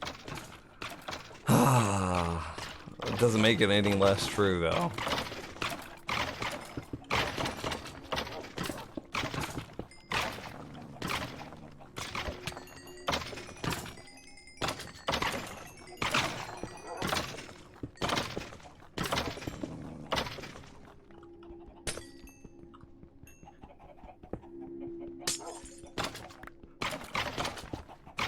For what it's worth, one of my favorite parts of this stream is the deep dive into the engineering side of the game. While I appreciate that, I would like you to know that it hurts my brain sometimes.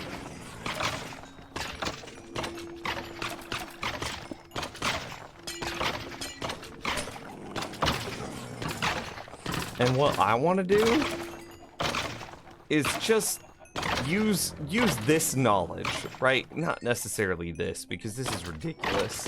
But like, I have a honey farm that's like literally 9 blocks. Can I use that honey farm in a CTM map to then give me an unlimited amount of honey to do something obscure and ridiculous with it? That's what I want to do.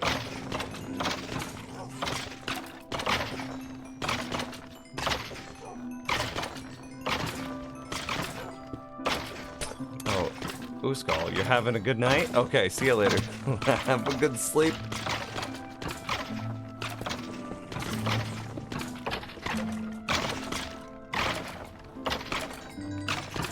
Go shoot a couple of 12-year-olds. Oh wait, I said blast them in my defense. I don't know if that's any better or worse though.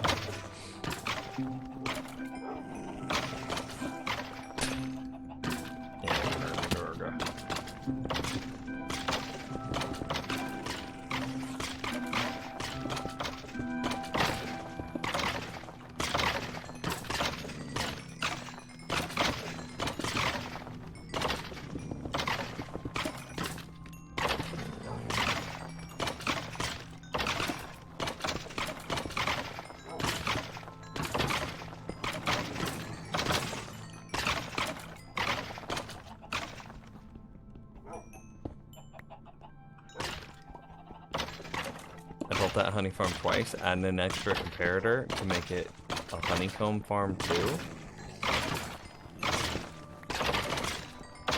Well, that's just excellent.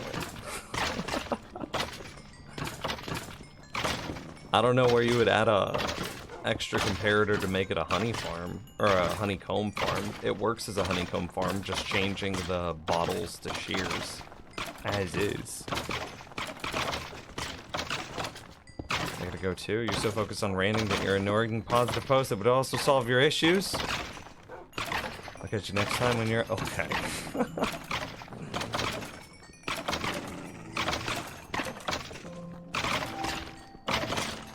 I'm not that interested into mods. Just to stop the overflow. I'd be interested to see where you added that comparator.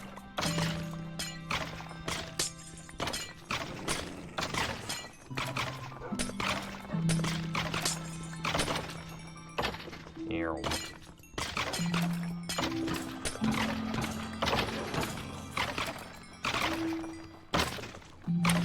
This looks excellent, though. Holy crap, does this look excellent. I need to, do the thing that we talked about earlier. I need to add a buffer to protect against just crazy amounts of stone swords, though. 2 more should be good. Yeah, I think 2 more should be good. Okay. Ooh, I can't do that right now.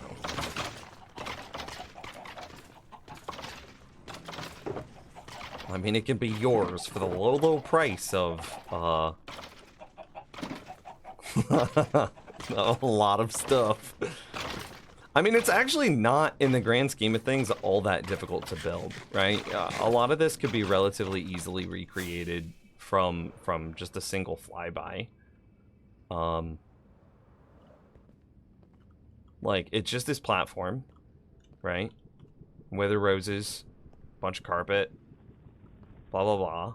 Then admittedly, we made a very good bait chamber. That bait chamber is like second to none. That is objectively, that might be for this style of farm. And remember that there are like other styles that you could probably do. I'm sure that there are like sweeping flying machines that you could do that might be a little bit more efficient.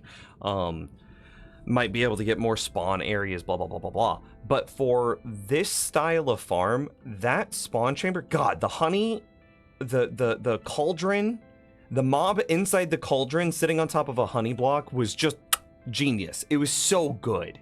And then that enabled the double layers and you know, kind of hitting at the same time as we getting the powdered snow in here. In order to, because that also was required in order to make the double layers happen. And like all of that to come together to make just this really, and then, you know, we cleared a lot of space out. And then all of that to come together and make something that could do, you know, just generates XP clouds like they're nothing. This is pretty nice. But I do need to add, we do need to do a couple of things here, because we've got to add, I'm gonna do this, because I want them to be dying.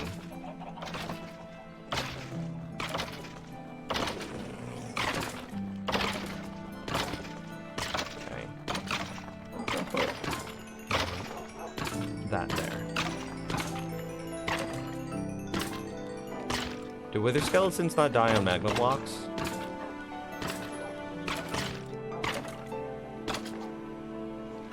Slobs copied OBS. Shocked Pikachu. Hey, a little less spam. Oh, James got you for it. Okay. A little less spam, though, please. The hardest part of any weather farm is roses and mob proofing. True. I mean, the roses weren't too bad once we chicken cheesed it, right? Oh yeah, we need to just kill those chickens, because that is about to fill up. What's the easiest way to kill the chickens? I can't readily get in there. If I break this top block, what happens?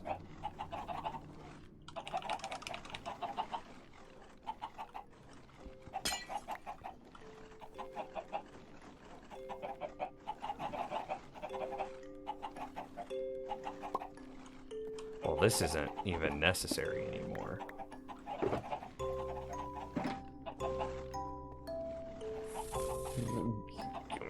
That's true. You did come in here. Do you think they'll jump? They might jump. Should I get a splash potion of harming?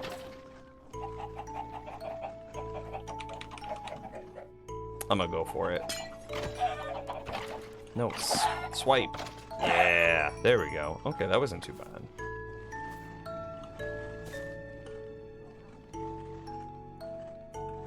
I'll just put that in there. That'll be fine. There wasn't that many chickens. Yeah, and then we can...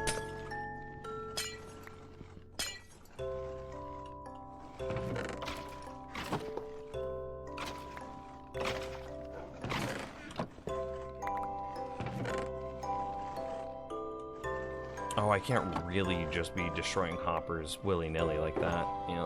Okay, it's fine.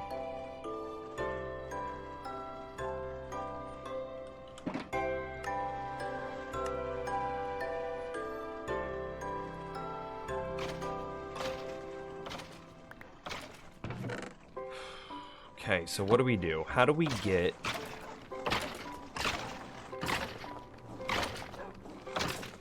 I'm gonna need some rail. Slobs copied OBS. What have you started? Bop, bop, bop. Don't need those. Probably need some rails. Probably need some powered rails. And I think we need to take all of our wolves out.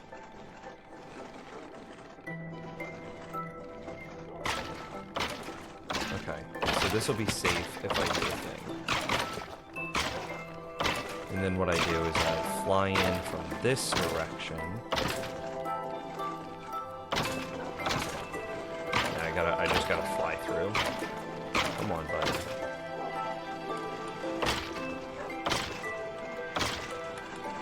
There we go. Did I push him?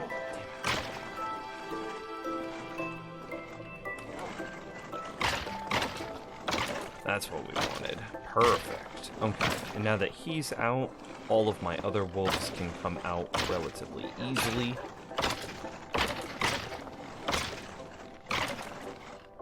Yep, perfect.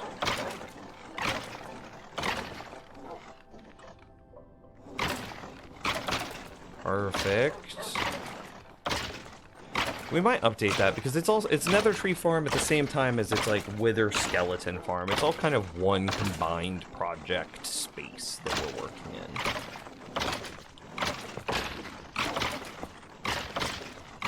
And these come out, and then that allows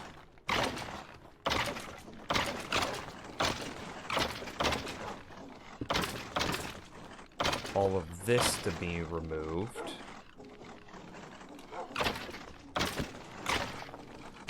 That's just gone forever. It's already trashed.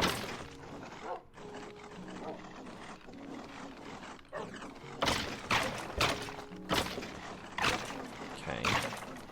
So then this comes out. We put in the rail here. And then I want 3 things of hopper minecarts embedded inside of each other.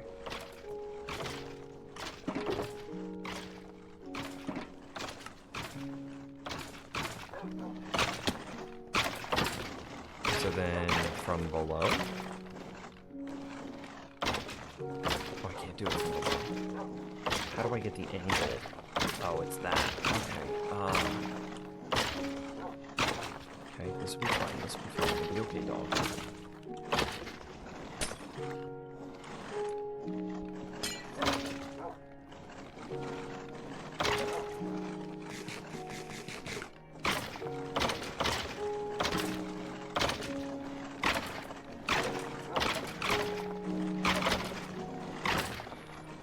I'm having a problem. Hang on. I actually don't think this is what I think this is. I think I need slabs. We have a Patreon server, but no, like, just server dedicated on its own. I'm on a single player world right now.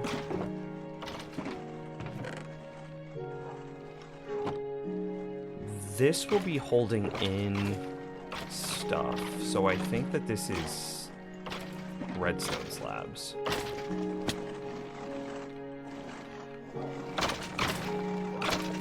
Wait, it's a Patreon server. Sammy, sorry. Yeah, I think that goes like that, and then I add these.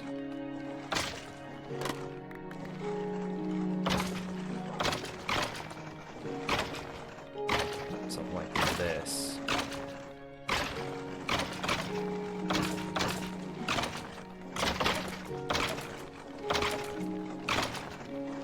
I'm debating if I actually want to add them that, like that, or if I would like to add them in a different way.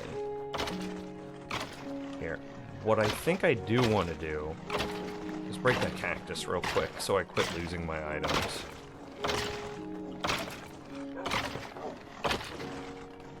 Yeah. And see, then they just get spat out there and don't actually get destroyed.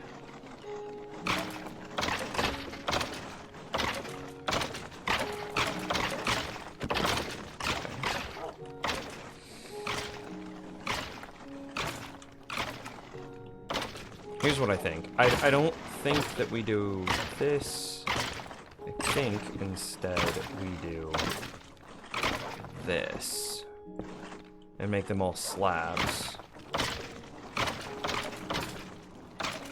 We play on Java, so there's no friends list on Java.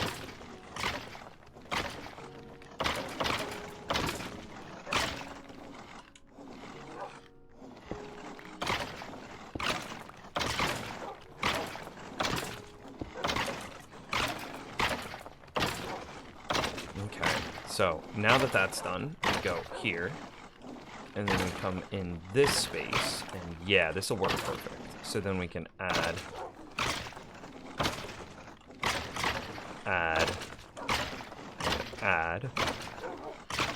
and then I think I lost my iron trapdoor. Let's go get another one of those.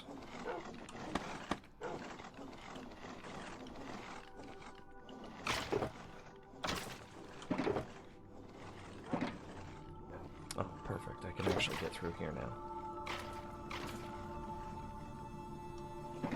I just watched Nims because I've been watching. Oh, well, thanks, Dace. I appreciate you. That's really kind. So I break this, and now I have 3 Hop of Mine carts loaded in one spot. I put the trapdoor back. I put the button on top of the trapdoor.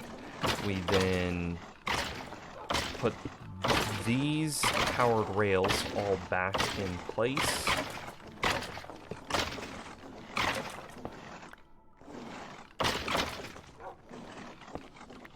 And then put the wolves all back on their respective powered rails.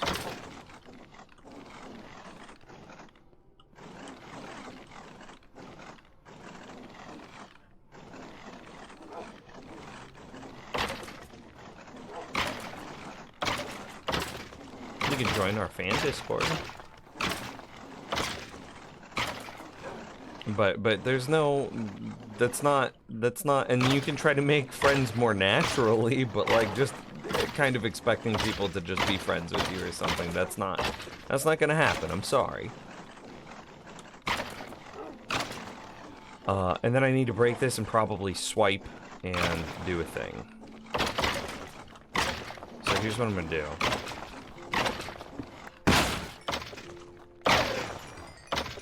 I think my wolves would rather I damage them.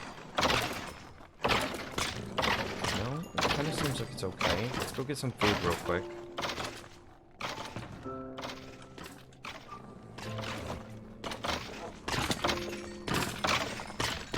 Sorry, wolves. I wasn't trying to damage you.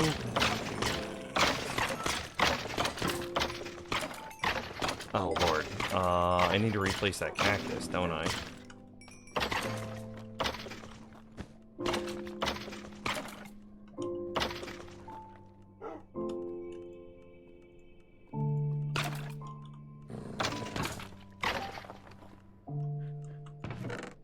stones. Coal. Dude, that's so many skulls. LMS Wolfman, what up?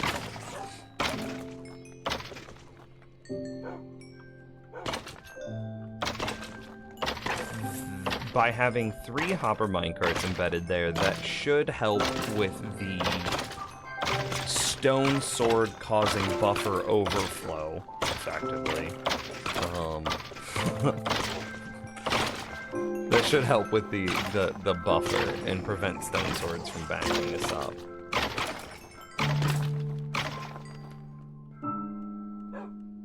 So is it good?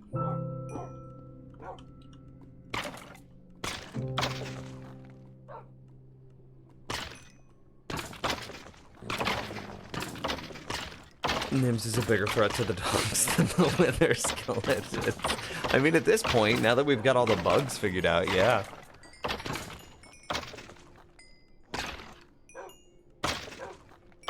Experience flow seems good. Wither skeleton flow seems like it could be better. You know, we have context for the perfect test world, knowing how this is, knowing what its maximum top end could be.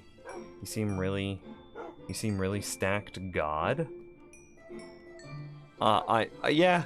I don't know if I would say God. I'm gonna hope that you meant good. I am stacked good. You know, 560, about to be 566 levels. 566 levels, full netherite. Full netherite. 566, ding.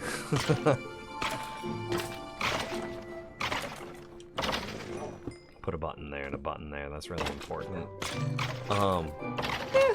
I've gotten some stuff. I've built some things.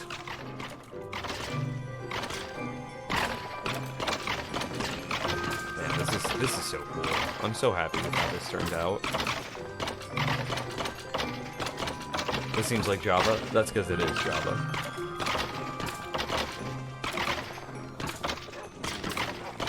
Look at that. This is cool. That is just a river of experience.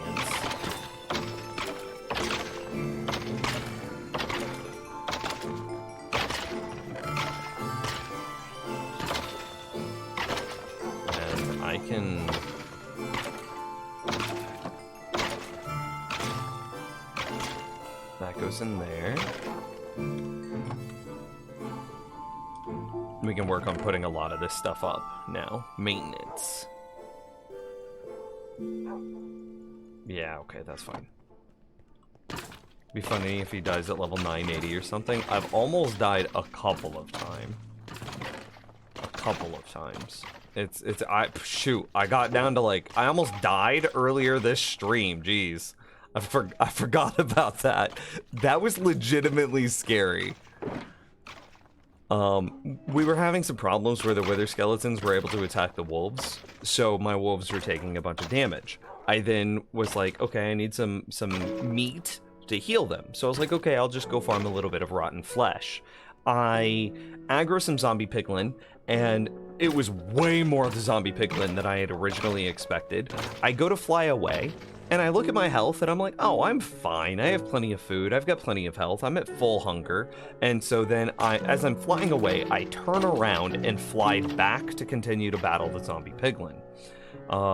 Well, I get stuck in like a little 1x2 space as all of these zombie piglin are like swarming me. And I like panicked, and it was hard, and I almost died. And that happened earlier this stream.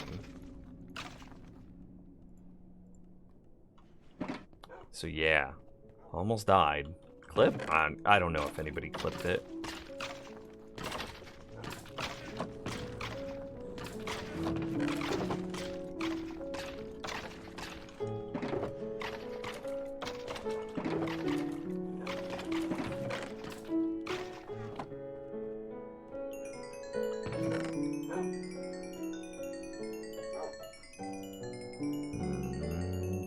All of this goes in blue tree storage.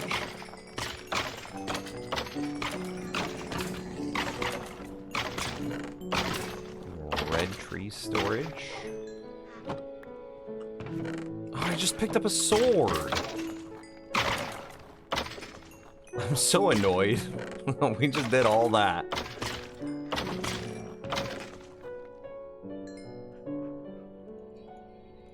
I think shroom lights go in blue tree storage.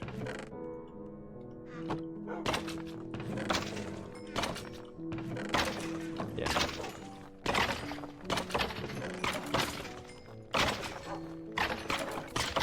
Well, it was nice talking to you for like 2 minutes. Now get out of my stream. No, I'm kidding. Come back, please. I love you. Your mother and I miss you so much.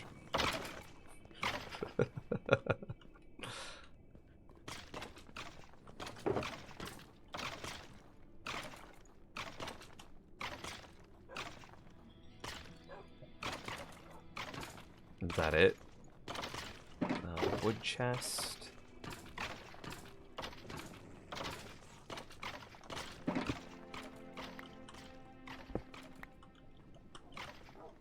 Okay, and both of those shulkers go back inside the ender chest. I don't know what those random things are for. Blocks of iron? Sure, we'll put chains in there. That's iron, right?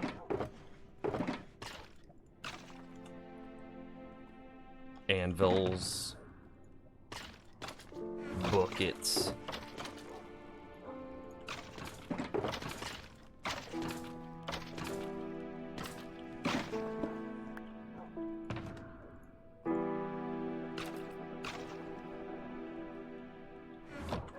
Well, I don't know what the rest of this is. Just miscellaneous storage. I'm gonna hate having to clean up all that storage later, but that's future Nims' problem.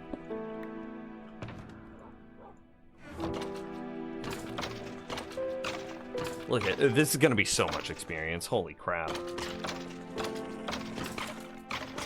Hey, Sammy, don't do that. That's gonna be an official warning. Yeah, don't do that.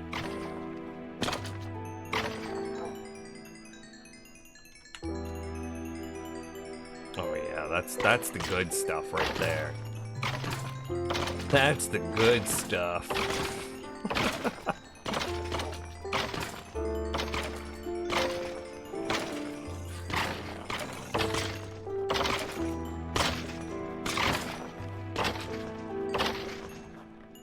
Well, I dare say that we have it fixed.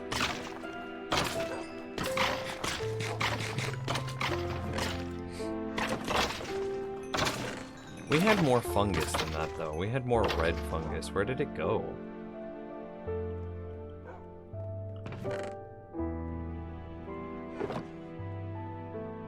No?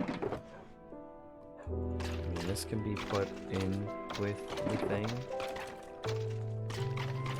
This could also be mostly emptied. It's just this crimson planks. Everything else in that could be like...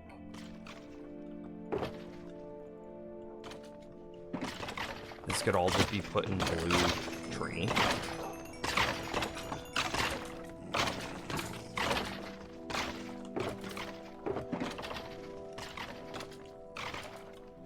And then this is now empty. I wish that you could stack empty shulkers.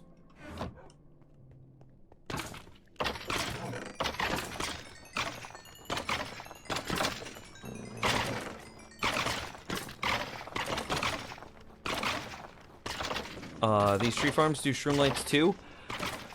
Super mega rarely. Super mega ultimate rare. But yes, technically they do.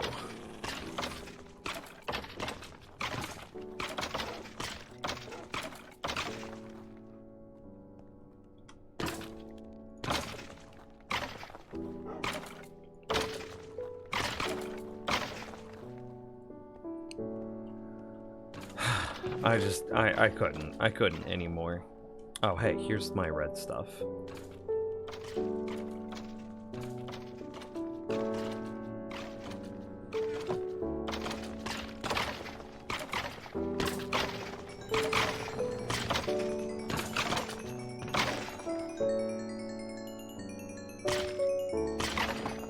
sort of weird. It's like literally just the most mega default soundtrack.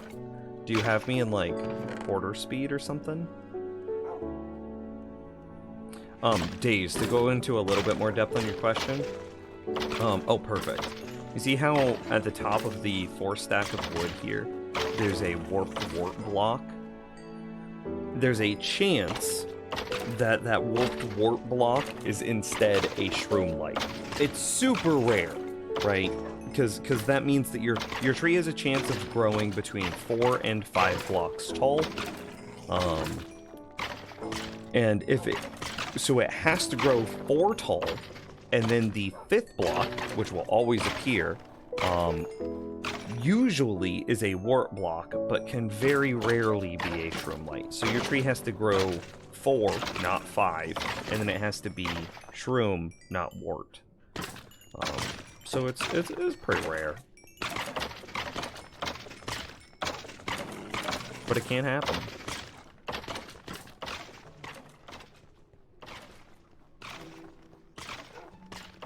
This all looks good. That all looks good.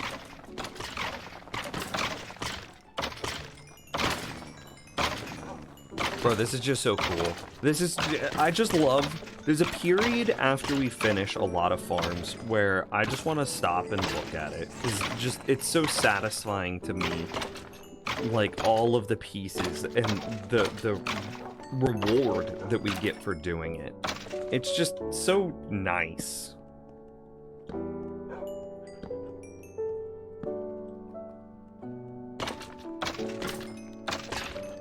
Like, this is cool. I'm watching, like, skulls and bones and coal just being generated in bulk. And like, look at this. We have so many, actually, this looks real bad. It illuminates the glass too much.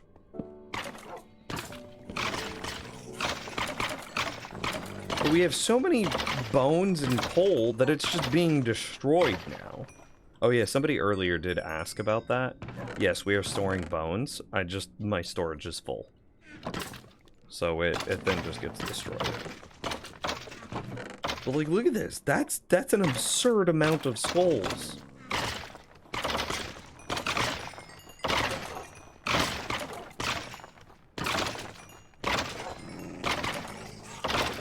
And like this, the experience flow, I'm level 566.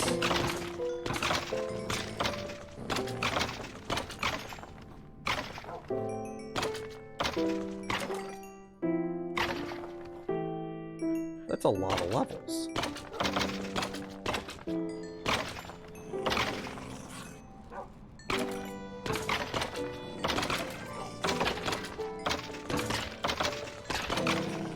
And so this is just so mega satisfying to me. Hang on, let me grab a shirt and see if I can do something.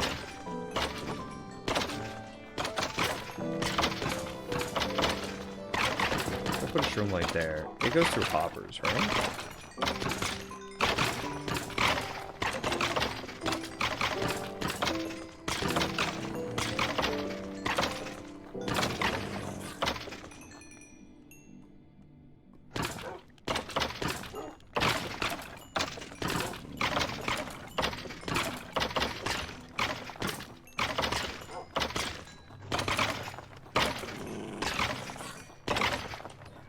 That the buffer is working a bit better. Yeah, I think it is.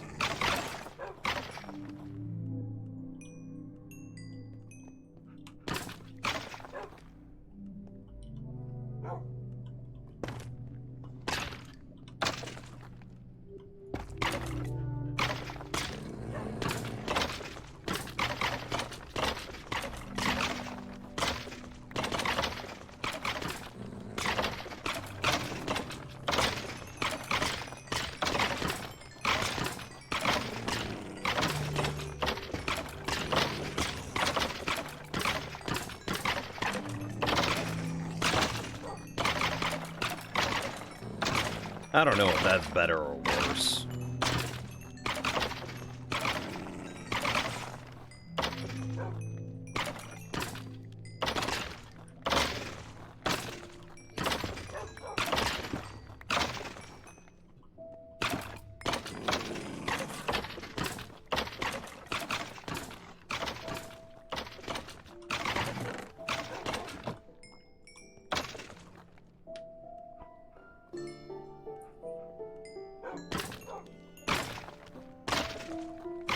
This is just so cool, though.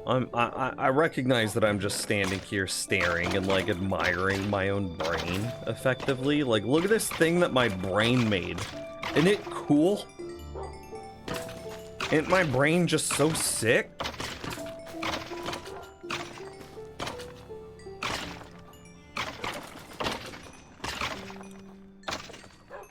But at the same time, I think it is actually pretty cool.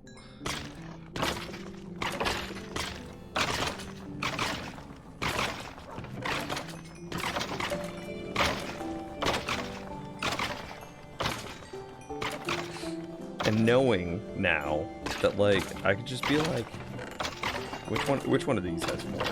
Oh, it's definitely red has more.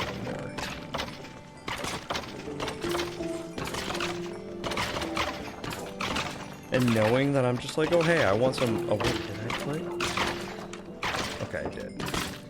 I could just be like, oh hey, I'm just gonna pop in here and be like, okay, I'm gonna farm some trees. I'm gonna farm some nether trees. Flap. And I just get them.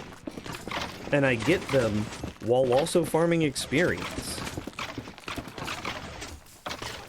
And before too much longer,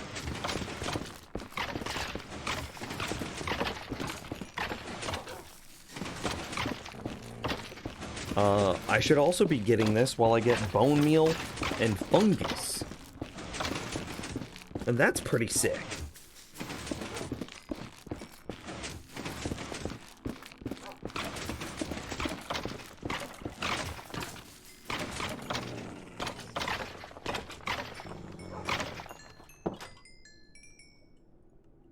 So, like, that's pretty cool.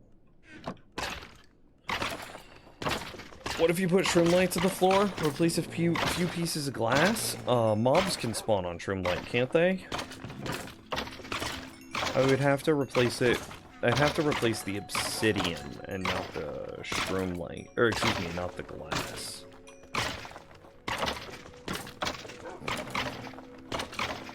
But yeah, I could.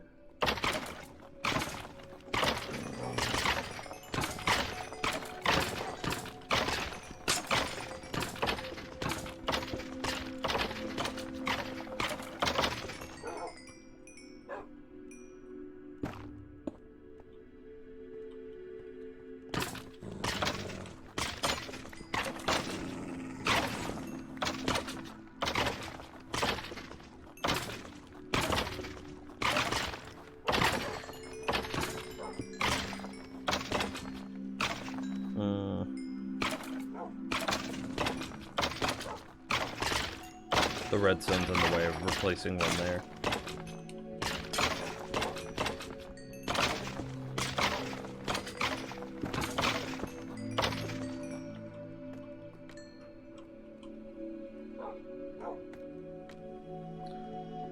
Yeah, shroomlight does have a great block place noise. It's so funny. Okay, that time I picked it up because I got too close to this dispenser.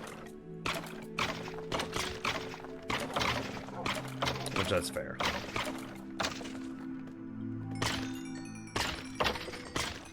I wonder if it's safe for me to forever AFK in a spot like this.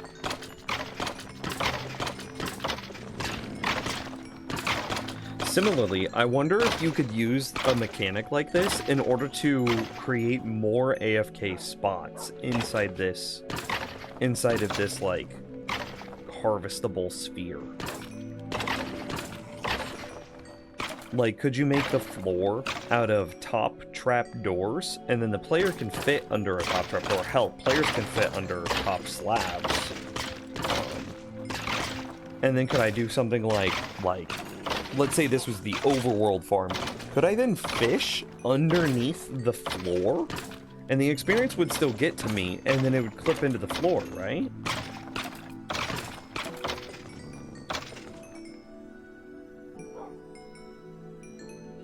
Could I put my cobblestone generator embedded in the floor like that?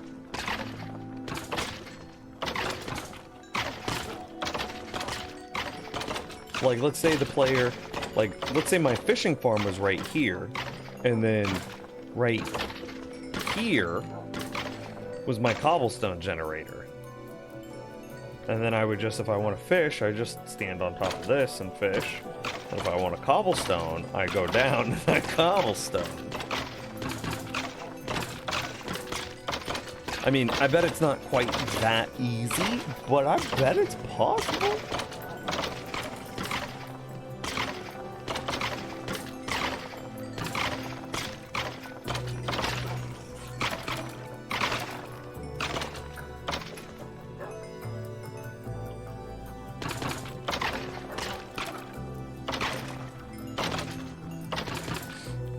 This is so cool, though. And again, I wonder, is this spot now, like, massive? Is this spot safe to forever AFK?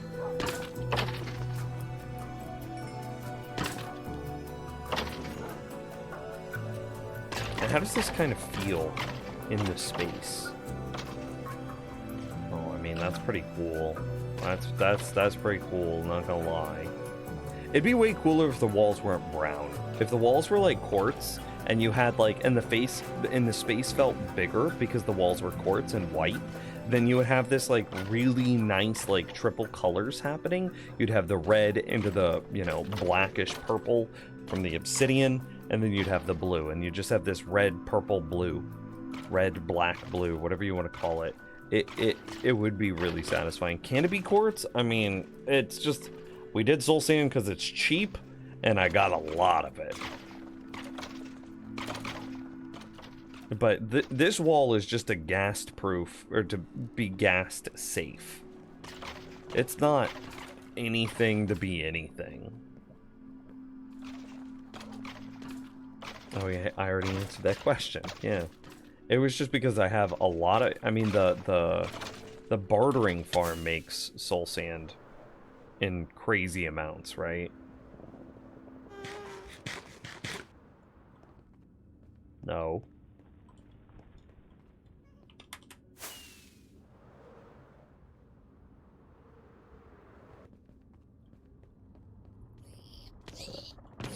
I was like, I could take the quartz from this, but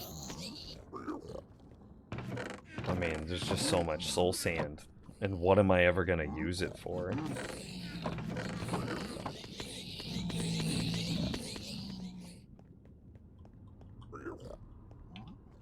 And I also need to do the same thing with this farm, is at least with the redstone of it, is put just like a cage around it. Make a soul bridge, a soul speed. Seems kind of wasteful, doesn't it?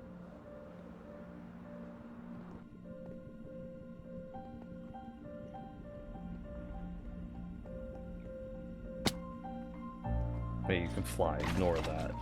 Yeah.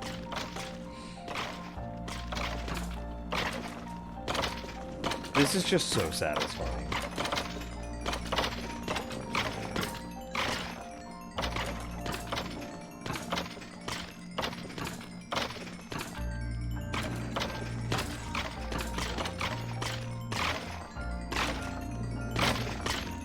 This is very cool.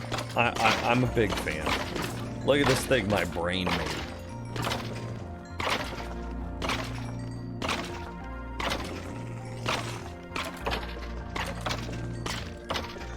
Well, okay, with that, I do think I am going to call it a stream. I have D&D tonight, and I want to go get ready for that, chat room.